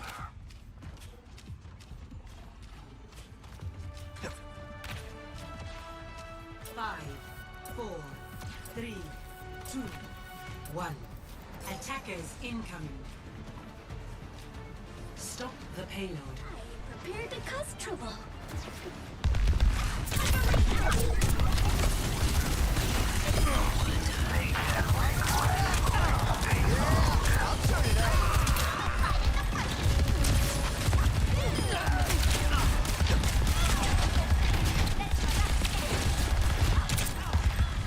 Okay.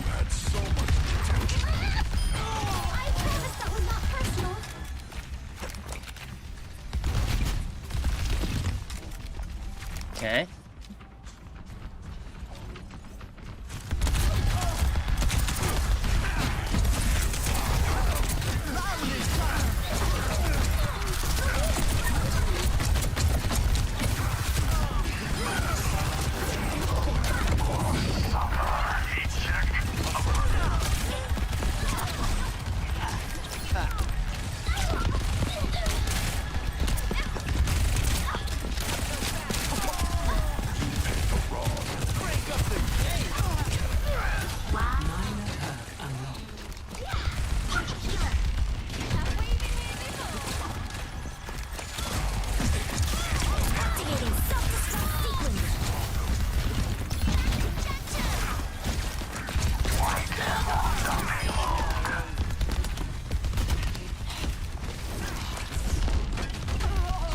Now they're just beating.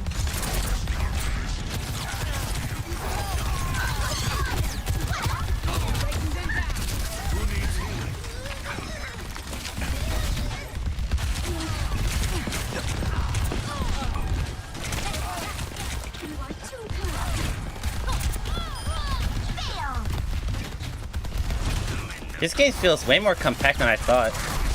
Oh god. Oh, let's break it. Damn!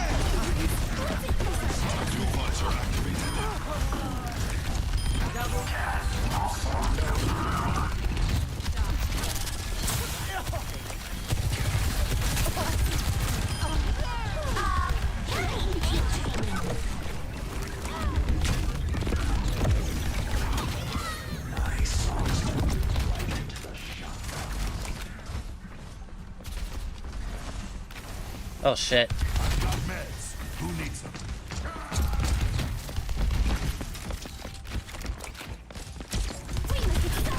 This ends now.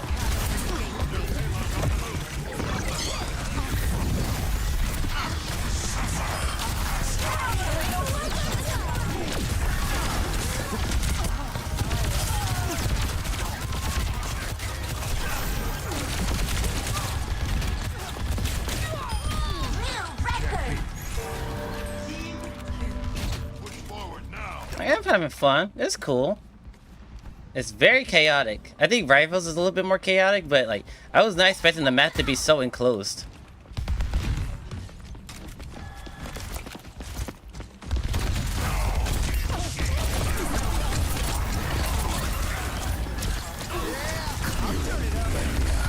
Activating self-destruct sequence.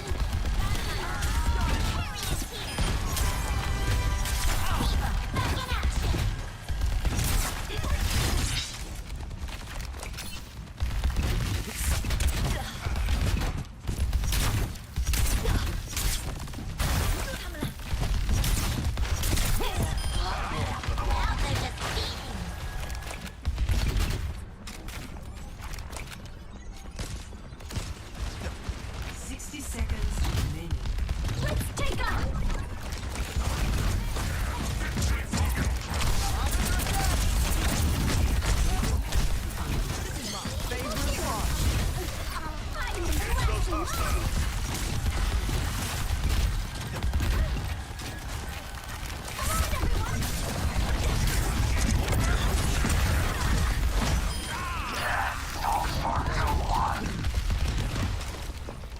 Seconds remaining. We're kind of cooking.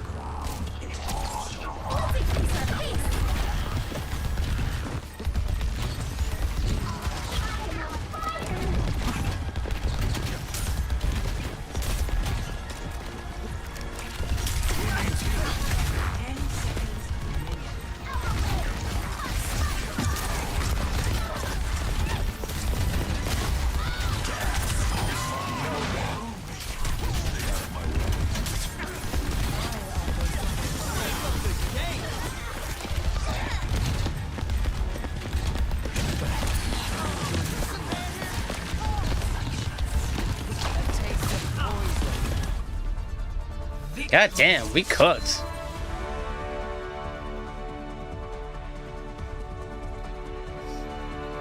God damn. Play of the game.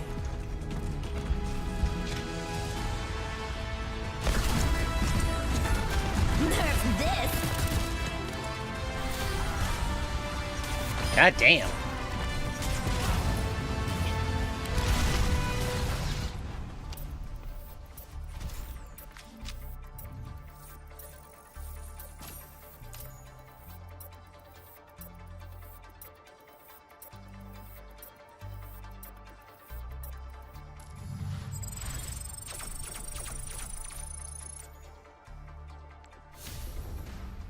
New hero unlocked. Cool.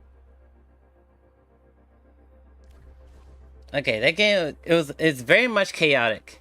I didn't know what I was doing for half of it. I was just trying to keep everybody alive. It's pretty fun though, so far. Now we're starting to get some games. Looks like I'm DPS this time. Oh, I don't have Sumatra. Oh no.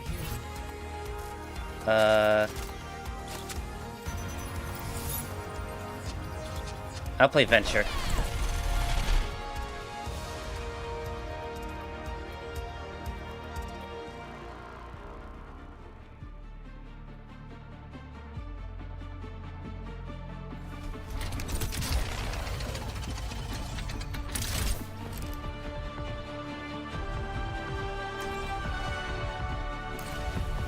Alright, let's do it. Hello. Sometimes I miss Canada. The world's not gonna explore itself. Over here. Howdy, hey. Heyo. 5, 4, 3, 2, 1. Let's do it. Unlocks in 30 seconds.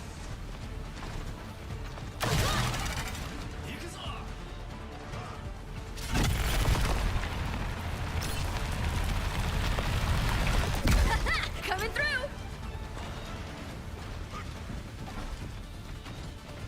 Okay.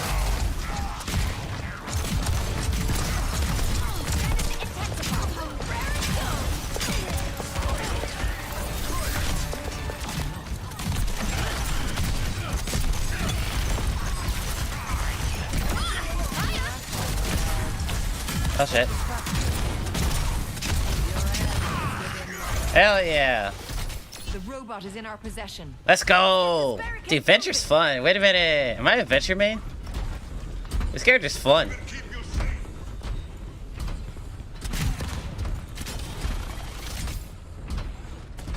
We have overtaken them. Oh, yeah! Let's get them!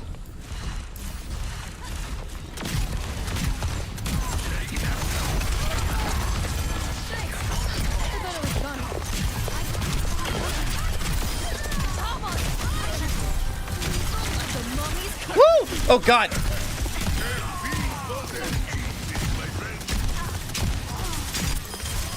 Hey yo! Let's go! Wait a minute, Zoro? Dude, this character's awesome. What is this? Feel stronger?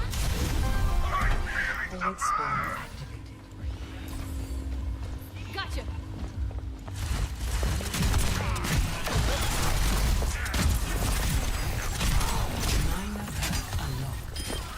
For the Crusaders!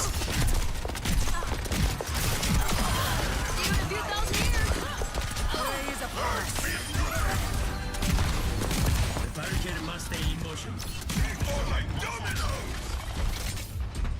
Dude, this character's so fun.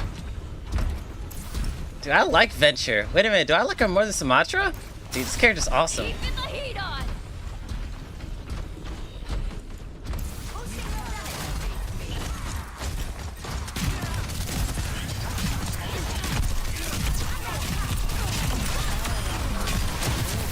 Into the iris.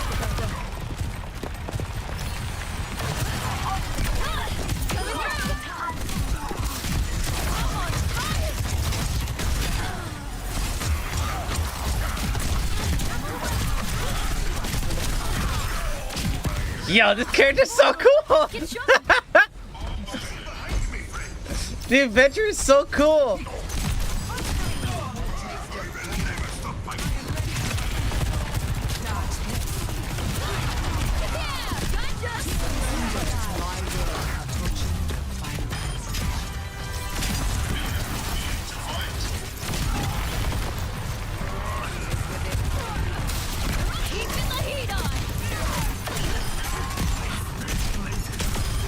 Dude, this character's so fun!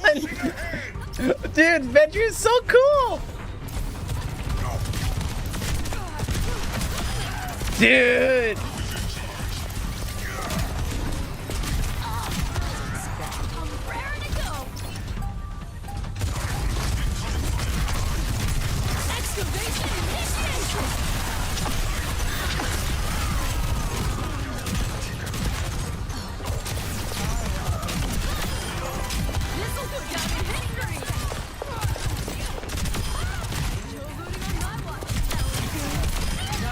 Yo! Yo! Yo, Adventure is so fun!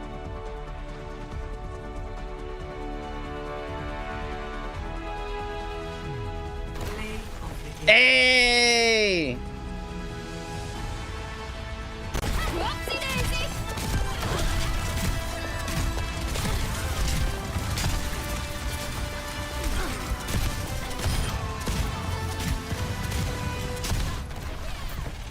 Dude, this character is so fun.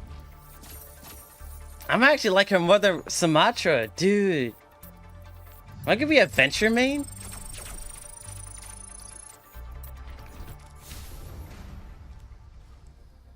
Dude, I hope I get DPS again, bro. Venture is so cool. I want to keep playing her.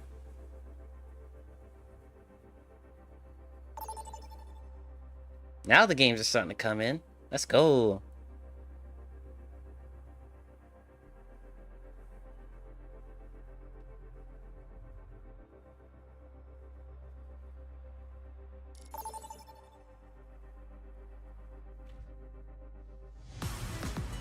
Welcome to Samoa. Samoa. I have support again. Select your hero. I'll play Lucio again.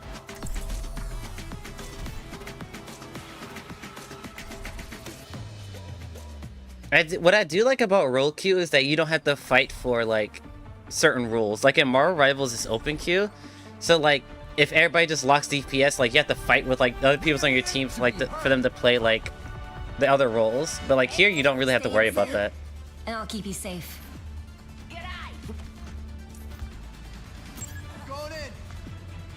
Setting my equalizer to absolute destruction. Disrupting.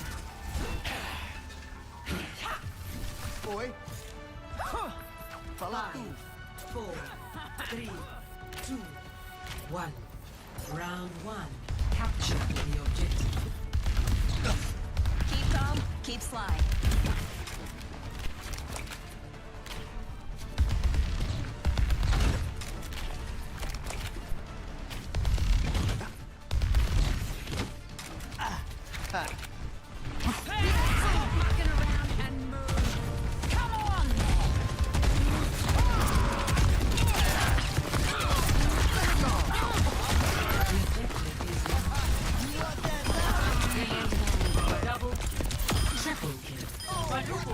Let's go, people! Let's go!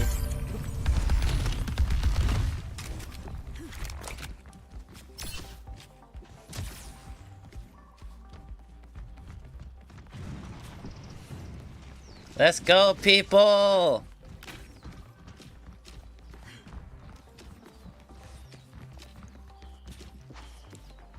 Not so fast.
Dude, this game is so much fun.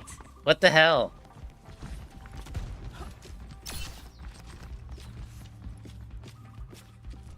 To be honest, I didn't think I was gonna like the first person aspect all that much, but it feels fluid. I like it.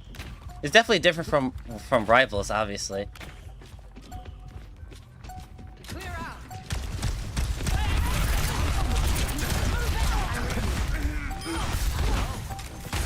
It's go time. I'll play it again and again. First round 1. Anyone Not want so arm wrestle? fast. Score 1-0. All right. Gotta go quick.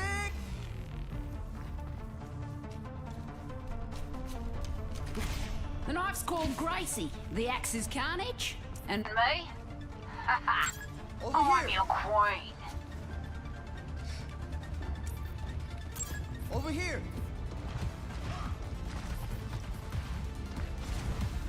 Thanks. 5, 4, 3, 2, 1. Round 2. Capture the objective.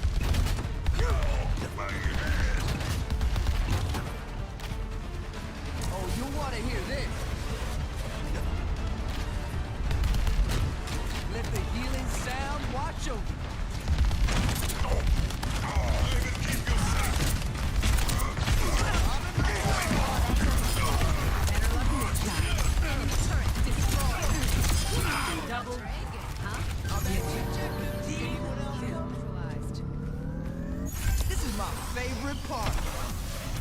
Okay, so my primary... Okay, so it's the field that heals and gives the speed boost. It's not my shots. Okay, gotcha.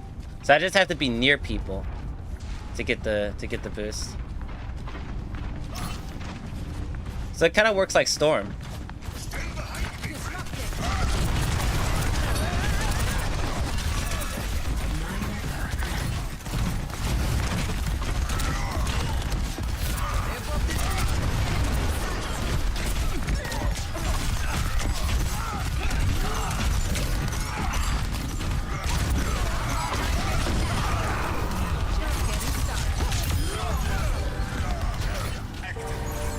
Nobody left, huh?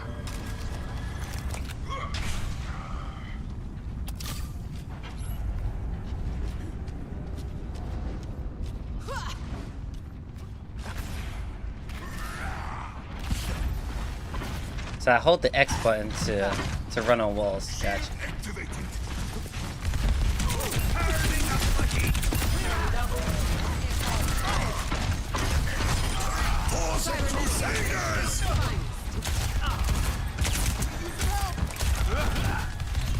God damn, Ryan. Let's get on with it.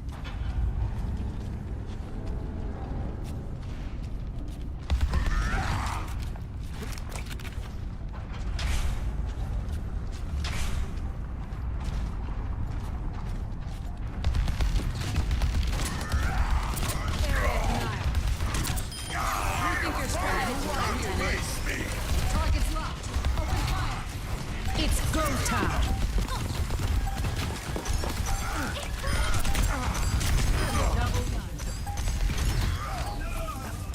Cybernetics regulate. Let's go. Let's go, team. Let's go.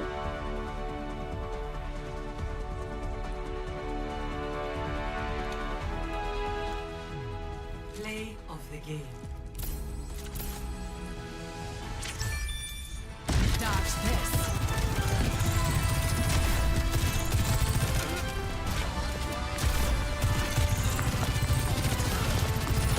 God damn.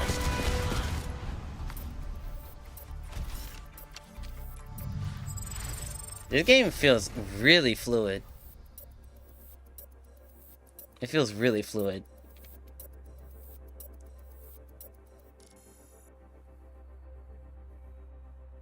Okay, so I'm only playing console. Okay, good. I feel like if I was playing freaking PC players, I would have a way different experience. Blizzard World. Alright, so playing support again. I go Lucio. My boy Lucio.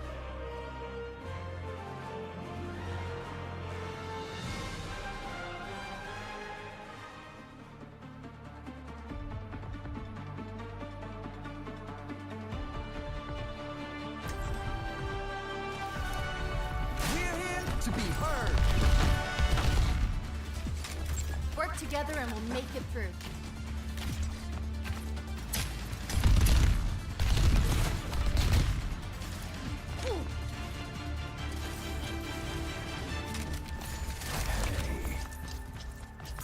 Over here.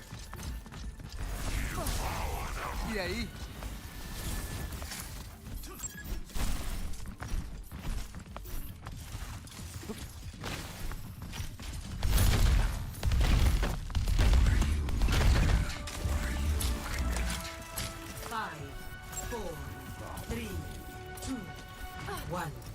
Attack commencing.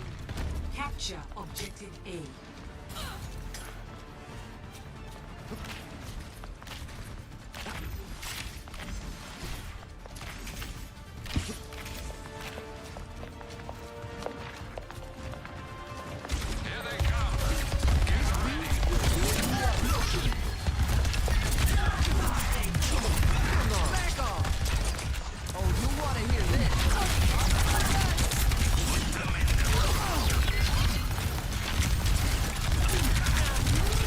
Ooh.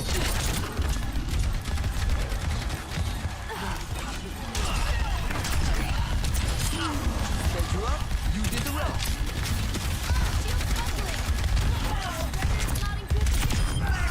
Nice. Nice work, team. Let's go. I will give you shelter.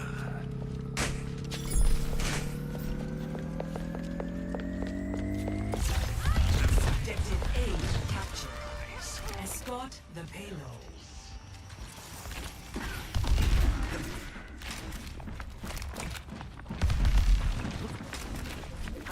I am moving the payload. Join me.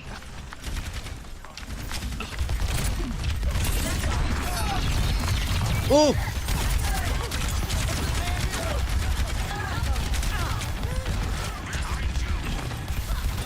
I am on fire. Hell yeah.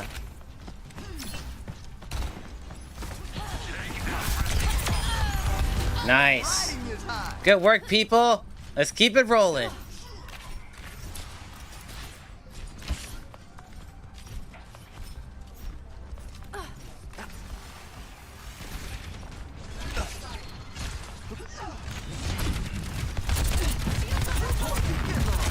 Oh, she can't be moved.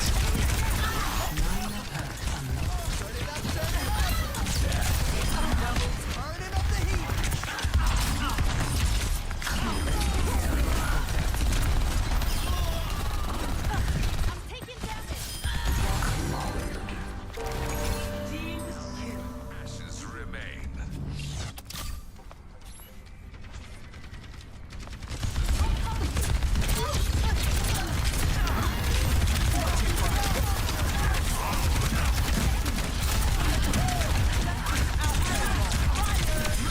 Damn, Marissa wanted my ass.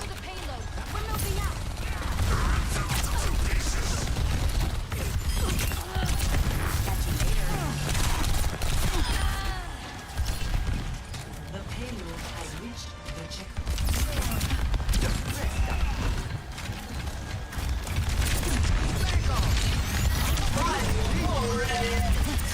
Oh, let's break it. Damn!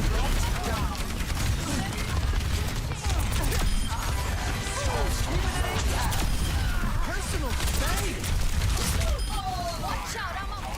Yeah, I'm kind of cooking right now. Wait a minute.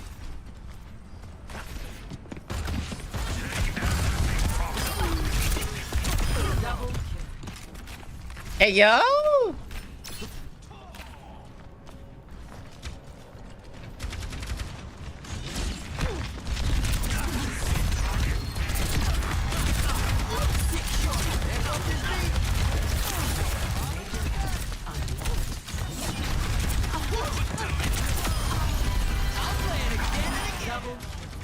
I am moving the payload. You wage a war you cannot win.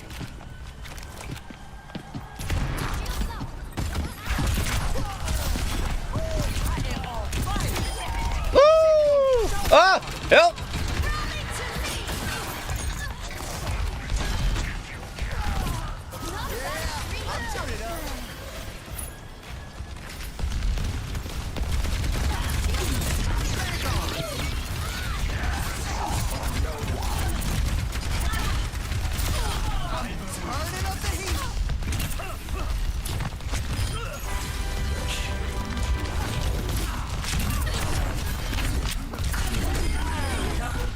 Woo! Let's go!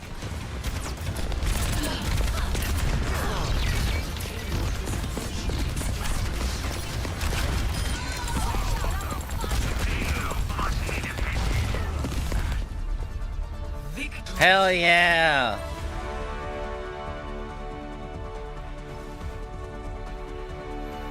Dude, this game is fun.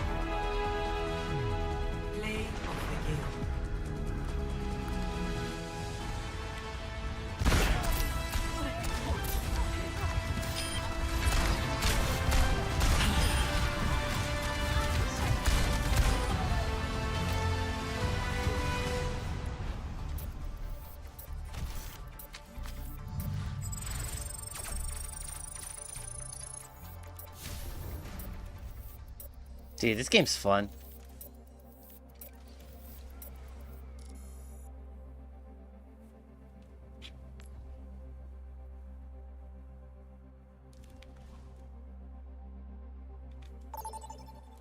Now we're getting games.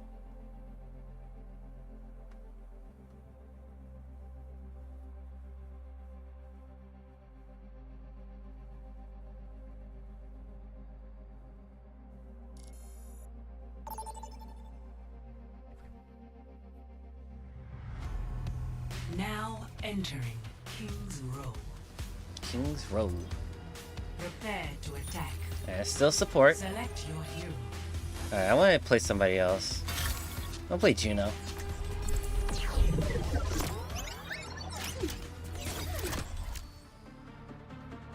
Alright, what does she do?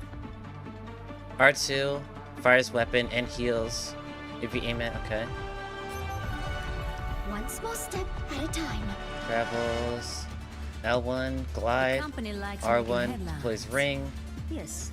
Lock on, homing fire. In a chaotic world. Okay. Seems more like a tactic to line their pockets. But what do I know? That's what you get. Okay, Juno. You have all the tools you need. Hello.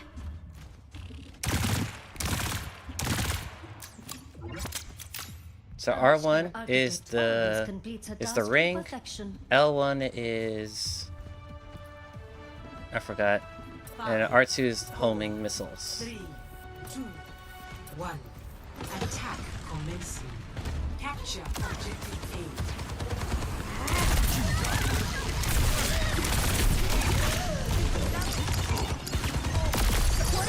A. Ow!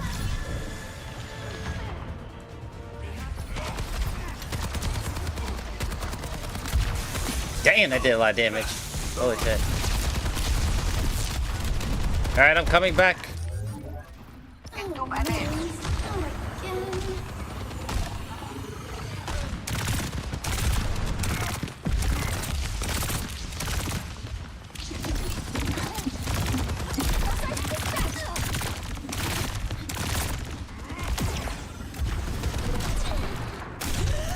Oh god.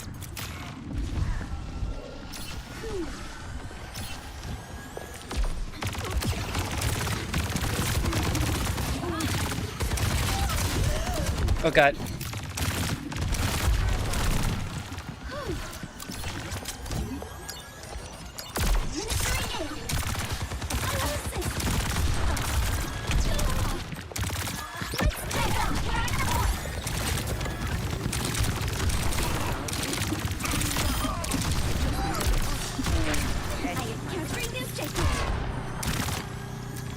Oh god! Ow!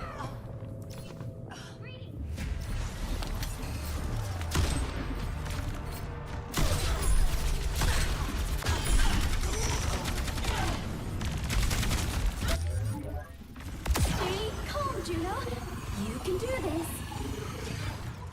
Hyper ring out. My fuse lit.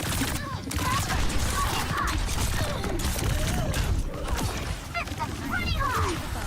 Watch yourself. Army objective is ready for action.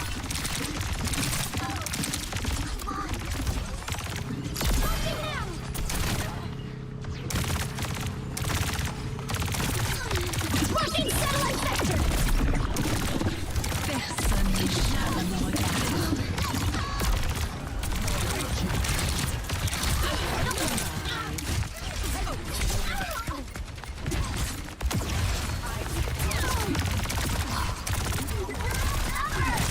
Ow! Okay, I am not doing good with Juno at all.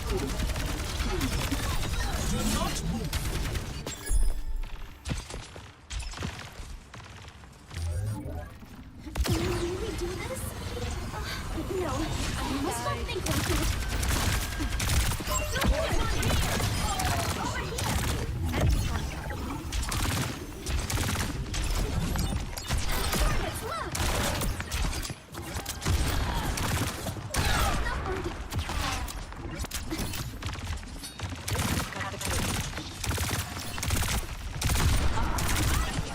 Ow! How do you pink people in this game? Jesus Christ. I have to go back out there. Get in there, Bob.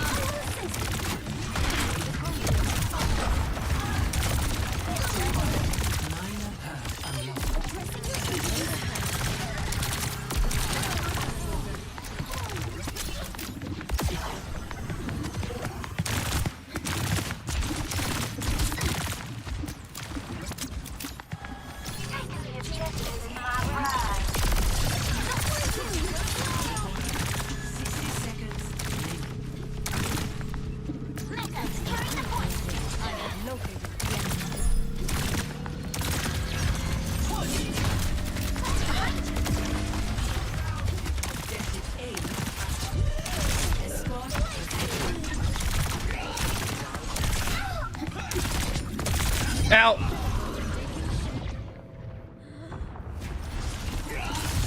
Okay, Juno is definitely a lot harder than Lucio. Damn, we both killed each other. God damn. Yeah, Juno feels a little harder than Lucio does. Activating self-destruct sequence.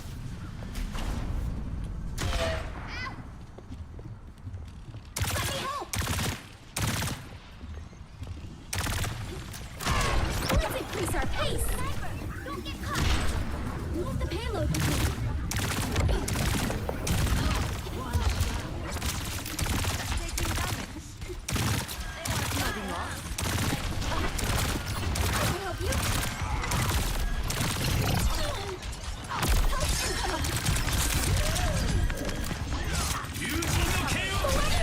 Oh shit. I didn't even see, bro.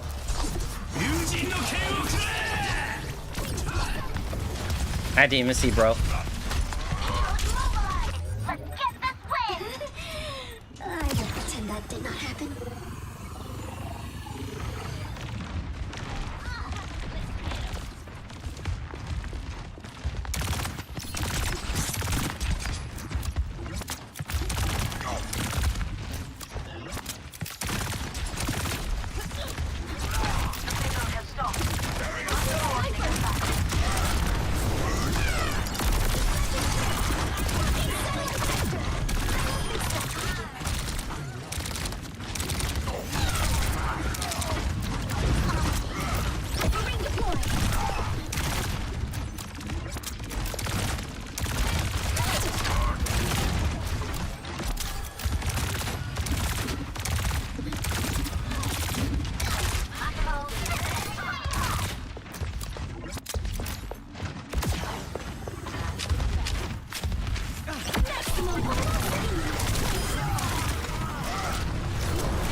Alright, now move in.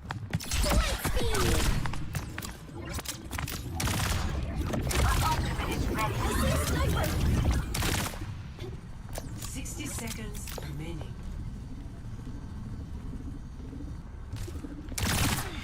Widowmaker here. Payload rolling out. Spotted them. The payload. Does this help? We must accelerate.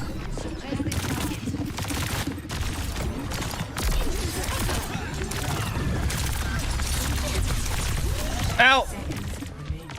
Damn. I got obliterated. Holy shit.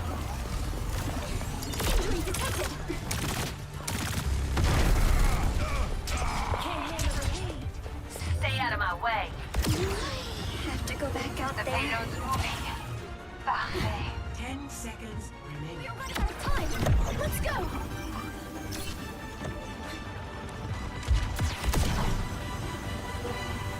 Overtime.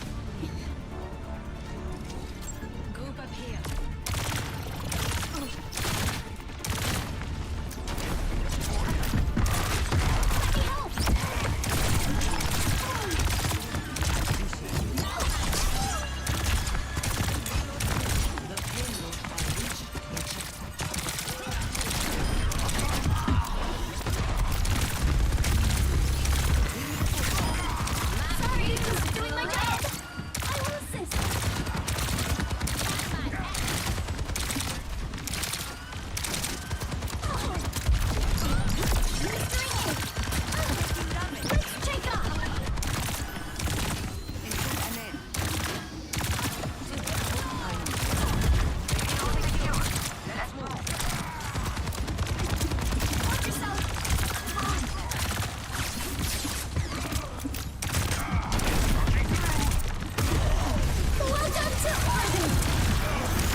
Oh my god!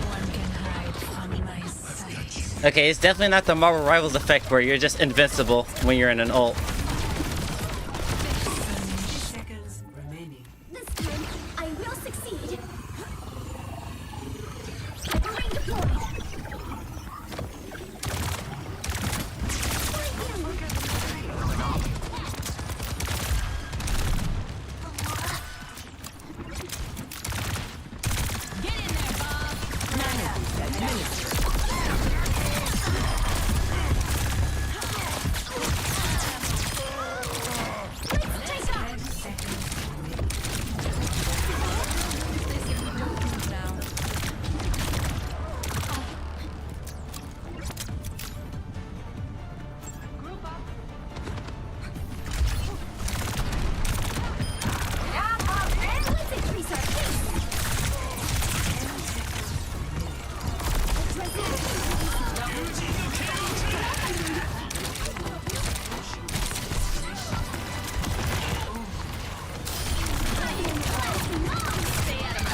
Malga! Oh! Oh, we won! Let's go! This is why you never give up. Never surrender.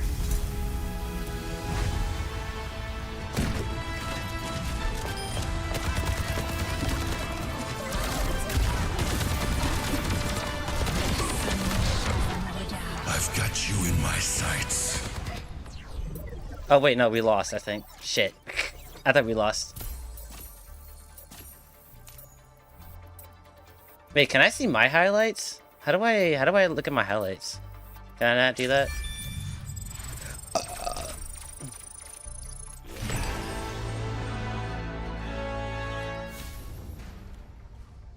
I'm trying to figure out. Oh shit. This game is super fun though.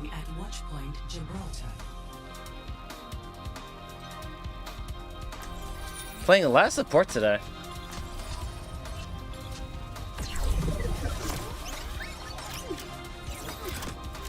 I'll do one more game with Juno, and then if I play support again, I'll pick somebody else.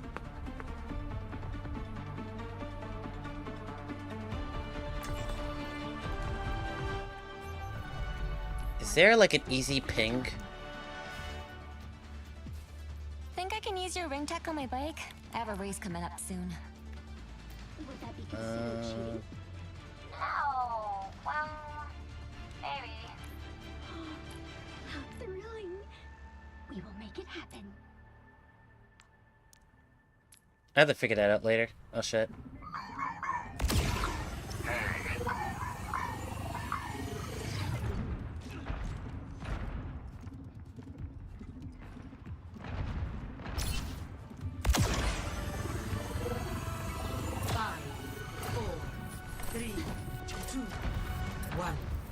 Attackers incoming.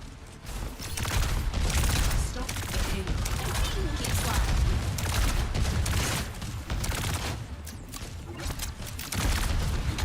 Let's increase our pace.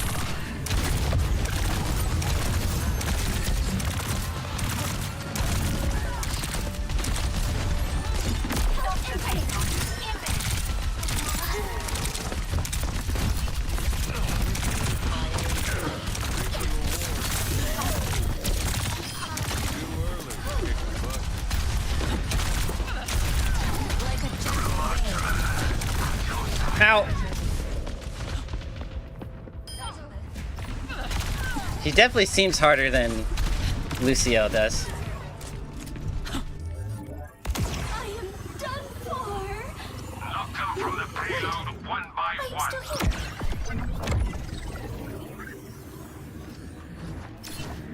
Stop the payload. We are outnumbered.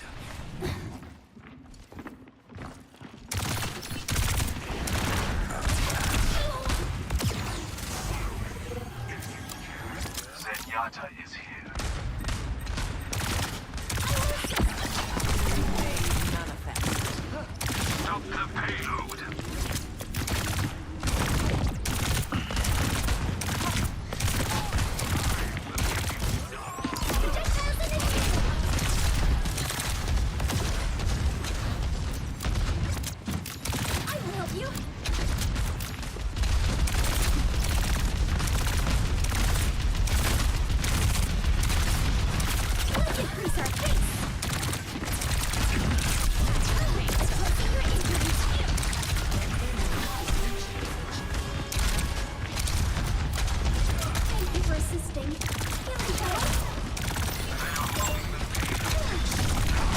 Ow!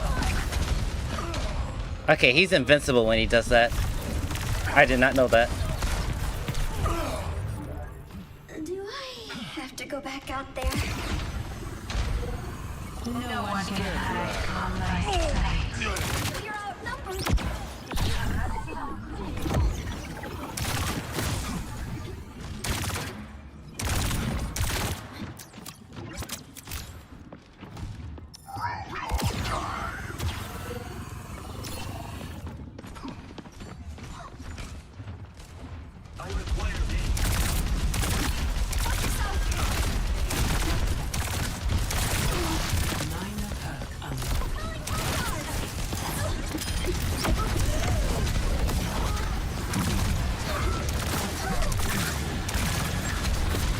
Oh god, what did I die to? Holy shit.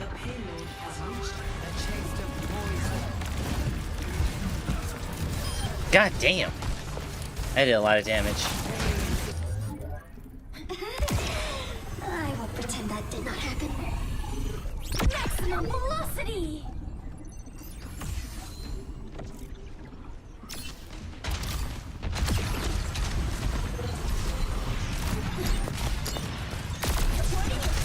What the f- oh god. I didn't even see, bro. Holy shit. This time, I will succeed. Hurry out! Hey there. Thank you.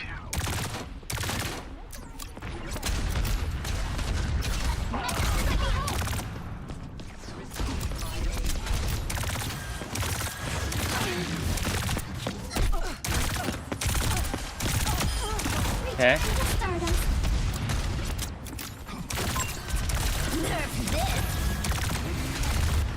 Whoa! It's for that far away? Yo. Okay. That's something to note. I did not think it worked that well. I must not think like that. Tranquility. Watching now! I will fix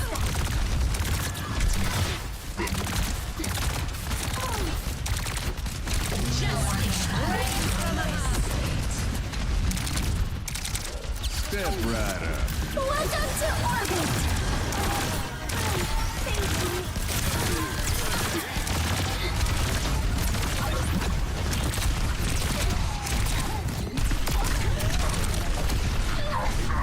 Ow.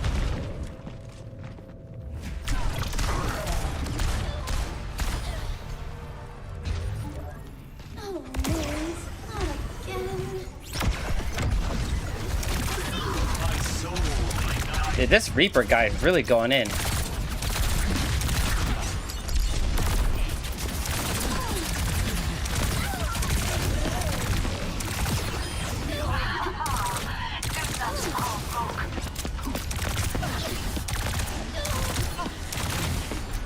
Cut the ring out! You are too kind.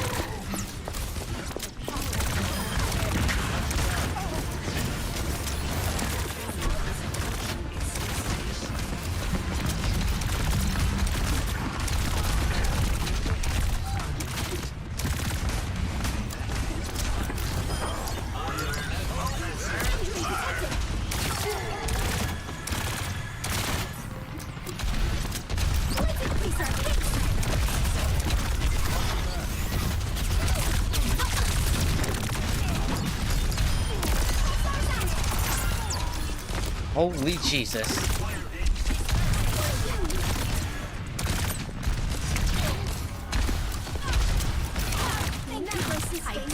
No one can hide from my sight.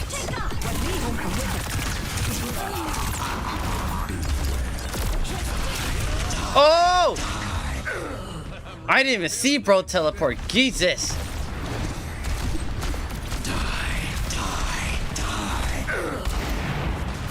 Holy shit. Forget to breathe. I am breathing. Nerf this.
Uh-oh. Welcome to orbit!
No one can hide from my sight.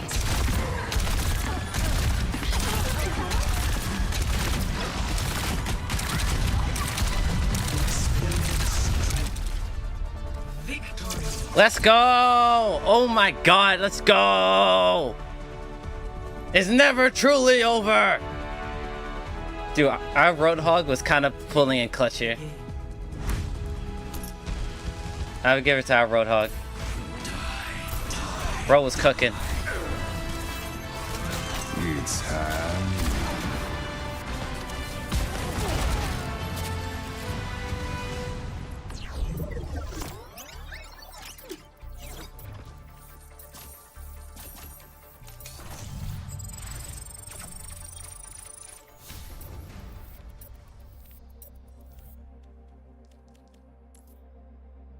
Alright. I've had my fill. This game's fun. It's a lot of shit going on though. A lot of shit going on. Alright, let me look at the menus. Just so I know what's what. So, of course you got your different modes. Arcade mode. Custom matches. Missions. What are missions?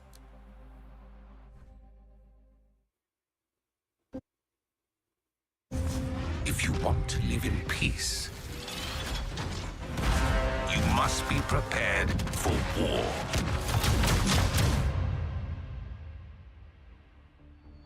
Before the crisis, Omnics were created to serve humanity. Obedient, yet disposable. But when their programming was overridden by a rogue AI, their core functionality was altered. So it's basically the Matrix. They were forced to turn on their human creators.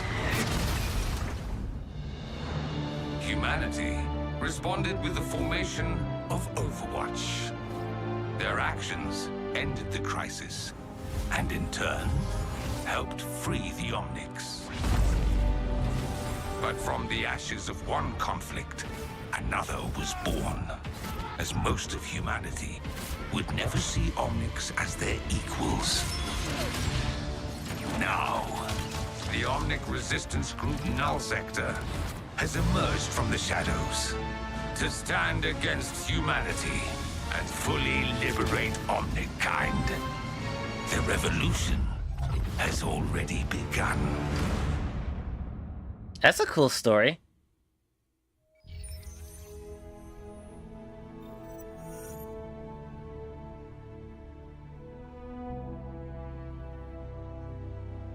World map initiated.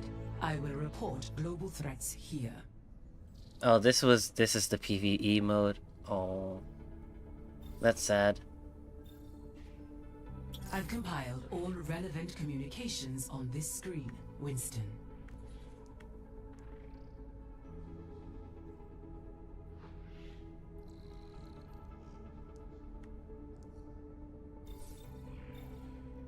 I have added new entries to the Intel database.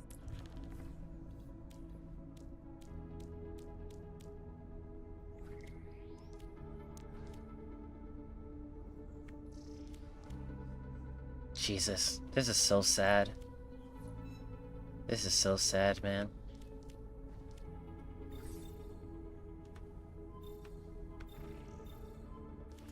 Well, there's that.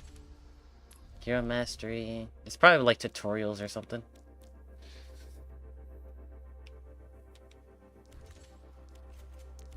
There's got training.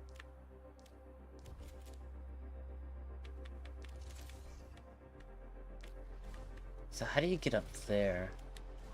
Where my icon is?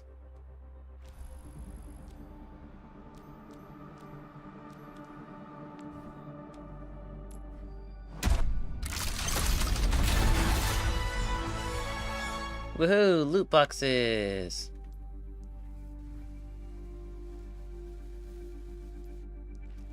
Do you believe in ghosts?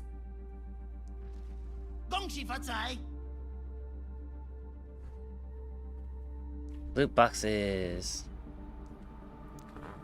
Career profile. Most played hero, Juno, Lucio, and Venture. I really wanted to play Venture more. She's so fun.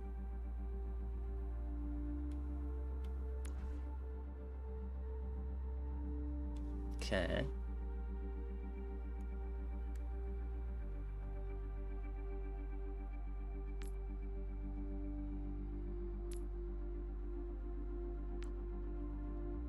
Are there like, it's like this progression, right?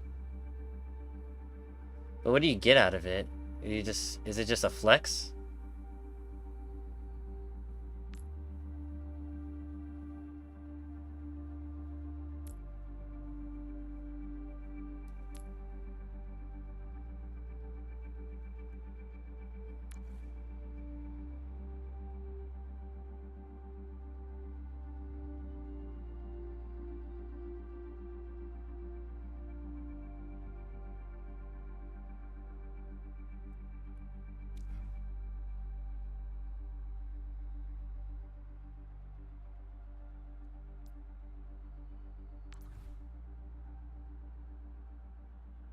Your highlights will still be automatically created.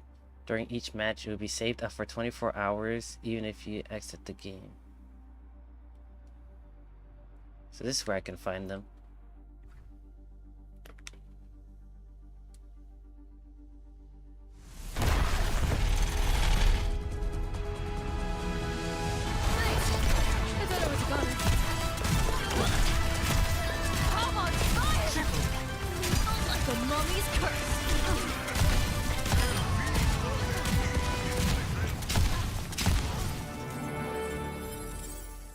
Nice.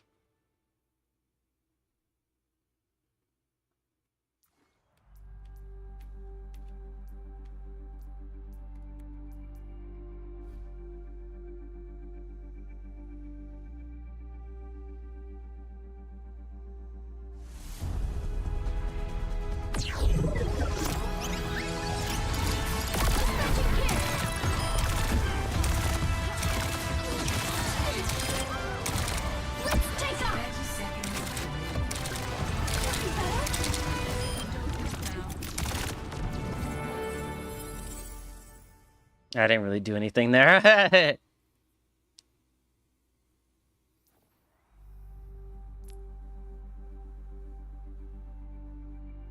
Oh, I did win that one match. Okay.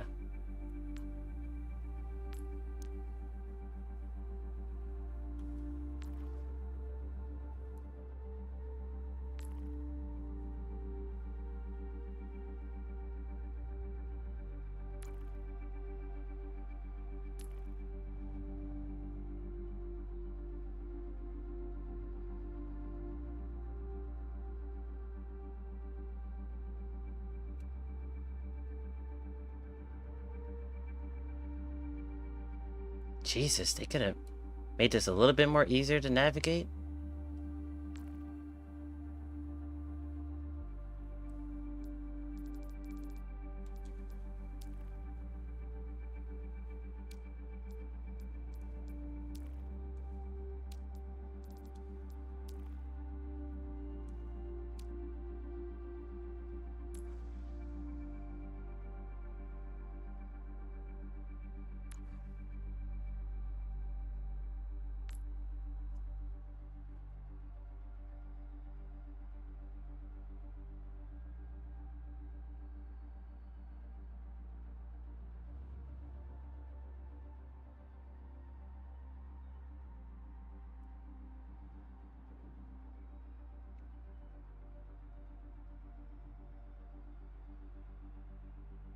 Honestly, I do want to keep playing though, honestly. But I know I have to go soon. Maybe I'll do like 2 more games.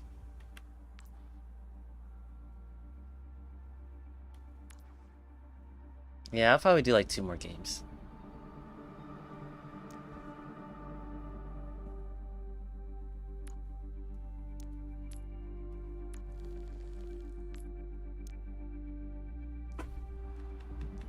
I do want to keep playing. This game's really fun.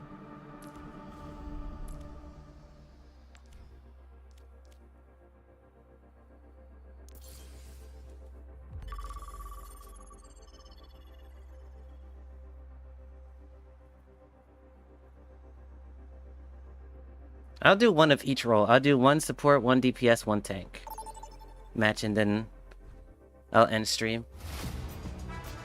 Now traveling to Paris. Prepare to attack. Select your hero.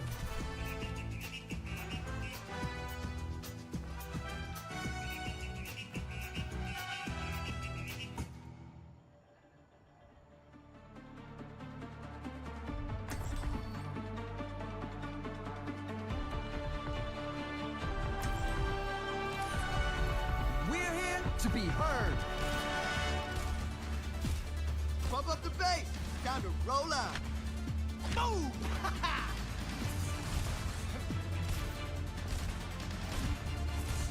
That music.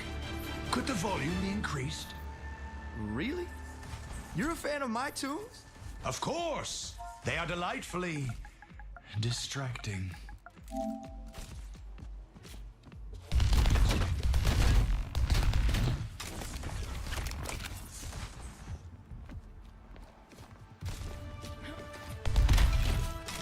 Five, 4, 3, 2, 1.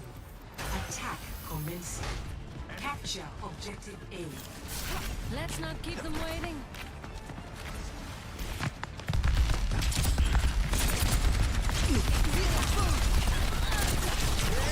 I'll turn it up.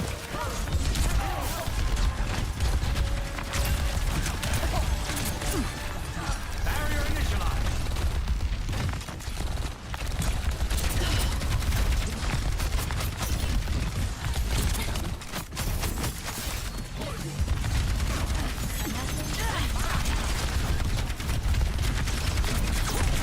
Ah! Uh-oh. Shouldn't have come so close. That was just a sound check. Helping you out.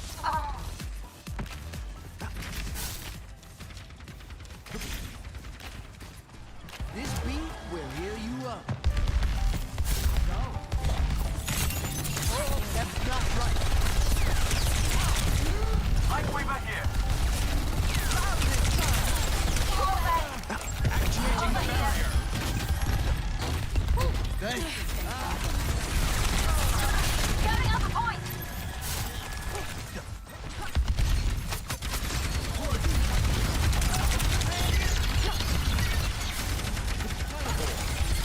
Minor perk unlocked.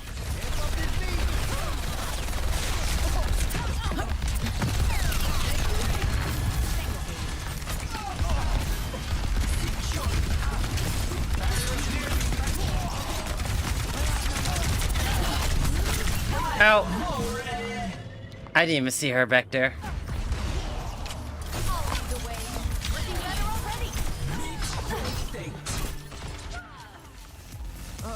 Maybe I'll try something different this time.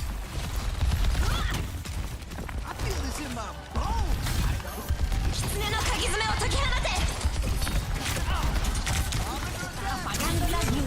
What the? Oh God! What happened? Apagando las luces. Damn! That did so much damage. You know, it's not always gonna be a top hit.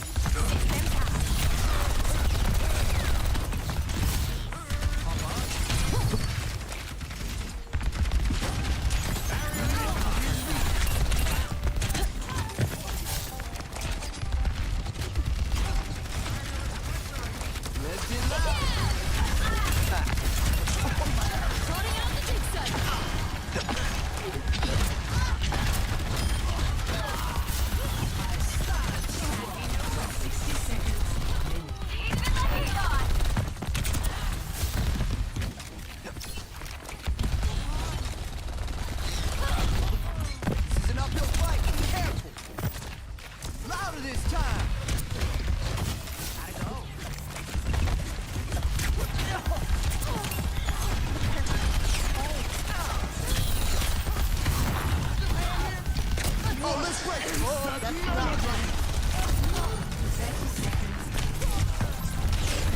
Oh shit.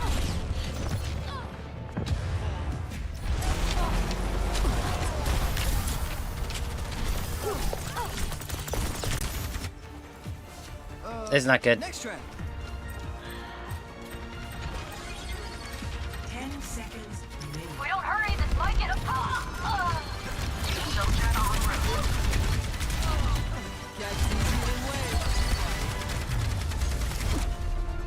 Defeat. No. Ah, it's okay though.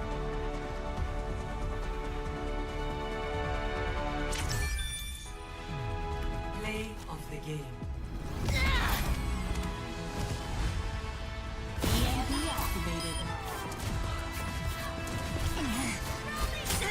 Kaiju.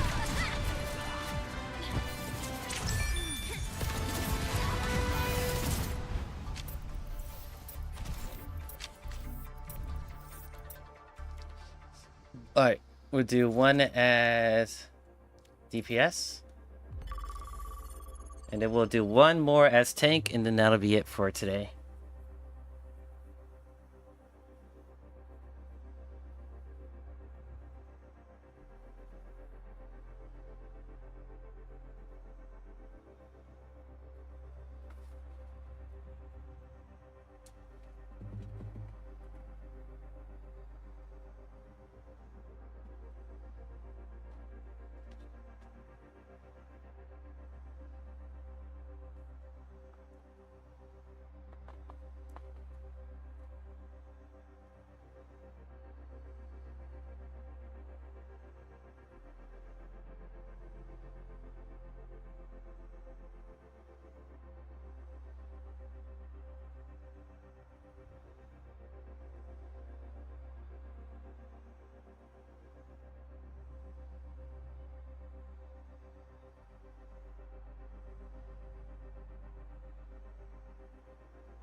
Alright, what we got?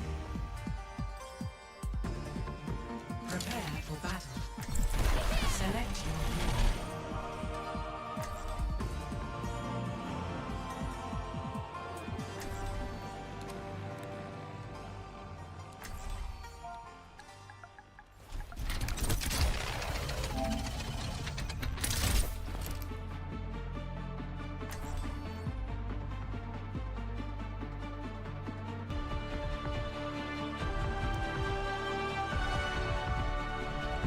Let's make history!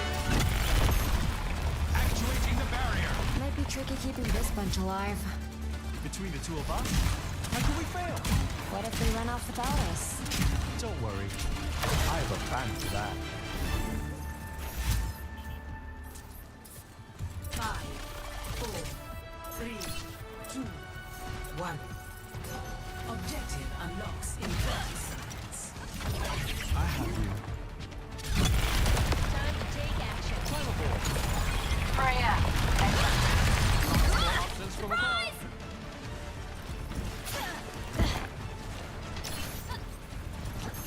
The fight is imminent. Barrier is splintering.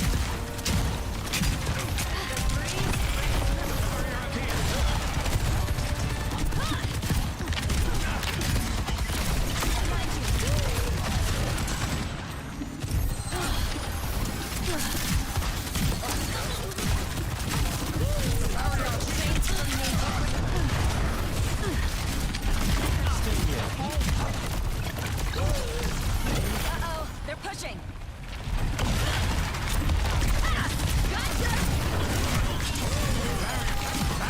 Oh!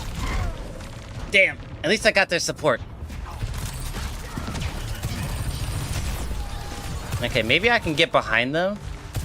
And then maybe, Out of the crypt and into the quicksand. We don't have the lead anymore. Ah! Coming through! Alright, I'm almost there.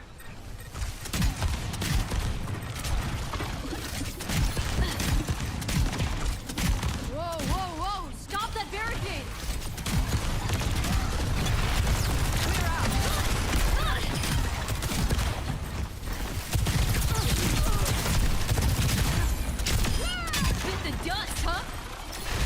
Okay.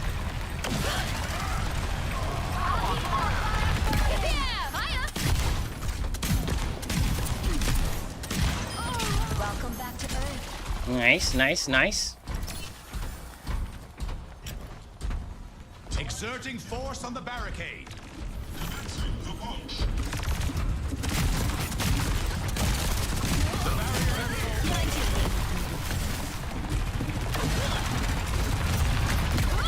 Oopsie daisy!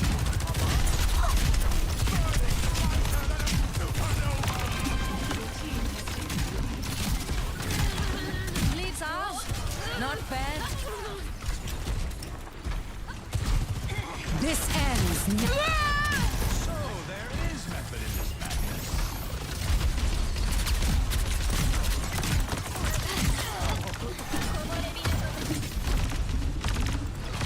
Hunting them down.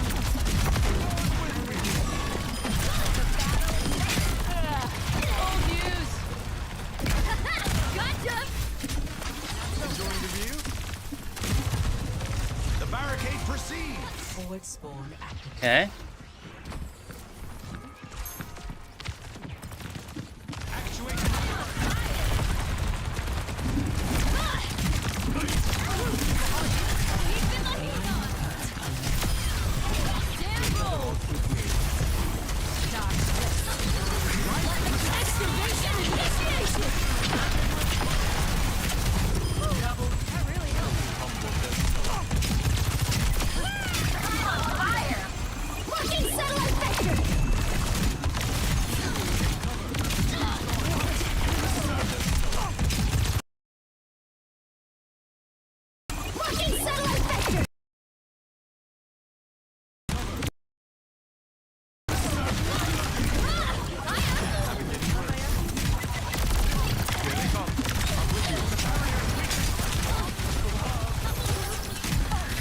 You're built to push, but so do it.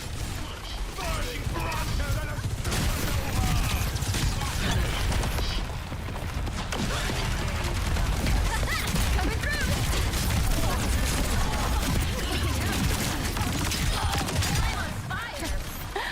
Bagged another. Ooh. Mess with the fence. Feels good, huh? We're pushing the barricade. Come along. Approaching the final stage. They're hungry for a fight.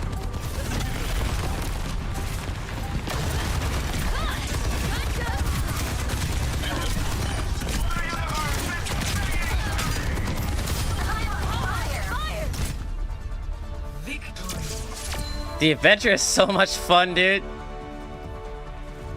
The adventure is so much fun.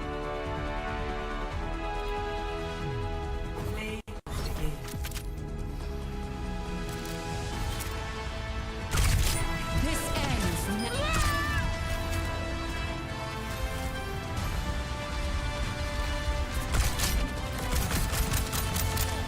Nice.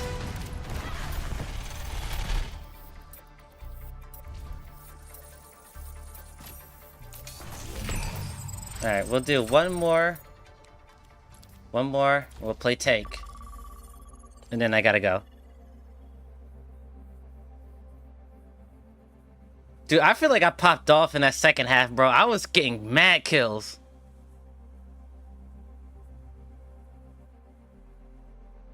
Things definitely die a lot faster in this game, I feel. It's definitely not like Marvel Rivals where things feel like things just don't die. Select your hero.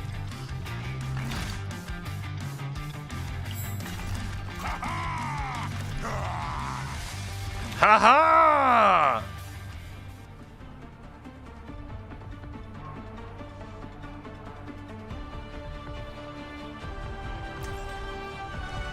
A gun in each hand and a smile on my face.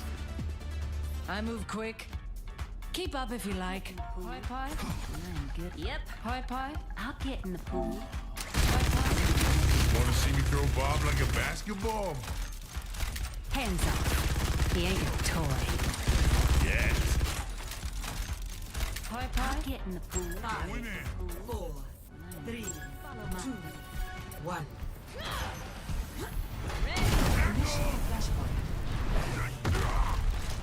It feels weird to You and me, use. Baptiste. You and me.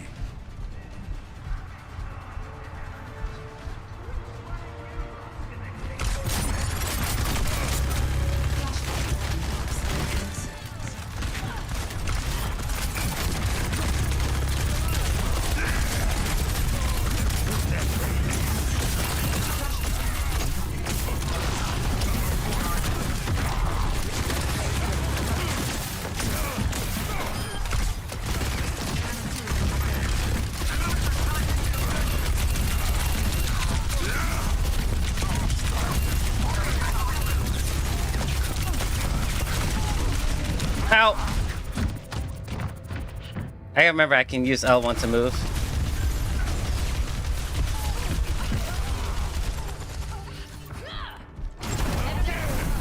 God, that feels so weird to use.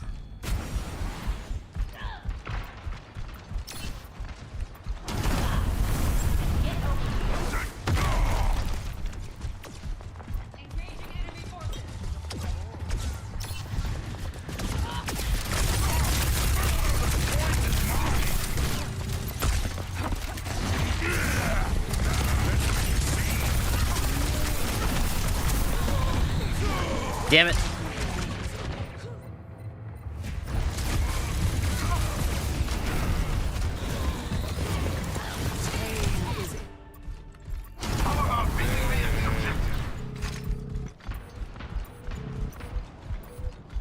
How's it going? I am on the objective, my friends. Hello. Overtime.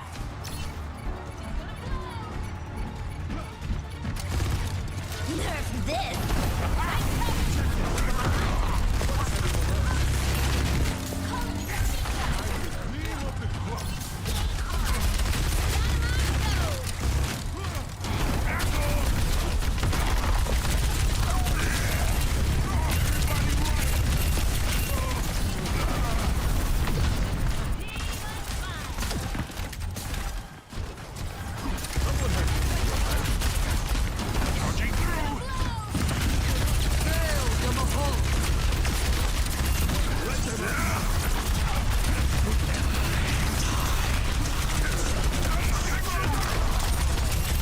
Ah!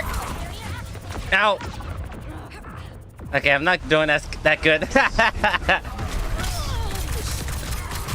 I am not doing that well. Let's take things off. They got us outnumbered. Things definitely do feel like they die a lot faster in this game.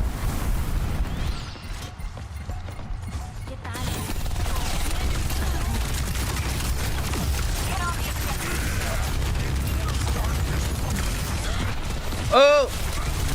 Ow! Damn, we just got team wiped. Holy shit.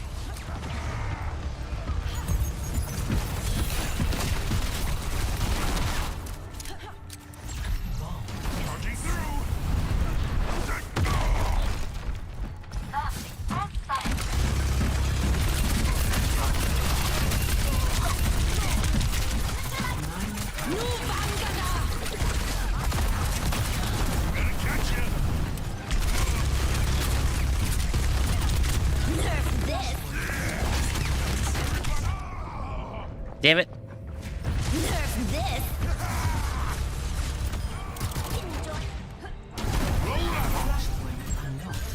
The objective.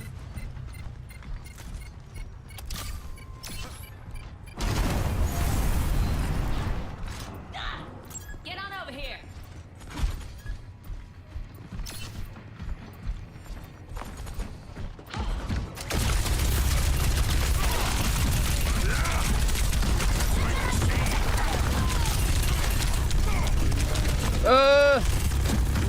I need healing.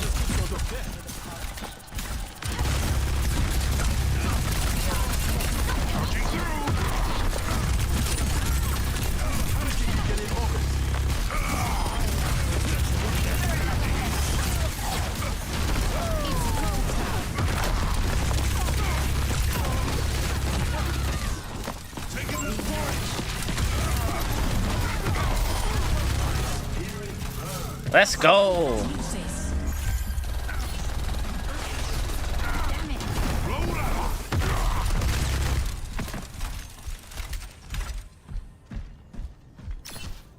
Everybody come over here. Pull out! Don't let them take the point.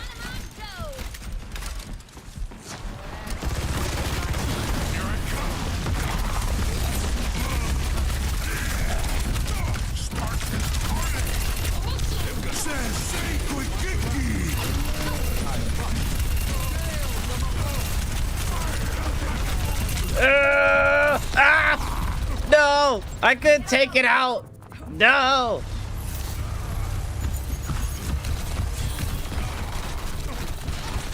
Nerf this! Damn it! Again! Till I say it's over. No. Nope.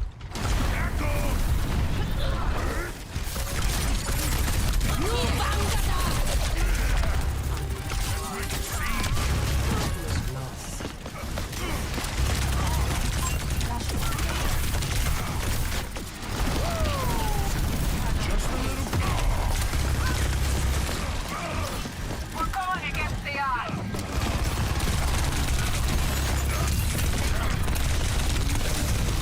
Ah, damn it.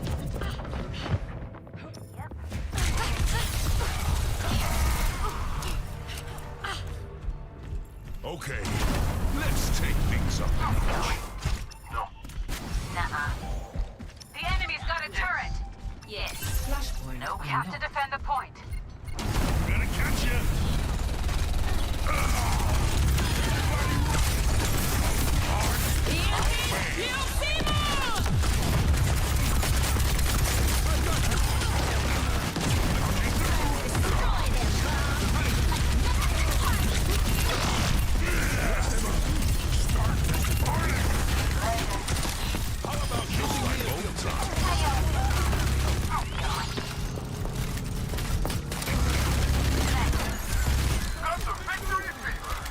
Damn, bro just walked off the map. God damn.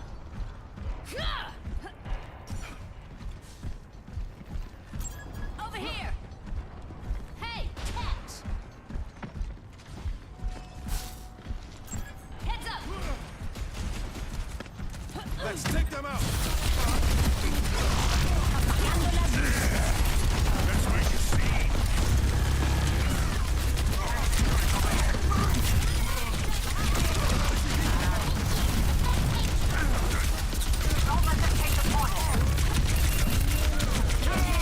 God damn.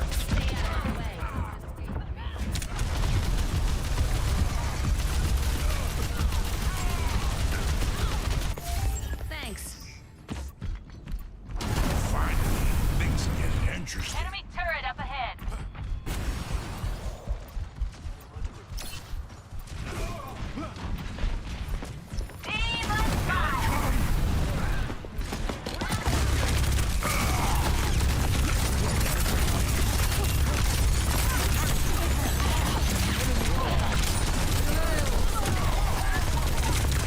Damn it. Damn it, damn it.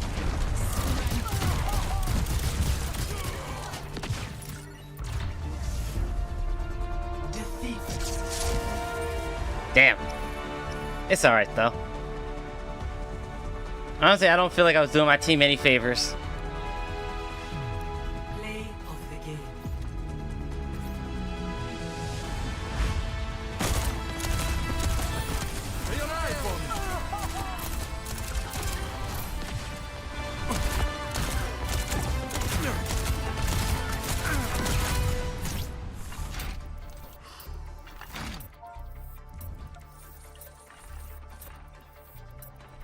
Damn.